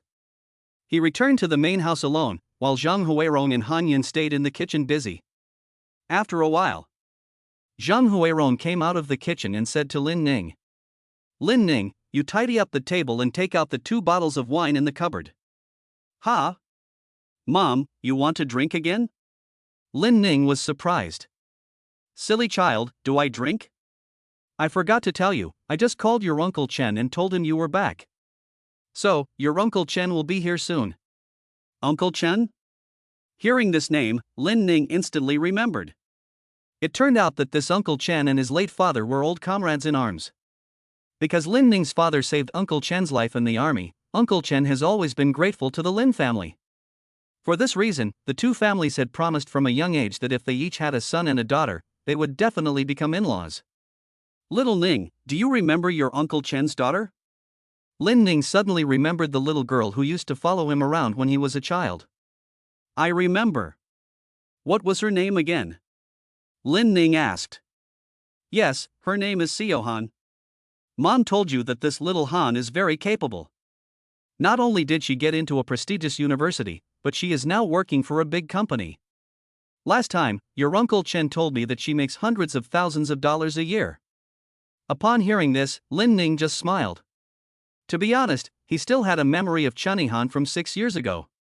Because they were a few years apart, Chenihan always liked to follow him around and call out, Ning, brother. Xiao Ning, you're not a kid anymore, right? Hearing his mother ask this, Lin Ning suddenly felt that something was wrong. Mom, what do you mean? Zhang Huerong smiled and said, Mom's meaning is very simple. When your father was still alive, we told the old Chen family that we wanted to be engaged for life. So, Mom thought, you should meet Xiaohan. Maybe you and Xiaohan can get together. Ha? Hearing that her mother was arranging a blind date for her today, Lin Ning panicked. Mom, I just got back. Don't you think you're rushing things? Zhang Huerong said, because you just got back, that's why I'm worried. You've been gone for 6 years. What if you leave again one day? So, I think if you can get married and have a family as soon as possible, you will be completely settled. It sounds like a good idea. But the problem is, how could Lin Ning possibly get married now? He just got back from the mountains. He hasn't had enough fun yet. Just as Lin Ning was about to say something, Zhang Huerong said, Okay. It's decided. When Uncle Chen comes over later, you have to behave yourself. Don't let the girl think badly of us. Mom is going to continue cooking, so remember to take out the 2 bottles of good wine in the cabinet. After saying that, Zhang Huerong left the main house. Lin Ning was left with nothing but a wry smile. Oh my god. I never thought that as soon as I came down the mountain, my mother would start setting up a blind date for me? Chapter 31 What? A marriage arranged by parents. On the street heading to the outskirts of the city, a minicar was driving by. The driver was a beautiful woman dressed in exquisite clothes. "Dad, why did you have to bring me to the suburbs today? I have a date tonight," the beautiful woman complained as she drove. The middle-aged man sitting in the passenger seat, who looked like an honest man, smiled and said, "Xiaohan, do you remember your Uncle Lin's house?" "Which Uncle Lin?" asked Chanihan. "It's Uncle Lin's house where Dad used to take you when you were little." Chen Haidao. The beautiful woman thought for a long time before she said, "Oh, I remember. He's your old comrade in arms from the army." "That's right." Chen Haidao. "Dad, hasn't Uncle Lin passed away for many years? Why did you suddenly mention him?" Shenihan asked. "Because, Dad is taking you to Uncle Lin's house today." "Right, little Han, do you remember Lin Ning?" Chen Hai asked again. "Lin Ning? Who?" Shenihan obviously had no recollection of Lin Ning. "Silly girl. When you were little, you used to chase after people, calling them Brother Ning over and over again. Now you're saying you've forgotten?" Chen Hai said with a smile. Shenihan thought for a while before suddenly slapping her forehead. "Is that the missing guy? I remember." After that, Shenihan said, "Dad, why are you acting so strange today? Why do you keep talking about the Lin family?" Chen Hai smiled and said, "Because yesterday, Lin's wife called me and said that Lin Ning, who had been missing for 6 years, had returned." "Ha? Is that possible?" Upon hearing this, Shenihan was also curious. "Yes. And I heard from sister-in-law Lin that Lin Ning hasn't been missing all these years. He went to the mountains to learn martial arts. And after he became an expert, he came back down." Puff. Shenihan couldn't help but laugh when she heard this. "What are you laughing at?" Chen Hai was puzzled and asked, seeing his daughter laughing. "Dad, you're so old-fashioned. Learning martial arts in the mountains? Oh my God. Do you think this is the old society? In my opinion, that guy named Lin Ning must have been unable to make a living outside, so he came back." Shenihan laughed with a smile. "No, that's not what Mrs. Lin said. She said that Lin Ning really went to learn martial arts." Chen Hai said.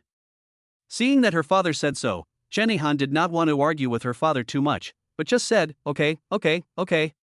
If you say that learning is learning, then that's fine, right?" Although she said this, she couldn't help but sneer at Lin Ning in her heart. "Learn an art? I don't believe it."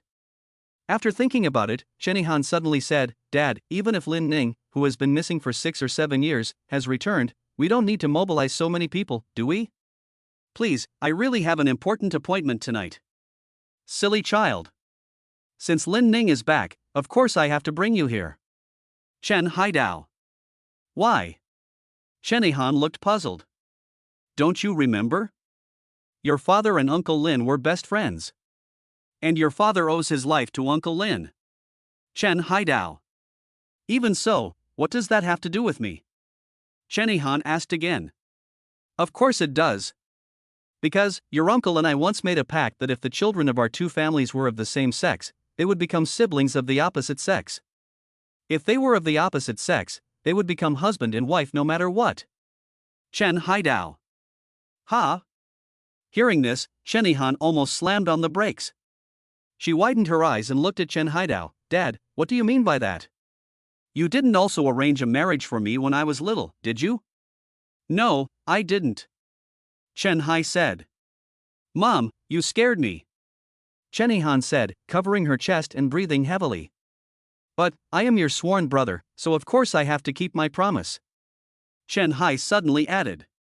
When he said this, Shenihan's face turned black again. "Dad, you can't be serious.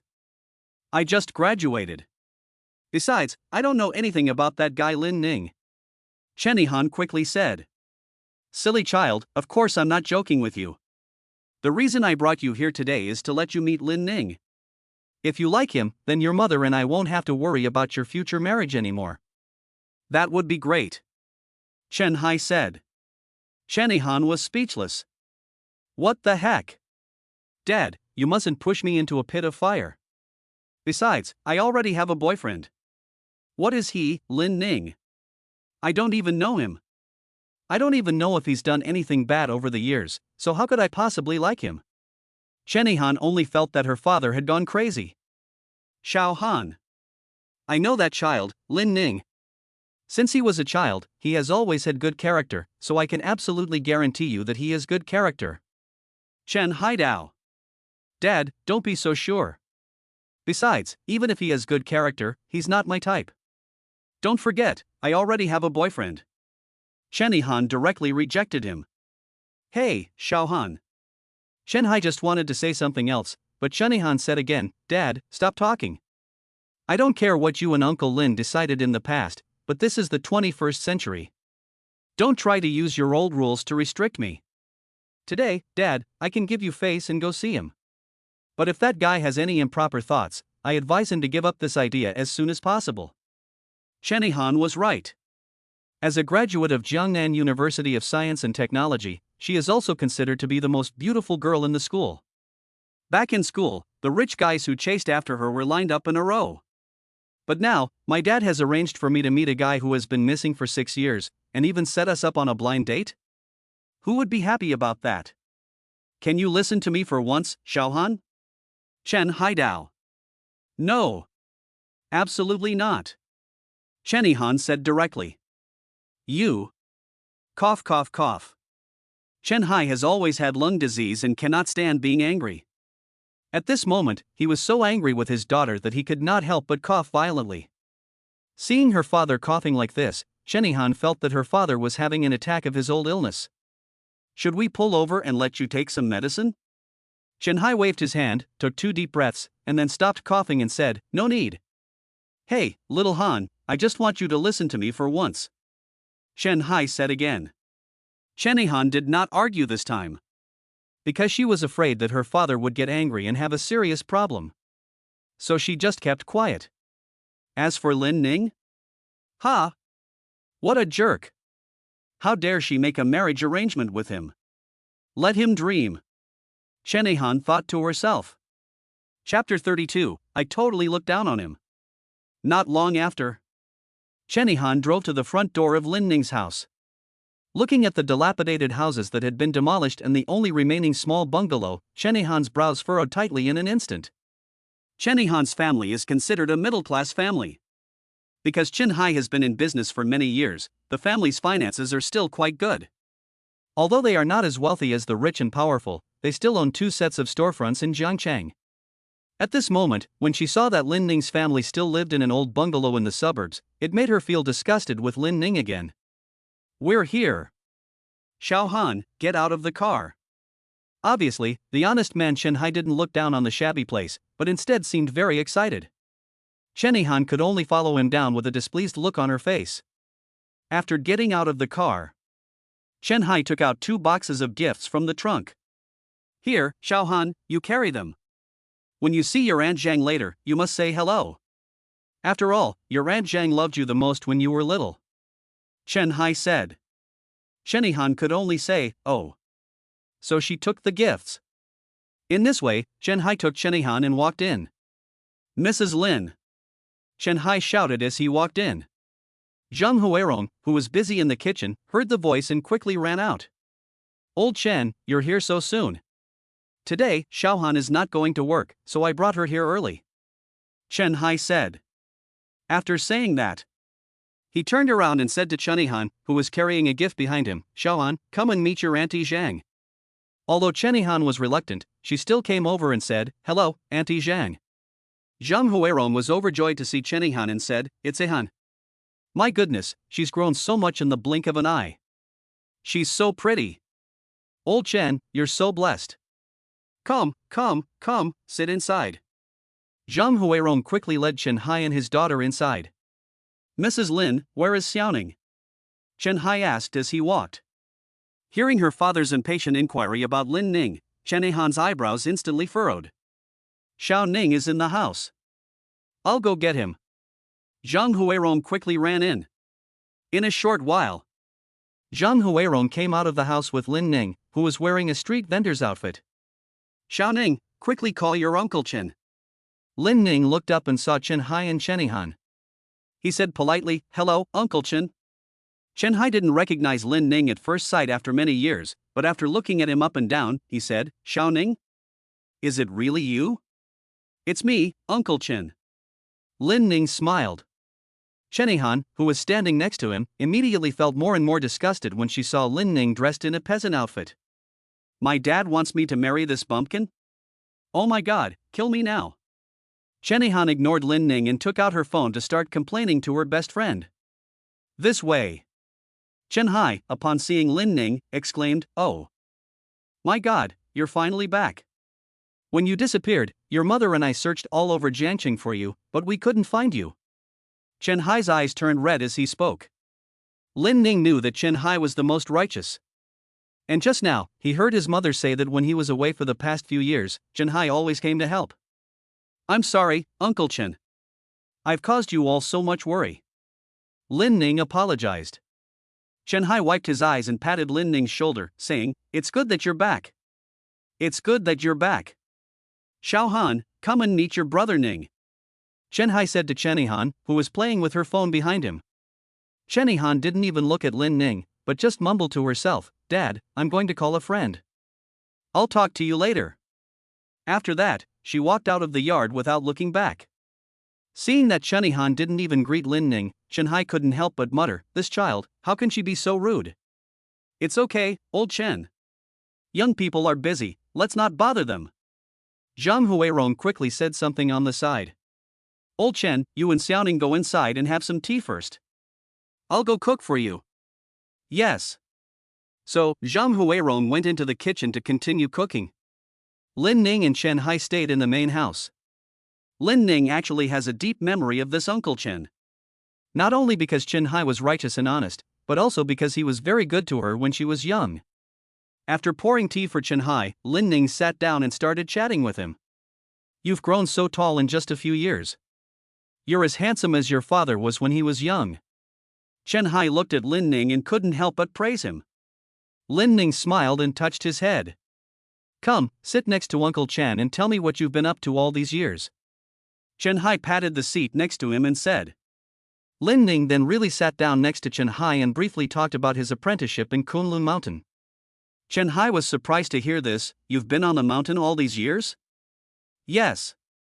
I never thought you had suffered so much," Chen Hai said with concern. "No, Uncle Chen, I'm not suffering. In fact, life on the mountain is quite good," Lin Ning said. "Silly boy, you still want to lie to me now?" Chen Hai said with emotion. "No matter what, it's good that you're back. Do you know how many times your mother has cried for you over the years?" Chen Hai said. Lin Ning said, "Yes, I'm most sorry to my mother. I'm glad you know. When your father passed away, I personally made a vow in front of his funeral hall that I would take care of you and your mother. Now that you're back, I've finally done right by your father. Come on, tell Uncle Chen what you plan to do next. Do you want to find a job and work hard? Or learn a skill and open a small shop in the future?" Chen Hai asked. Lin Ning scratched his head. He said, "Uncle Chen, I don't have any plans for the time being." Lin Ning wanted to say that he had come down to collect debts for his master. But he thought that Chen Hai and the others were just ordinary people, and if they heard about debt collection, they would definitely think something else, so he simply didn't say anything. "That won't do. A man has to do something, otherwise, what's the point of being idle all day?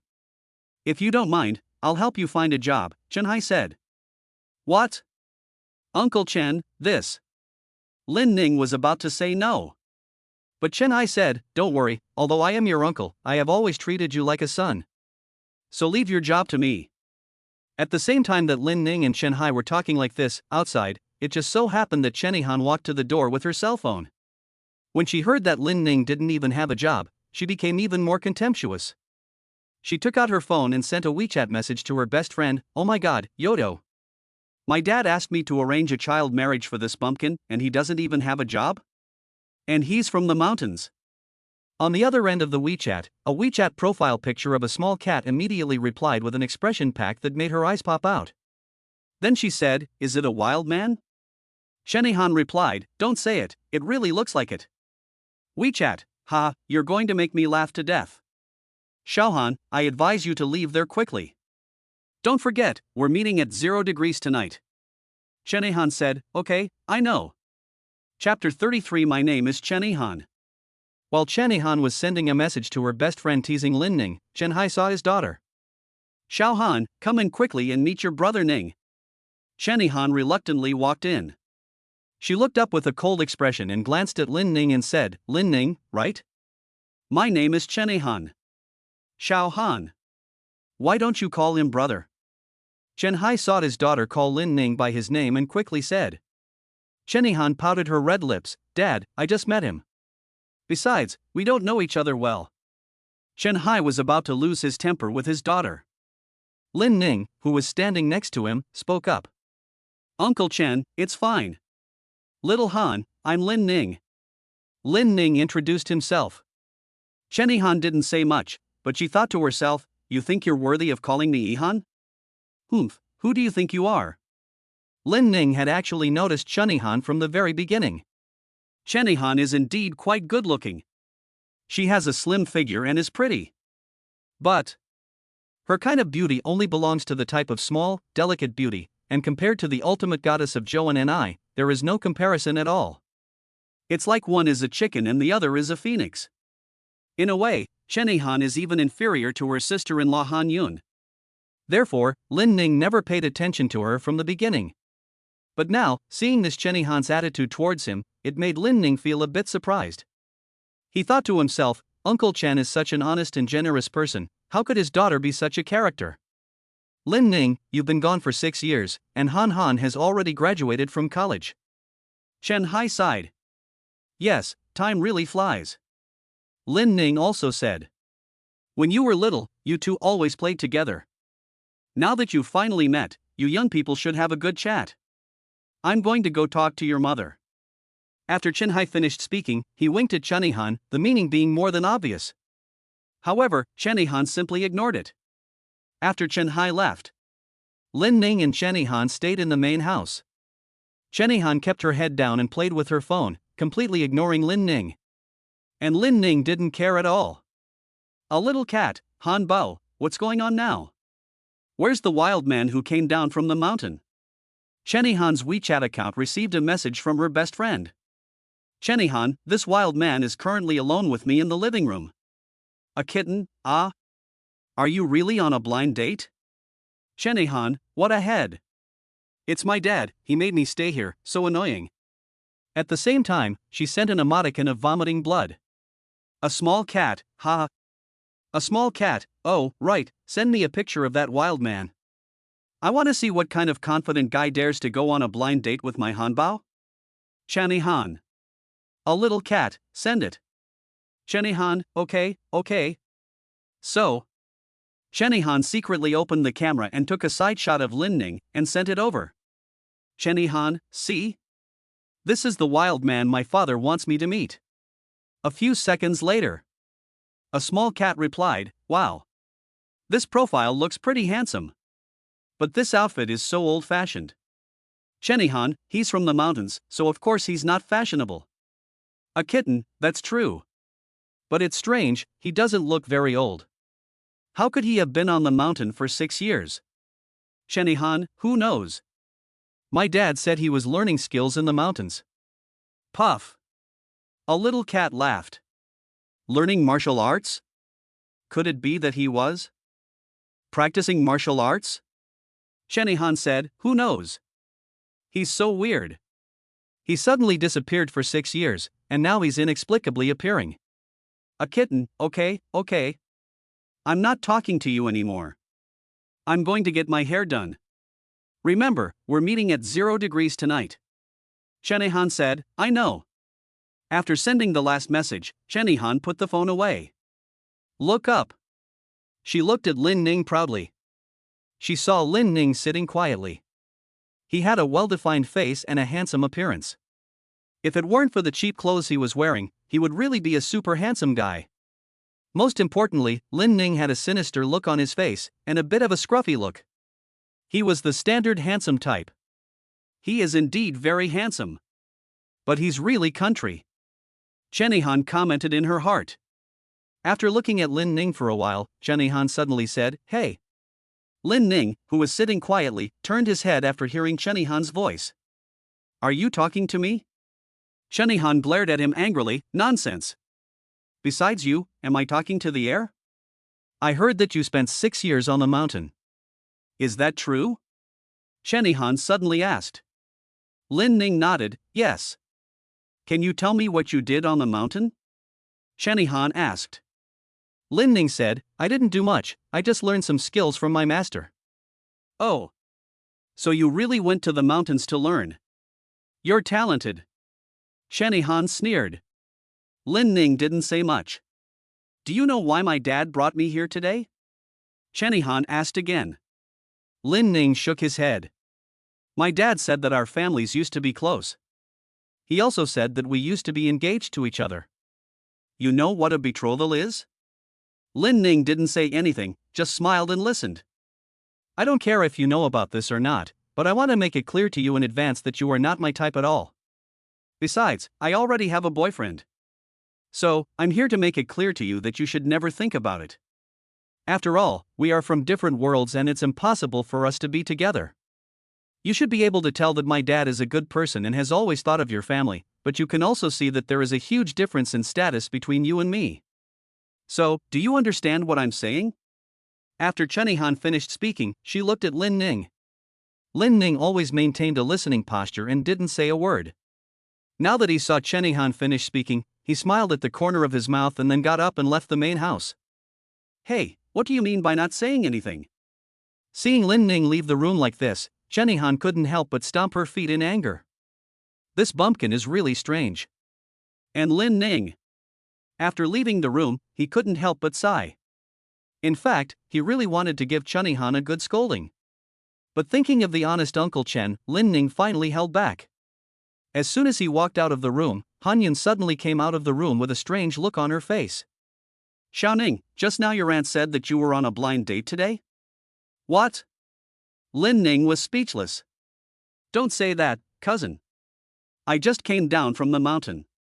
What matchmaking? But just now, when Auntie was talking to Uncle Chen, she was clearly saying that your two families had previously arranged a marriage for the two of you. Han Yun continued. Lin Ning heard this and smiled wryly. Sister-in-law, you're thinking too much. Look at me, which girl would want to be with me? Lin Ning said to himself with a wry smile. Who said that? I would like to. Han Yun suddenly puffed out her chest and said. After saying this, Han Yun suddenly realized that something was wrong with this sentence, and her face instantly turned red with embarrassment. Lin Ning said, Auntie, don't think too much. Uncle Chen just came over to see me today. He doesn't have any other thoughts. Okay, I believe you. Chapter 34, I Know How to Heal. Next, Zheng Huirong and Han Yun cooked a large table of dishes, and everyone began to eat. At the table. When the beautiful Han Yun walked in, Chenihan noticed her. After all, beautiful women like to compare themselves. Especially when she sees a woman who is more beautiful and has a better figure than herself. Dad, who is that woman? Out of curiosity or because she saw that Han Yun was sitting next to Lin Ning, Chenihan's desire to compare herself to others suddenly couldn't be suppressed. She whispered to Chen Hai beside her. Chen Hai said, This is Xiaoning's cousin, and she is also here to visit your Aunt Zhang. Oh, so it's just a cousin. I thought this bumpkin was talking about his girlfriend. Chenihan thought to herself, and at the same time, her twisted thoughts calmed down. Next, a large table of people began to eat. Chen Hai was happy. Especially seeing Lin Ning, who had been missing for 6 years, return. He said that he had to drink a lot today. Dad, you have lung disease. The doctor said you can't drink. Chenihan saw that her father was going to drink and quickly stopped him. But Chen Hai said, It's okay, it's okay. It's rare that my eldest nephew is back today, so how can I not drink a few glasses? Right, Ning? Lin Ning also knew that Chen Hai loved to drink, so he said, Uncle Chen is right. Xiaoning, come on, fill Uncle Chen's glass. Today, let's have a few good drinks together. Chen Hai then handed over the wine cup. Lin Ning then poured the wine for Chen Hai. Soon, the two of them started drinking. Chen Hai had a good tolerance for alcohol, but because of overwork when he was young and a lung disease, he was now significantly less tolerant than before. As for Lin Ning, he can drink this kind of liquor like water. After all, when he was on Mount Kunlun, he drank the 100-year-old wine made by the old man. After 3 rounds of wine, Chen Hai began to ramble on. He talked about the past of Lin Ning's father. And then he talked about Lin Ning's disappearance for 6 years.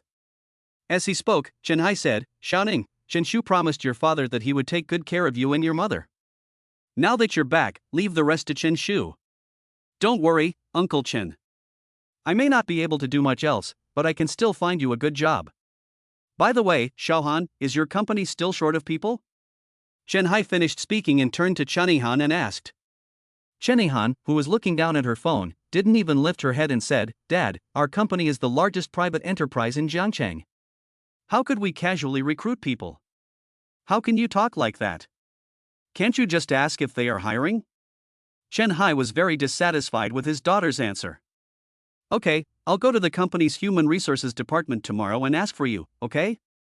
Chenihan didn't want to argue with her father, so she could only say perfunctorily. Chen Hai was satisfied after hearing this. He took a glass and started drinking with Lin Ning again. After a while, Chen Hai's old lung disease suddenly came back. At first, it was just a few coughs. But as time went on, the coughing became more and more severe. He even coughed up scarlet blood when he wiped his mouth with a tissue. "Dad, I told you not to drink, but you insisted. Look at you. Dad, wait a moment, I'll get you some medicine right away." After saying that, Chenihan quickly stood up and went to get medicine for Chen Hai. Because Chen Hai's illness is serious, for all these years, Chen Hai has always carried his medicine with him wherever he goes. Just as Chenihan was about to get the medicine for her father, Lin Ning suddenly said, "Uncle Chen, I can cure your lung disease." When he said this, everyone's eyes fell on Lin Ning. "Can you cure it?" Chen Hai was stunned by the news. Even Chenihan, who was going to get the medicine, stopped in her tracks. "Yes, Uncle Chen. To be honest, I learned a little bit of medical skills from my master in the mountains, so I can treat your lung disease." From the first time he saw Chen Hai, Lin Ning had already noticed that Chen Hai had a serious lung disease. He just didn't say anything at first. Now that he saw Chen Hai's cough getting worse and worse, he couldn't help but say it. "Xiao Ning, you really studied medicine?" Chen Hai asked in surprise. "Yes." Lin Ning replied. "Dad, don't listen to him. What medical skills could he learn on the mountain?" Chenihan interrupted at this point. But Chen Hai obviously didn't listen to his daughter, but said to Lin Ning, "Xiao Ning, I've had this old problem for 10 to 20 years, and I've been to all the major hospitals, but unfortunately." "Uncle Chen, trust me.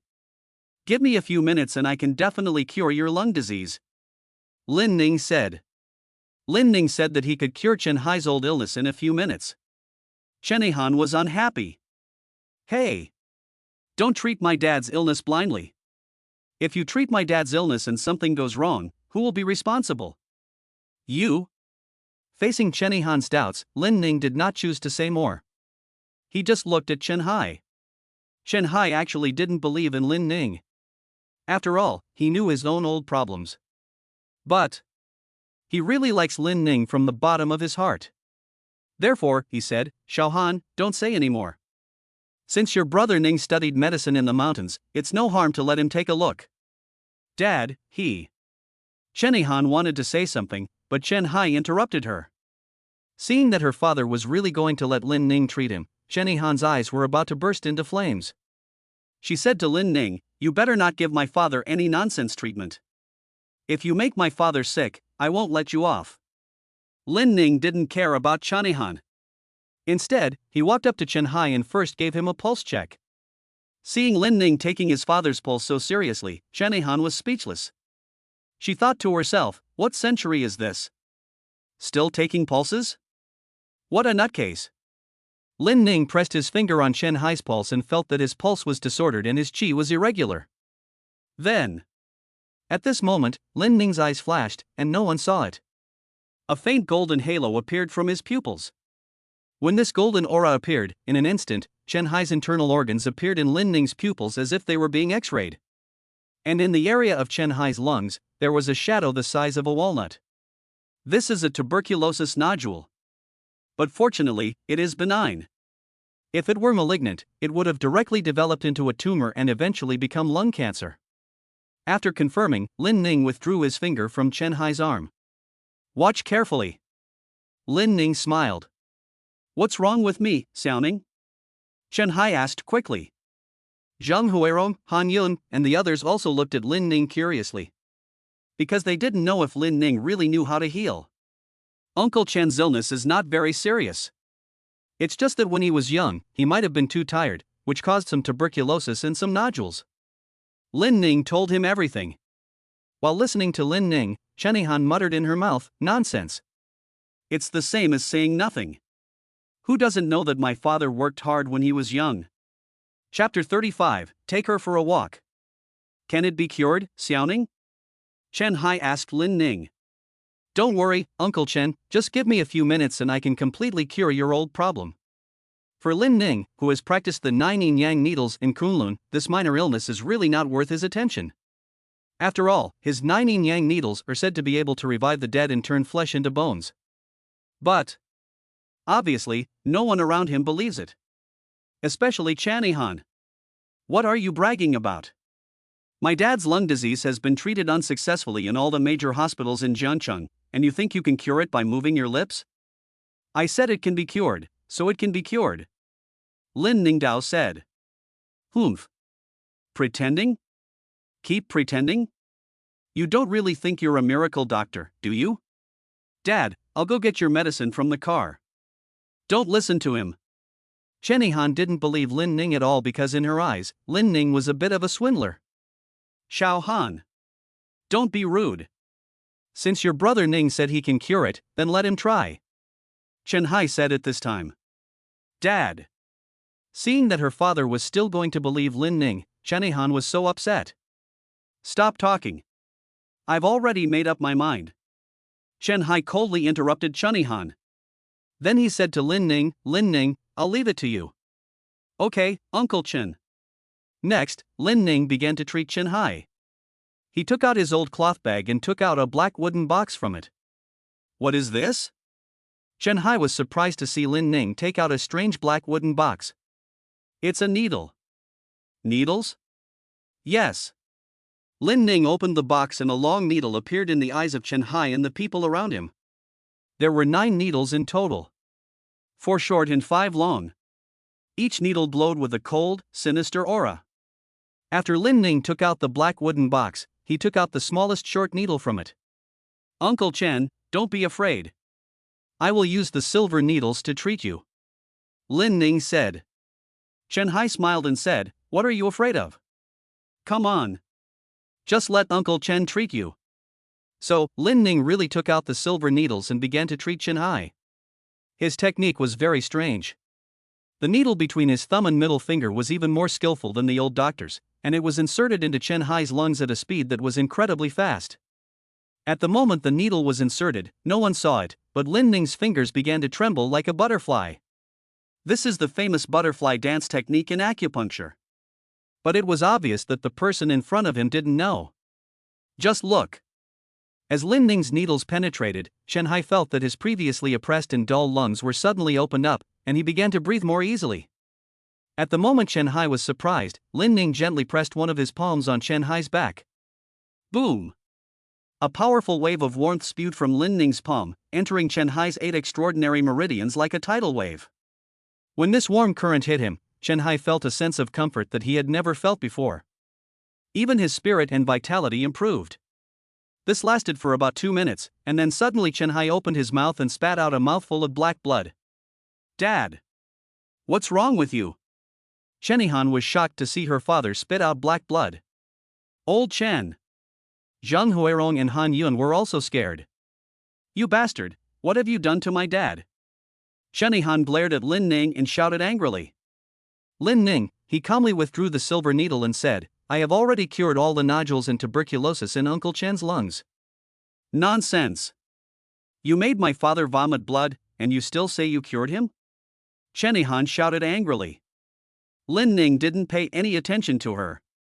Instead, he looked at Chen Haidao and said, Uncle Chen, do you feel better now? Do you no longer feel pain or chest tightness in your lungs? Chen Hai took 2 deep breaths. His lungs, which had been oppressed and dull, were now completely transformed. He said with his eyes wide open, I think I'm really all better. What? Everyone was stunned again when he said that. Dad, how are you? You just vomited blood. Shanihan still can't believe it. Shenhai said, I'm really better. And the dull pain in my lungs is completely gone. It's like I've got a new lung. Hearing Shenhai say that his lung disease was really cured, Shanihan was stunned. Just now, Shenhai was coughing uncontrollably, and even coughed up blood. But just 3 or 4 minutes later, his father's condition had improved? This is not realistic. Xiaoning, you're amazing. You really cured my old illness? Shenhai stared at Lin Ning with his eyes wide open, extremely excited. Uncle Chen's illness is not a serious one. All you need to do is get rid of the nodules and tuberculosis in your lungs. Look, these dirty things are the nodules in your body. Lin Ning said, pointing to the black blood on the ground. The black blood that Shenhai spat out was indeed viscous, and there seemed to be black impurities the size of tadpoles inside. Seeing this, everyone's head suddenly started to throb. Xiaoning, your medical skills are too amazing. Shenhai couldn't help but sigh. Tell Uncle Chen, did you learn medicine on the mountain? Lin Ning said, no. Medicine is only one of them. In fact, I have learned a lot more. Lin Ning told the truth. But Shanihan couldn't bear to listen to it. She muttered, pretentious. As for Chen Hai, he was overjoyed after Lin Ning cured his chronic illness. Xiao Han, look at your brother Ning, he's a miracle doctor. If it weren't for your brother, I don't know when I would have gotten better. Chen Hai said. Although Shanihan didn't believe that Lin Ning had any medical skills at all. But when she saw that her father's mental state was completely different from before, and he no longer coughed, she couldn't help but wonder in her heart, could it be that this bumpkin really learned medicine in the mountains? No matter what. Chen Hai is completely cured now. Moreover, his lungs felt like they had been reborn, and even his whole spirit was completely different from before. Ning, your medical skills are amazing. Uncle Chen, I admire you. It seems that your years in the mountains have not been in vain. After Chen Hai finished speaking, he turned to Shanihan and said, Xiaohan, you can learn a lot from your brother Ning in the future. Look at him, not only is he a master of medicine, he's also so humble. Shanihan pursed her lips and thought to herself, he's not humble? He's not humble at all. Little Ning. You haven't gone out and explored since you came back from the mountains, have you? Chen Hai suddenly said. Lin Ning had indeed not gone out to have a good look around. After returning, he met his cousin-in-law Han Yun, and then went to collect a debt again. He was actually very unfamiliar with Jiangcheng. So he shook his head and said, to be honest, Uncle Chen, I haven't really explored it. That's great. Han Han has the day off today, so let her take you out for a good time. Ah. When he said this, Shanihan and Lin Ning both exclaimed. Chapter 36 I'll do the work. Dad? Are you crazy? You want me to take him shopping? Shanihan said to her father with a face full of complaints. What's wrong? You asked me to take Ning out for a stroll, and it's inconvenient for you? Shenhai said unhappily. But I have a date with my girlfriend tonight. Shanihan said with reluctance. What's wrong with that? Can't Ning accompany you? Aren't you both young people? Isn't it normal for you to hang out together? Shenhai said again. Hearing this, Shanihan was speechless. Lin Ning was also speechless. Uncle Chen, I don't want to trouble Han, Lin Ning was about to say that he had other things to do. But Chen Hai grabbed Lin Ning and came outside the house to talk to him alone. Ning, listen to Uncle Chen. You'll be with Han Han today. Why? Lin Ning asked in puzzlement. Uncle Chen might as well tell you the truth. First, I want you two to spend more time together. After all, you just got back. Second, I won't hide it from you. I'm extremely worried about some of the men around Xiaohan, so with you by my side, Uncle Chen, I can rest assured. When Chen Hai told him his true thoughts, Lin Ning's eyebrows furrowed together. As an old father, Chen Hai was right to be worried. Shanihan has just graduated and is still so beautiful.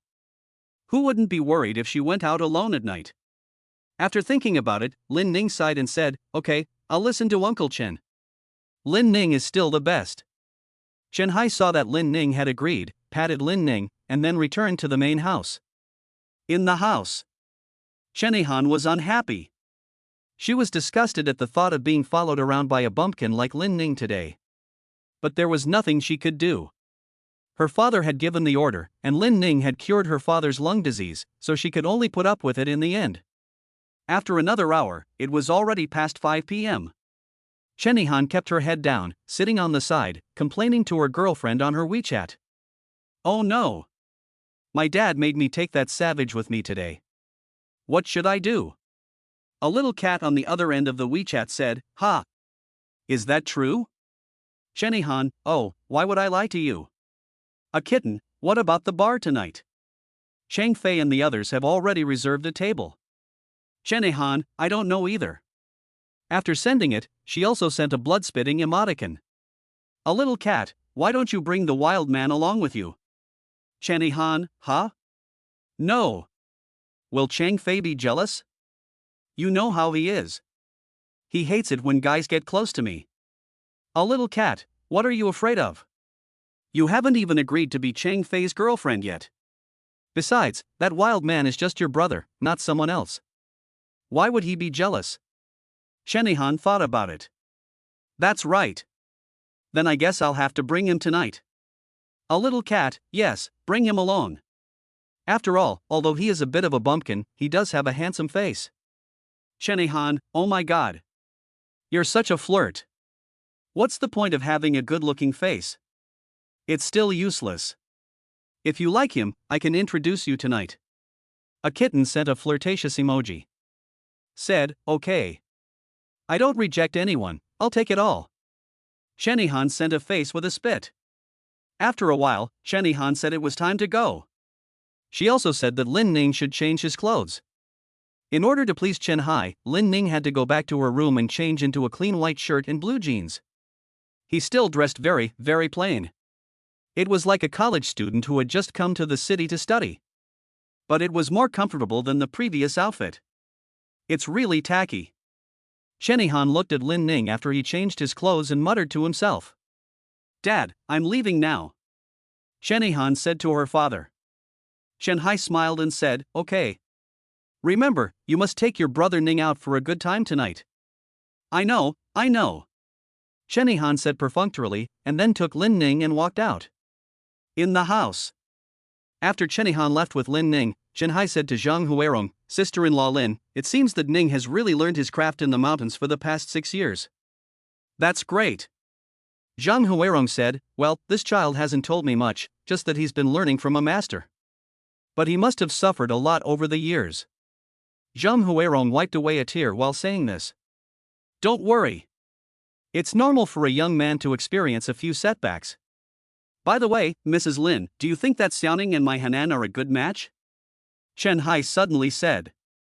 What? Zhang Huirong was stunned. Old sister-in-law, don't you remember? I told brother Lin that if we were born of the same sex, we would be brother and sister, and if we were born of different sexes, we would be married. Zhang Huirong said, but Xiaoning has just come down from the mountain, and he doesn't even have a job. How can he be worthy of Hanan? What does it matter if they are suitable or not? Old sister-in-law, you don't have to worry about that. Although Han is stubborn, she is kind-hearted. So I think as long as she spends more time with Xiaoning, the two of them will definitely spark. Zhang Huirong paused and said, but I feel that I can't delay Hanin. After all, you can't force a relationship. Don't worry, sister-in-law. I'll do the work on Hanin's side. As for Xiaoning, just wait for him to call me father-in-law. Chen Hai became more and more happy, took a glass and drank another glass. During the conversation between the two, only the beautiful Han Yun sat alone on the side. Her eyes were vacant. She had listened to the conversation in her mind. Yes, Xiaoning is so outstanding, he should find a suitable partner to live and marry. And me? Ha! I'm just a broken flower. How can I be worthy of Xiaoning? Thinking of this, Han Yun suddenly revealed a bitter smile on her lips, then picked up the bottle of liquor next to her and poured a glass of white wine. Uncle Chen, I'd like to toast you. Thank you for being so good to Xiaoning. Chen Hai was toasted and smiled and said, "It should be." Han Yun took the glass and drank it all in one go. The spicy liquor went down her throat like a knife. But at this moment, her heart was even more painful than being cut by a knife. Chapter 37, Hot Beauty. On the bustling streets of Jiangcheng, Chen Han drove her white Mini while talking on the phone with her best friend. As for Lin Ning, she sat quietly in the passenger seat. Lin Ning actually didn't have any thoughts about Chen Han, who had just graduated. At most, she might just be Uncle Chen's daughter. If it weren't for Uncle Chen being too nice to his family and losing face, Lin Ning would never have accompanied Chen Han today. But all of this, Chen Han did not know. She thought that Lin Ning really wanted to hang out with her. After hanging up with her best friend, Chen Han looked at Lin Ning next to her while driving. Although he was dressed very plainly, he had to be said to be really handsome. He has a handsome face and a good figure. He is at least one level more handsome than Cheng Fei. But other than being handsome, there is nothing to compare with him. Cheng Fei's family owns a hotel. In Jiangcheng, in addition to 2 4-star hotels, there are also many other businesses. But what about him? Except for his good looks, he's just a bumpkin from the mountains. Oh, that's right. He seems to be a good doctor. Chen Han thought to herself. The two of them had been traveling in silence, and it wasn't until they reached the traffic light ahead that Chen Han suddenly said, "Hey, you've been in the mountains for 6 years, haven't you ever come down from the mountains once?" Lin Ning, sitting on the side, nodded. "Amazing, I'm impressed." Chen Han commented.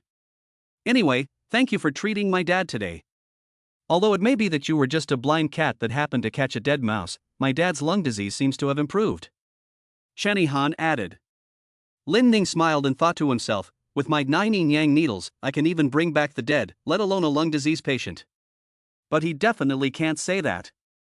Otherwise, Chen Han would say that he was trying to be pretentious. "What else did you learn besides medicine in the mountains?" Chen Han was curious. Because she really couldn't understand why someone would go to the mountains to learn medicine at such a young age. And he studied for 6 years? What else could it be if not a mental illness? In addition to studying medicine, I also studied Taoism, martial arts, the 5 elements, the mysterious gate of escape, and so on and so forth. Lin Ning told the truth. After hearing this, Chen Han gave him a cold stare and said, "Do you have to pretend to be a jerk? What's with the yin and yang, the 5 elements, and the strange door to escape? Did you watch too much TV and get brain damage?" "I'm telling the truth," Lin Ning said. Okay. I'm not going to waste my breath on this nonsense. I'll just tell you one thing, tonight, I'm taking you out to play, so don't embarrass me. Otherwise, you'll see." Chen Han didn't believe a word of Lin Ning's nonsense. What is this Chimen Duanjia? What about the 5 elements? And martial arts, Taoism? Bah! Only a fool would believe you. Lin Ning saw that Chen Han didn't believe him, so he didn't bother to explain too much. "Remember, you are only a relative of mine tonight, my brother. Don't think about anything else." Finally, Chen Han added one more piece of advice. Lin Ning didn't bother to reply. Soon, the car arrived at the lively Choufeng Street Bar Street at night. Looking at this neighborhood, Lin Ning's eyes flashed slightly. Huh? Isn't this the place that the bald guy took me to before? Then, he remembered Xin Qingshan from the Si Hai Tang. It turns out that the place that Chen Han wanted to come to was actually here. Lin Ning thought to himself. We're here. This is the bar we're going to tonight. Look, isn't it grand? Chen Han said as she drove up to the entrance of the Zero Bar. Because it was already dark. There are many parking spaces near the bar. After searching for a long time, they finally found a parking space. The 0 Degree Bar in front of us is indeed the most famous and largest bar in this area. In front of the huge gatehouse, there are luxury cars parked one after another. As night falls, under the neon lights, a pair of beautiful girls and handsome guys enter the Zero Bar. Let's go, get out of the car. Tonight, I'll take you out to see the world. After Chen Han finished her boastful speech, she opened the car door and got out of the car. Lin Ning also followed her down. Just got off the bus. A beautiful voice came from the white BMW in front. Han Bao, Han Bao. A beautiful woman in a hot short skirt was waving to Chunny Han. She is about the same age as Chunny Han. But her body is really explosive. In addition to her sexy legs, the white top she was wearing was also very revealing. At least AD. She has a completely different style from Chunny Han. She is hot and sexy. When she saw her friend, she waved to her, "Yao Yao, I'm over here." Then, the hot beauty quickly ran over. "Han Bao, you're finally here. I've been waiting for you for half an hour." After the hot beauty ran over, she complained to Chunny Han. "Sorry. There was a little traffic jam on the way." Chunny Han said. "Hey, who is this handsome guy?" Suddenly, the hot beauty's eyes, which were wearing long, beautiful contact lenses, fell on Lin Ning. "He is the wild man I told you about, hee hee. My brother." Chunny Han almost spat out the wild man. Ha! The hot beauty's eyes lit up at the news. It turns out he is really a handsome guy. Han Bao. You really don't know how to take pictures, do you? He is 10,000 times more handsome in person than in the photo. Chunny Han. Lin Ning was stunned, thinking to herself, when the hell was I secretly filmed? "Hello, my name is Wang Yao. You can call me Yao Bao or Yao Yao." The hot girl who called herself Wang Yao said this while extending her snow-white arm to shake hands with Lin Ning. Lin Ning extended his hand and said, "Hello, my name is Lin Ning." "Wow, it's handsome Lin. Han Bao said you just came down from the mountain. Is that true?" Wang Yao seemed very interested in Lin Ning and asked. "Yes, it's true." Lin Ning told the truth. "Wow, it's true, that's amazing." Chunny Han, who was watching, couldn't help but say, okay. You're not really crazy about handsome guys, are you? What's wrong with being infatuated? I like handsome guys. Wang Yao said. Chunny Han also had no choice but to take her best friend's behavior as a matter of course. So she could only smile wryly and shake her head. At this moment, a black Mercedes-Benz arrived at the Zero Bar. It's Cheng Fei's car. He's here. Chunny Han saw the black car and immediately ran over. Lin Ning also glanced at it. "Lin handsome, I'm afraid you still don't know who Cheng Fei is, do you? I'll tell you in advance, this Cheng Fei is a rich second generation. His family runs a hotel. Right now, he's pursuing Han Bao." Wang Yao said to Lin Ning. Upon hearing this, Lin Ning let out a faint sigh and didn't say much more. Chapter 38, Mr. Cheng the Dandy. After the black car stopped, a boy wearing an Armani brand got out of the car. Although it is really hard to look good, it just highlights the fact that he is rich. It is said that the jacket alone is worth more than 100,000 yuan. The boy is not tall, but his air of pretentiousness is at its extreme. Whether it's the green water ghost on his wrist or the Hermes necklace around his neck, it all highlights one thing: I'm rich. After he got off the car, Chunny Han pointed to him. When she pointed to Lin Ning, Chunny Han seemed to have a lot to explain. I saw Cheng Fei in the distance, and he also took a few glances at Lin Ning. Lin Ning was completely unaffected by this. Today, in his words, he came to accompany Chen Zihan, just in case something happened to her. As for the rest, I don't care. After Chunny Han introduced her boyfriend to him, they walked over. "Hey, Mr. Cheng, you look so handsome today." Next to him, Wang Yao, in a hot girl style, was saying something against her conscience. Cheng Fei loves it when people say he's handsome. There's no way around it. Often, the more one's shortcomings are, the more one wants others to praise him. And this ugly man, Cheng Fei, is definitely like that. Cheng Fei, who was being praised, was suddenly happy and said with a smile, "Wang Yao, don't make fun of me. I'm telling the truth. If you don't believe me, ask your Han Bao." Wang Yao said, while winking at Chunny Han. The flattered Cheng Dogwan was even more arrogant. He now only feels that his outfit today may really have a bit of the aura of Daniel Wu. "Oh, right, Mr. Chang, I forgot to introduce you. This is Lin Ning, Han Bao's brother." Wang Yao introduced him to Cheng Fei at this time. Cheng Fei glanced at Lin Ning and didn't even reach out to say hello. He just said, "I just heard what Han said." After that, he didn't pay any attention to Lin Ning, but said, let's go in. I've already booked the booth seats." Wow! Chang is still reliable, Wang Yao said behind him. In this way, the three of them laughed and walked into the Zero Bar. The large Zero Bar was still not open yet, so the lobby was full of young people chatting and talking. The Zero Bar has 3 floors. The first floor is the area for individual customers, also known as the dance floor. The second floor is the ordinary private room. As for the third floor, it is the VIP room. It is said that the VIP room at Zero Bar costs 100,000 yuan a night. At this moment, the rich young man had booked a VIP room on the third floor for Chenihan and the others.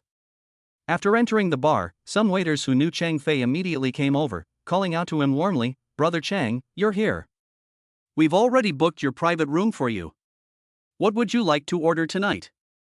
Chang Fei said arrogantly, "The usual." "Okay. Brother Chang, this way please. Watch your step." The waiter treated him like a king, leading him upstairs with a bow and a smile.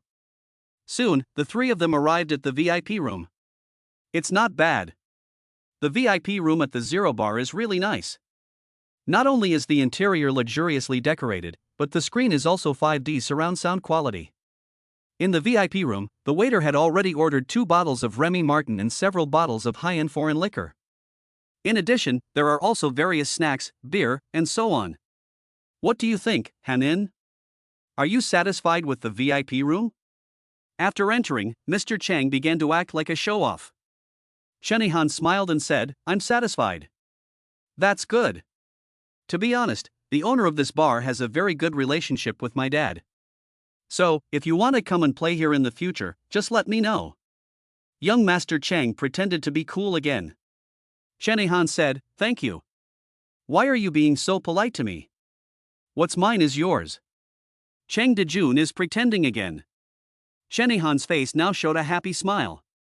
Chenihan, who was born into a middle-class family, is not particularly materialistic. When she was studying at Jiangnan University, she was the school beauty queen, and there was a large group of rich second-generation students pursuing her. But, isn't it better to be rich than poor? Chenihan finally chose Chang Fei after much deliberation. After all, the young Master Chang not only knows how to act like a jerk, but he is also a master at licking dogs. It is said that when Chenihan was still in college, he would send flowers every day on time, and he was also known as the most affectionate man at Jiangnan University of Science and Technology. Han Bao, Cheng Dajuan, can you two stop being so annoying? Come on, let's drink. Spicy girl Wang Yao couldn't help but stand up and start getting drinks. Come on, let's drink. It's been a long time since I've had a good drink. Chenihan also said. So everyone began pouring wine. Lin Ning, on the other side, seemed to be invisible. After he came in, no one talked to him at all. At this time, the hot girl Wang Yao left Lin Ning alone and couldn't help but walk over with a glass of wine with ice cubes and said, "Handsome Lin, let me toast you on our first meeting." Lin Ning had a good impression of Wang Yao and said, "Thank you." He took the glass and drank with Wang Yao. At this moment, Chang Fei came over. "Brother, it's not right to drink Remy Martin like this. If you're going to drink it, you have to drink it neat. Otherwise, it'll taste bad with ice in it, understand? Everyone, move. Young Master Chang is going to act like a jerk again." "Oh, so what if it goes bad? It's just a drink, right? Why be so picky?" Wang Yao saw what Chang Fei was trying to do and couldn't help but retort. Chang Fei said, "That's right. For people who haven't drunk this kind of wine before, it's really not worth worrying about it so much." Right, whatever you say, Mr. Chang," Wang Yao said. Chang Fei's stupid comment obviously did not pick up on Wang Yao's contemptuous meaning, and he laughed. "Brother, I heard from Hanin that you just came down from the mountains? And you also studied medicine?" He pointed his finger at Lin Ning again. Lin Ning really didn't want to talk to this pretentious criminal. He had no choice. He had to come to the door, so Lin Ning could only say, "Yes. You're awesome, bro. This is the first time I've heard that you have to go to the mountains to study medicine." Chang Fei sneered. "I wonder what kind of medicine you study." Facing Chang Fei's question, Lin Ning said, "Chinese medicine." "Chinese medicine?" "Yes." Carrying forward this, Chang Dajia's face had already turned a deep red. He never dreamed that Lin Ning would dare to say that he had a weak kidney. And masturbate? The point is, how the fuck did he know? How did he know? Aha! Master Chang was so angry he was about to go crazy. Wang Yao on the side was laughing so hard she almost burst. Chen Yihan was unhappy at this point, and quickly walked over and scolded Lin Ning. Lin Ning, who told you to talk nonsense here? Apologize to Cheng Fei. Don't forget, it was Cheng Fei who brought you here today. Apologize to him? Are you crazy? Lin Ning is not used to being pampered, and he directly confronted him. You? Chen Yihan was so angry that her face turned white. What, am I wrong? From the beginning, this pretentious person has been looking for trouble with me. I have tolerated it again and again, but does he really think I am a soft target? Pa, what a jerk. Seeing Lin Ning say this, Chen Yihan angrily said, Lin Ning, you've gone too far. Get out.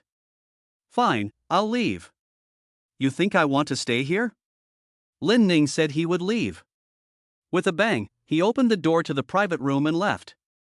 Han Bao, how could you kick someone out? Wang Yao saw that Lin Ning had really left and quickly stood up. What's wrong with me chasing him out? Who told him to insult Cheng Fei like that? Chen Yihan said. Wang Yao said, but it was Cheng Fei who insisted on having a diagnosis, so who can he blame? It's his fault. A bumpkin who insults people like that is simply outrageous. Chen Yihan said. Wang Yao knew Chen Yihan's stubborn temper and could only shake her head and say, forget it, do whatever you want. Outside. After Lin Ning left the box, he was full of anger. Damn it. If it weren't for repaying Uncle Chen, he would have grabbed Chen Yihan's stupid face and slapped it hard.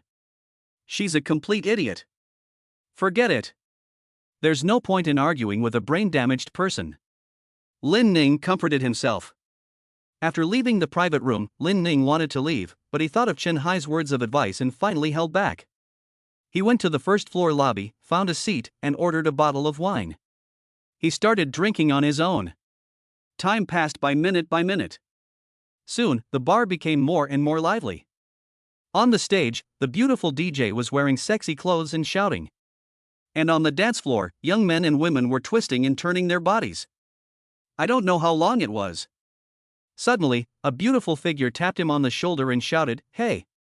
Lin Ning turned around and saw it was Wang Yao, a hottie in a miniskirt with her snow-white legs on display. From the beginning, Lin Ning had a good impression of Wang Yao. Not only did she speak up for herself several times, but most importantly, her explosive figure was hard to forget. It's you? After seeing Wang Yao, Lin Ning said, you. Lin handsome, it's really hard to find you. You know what?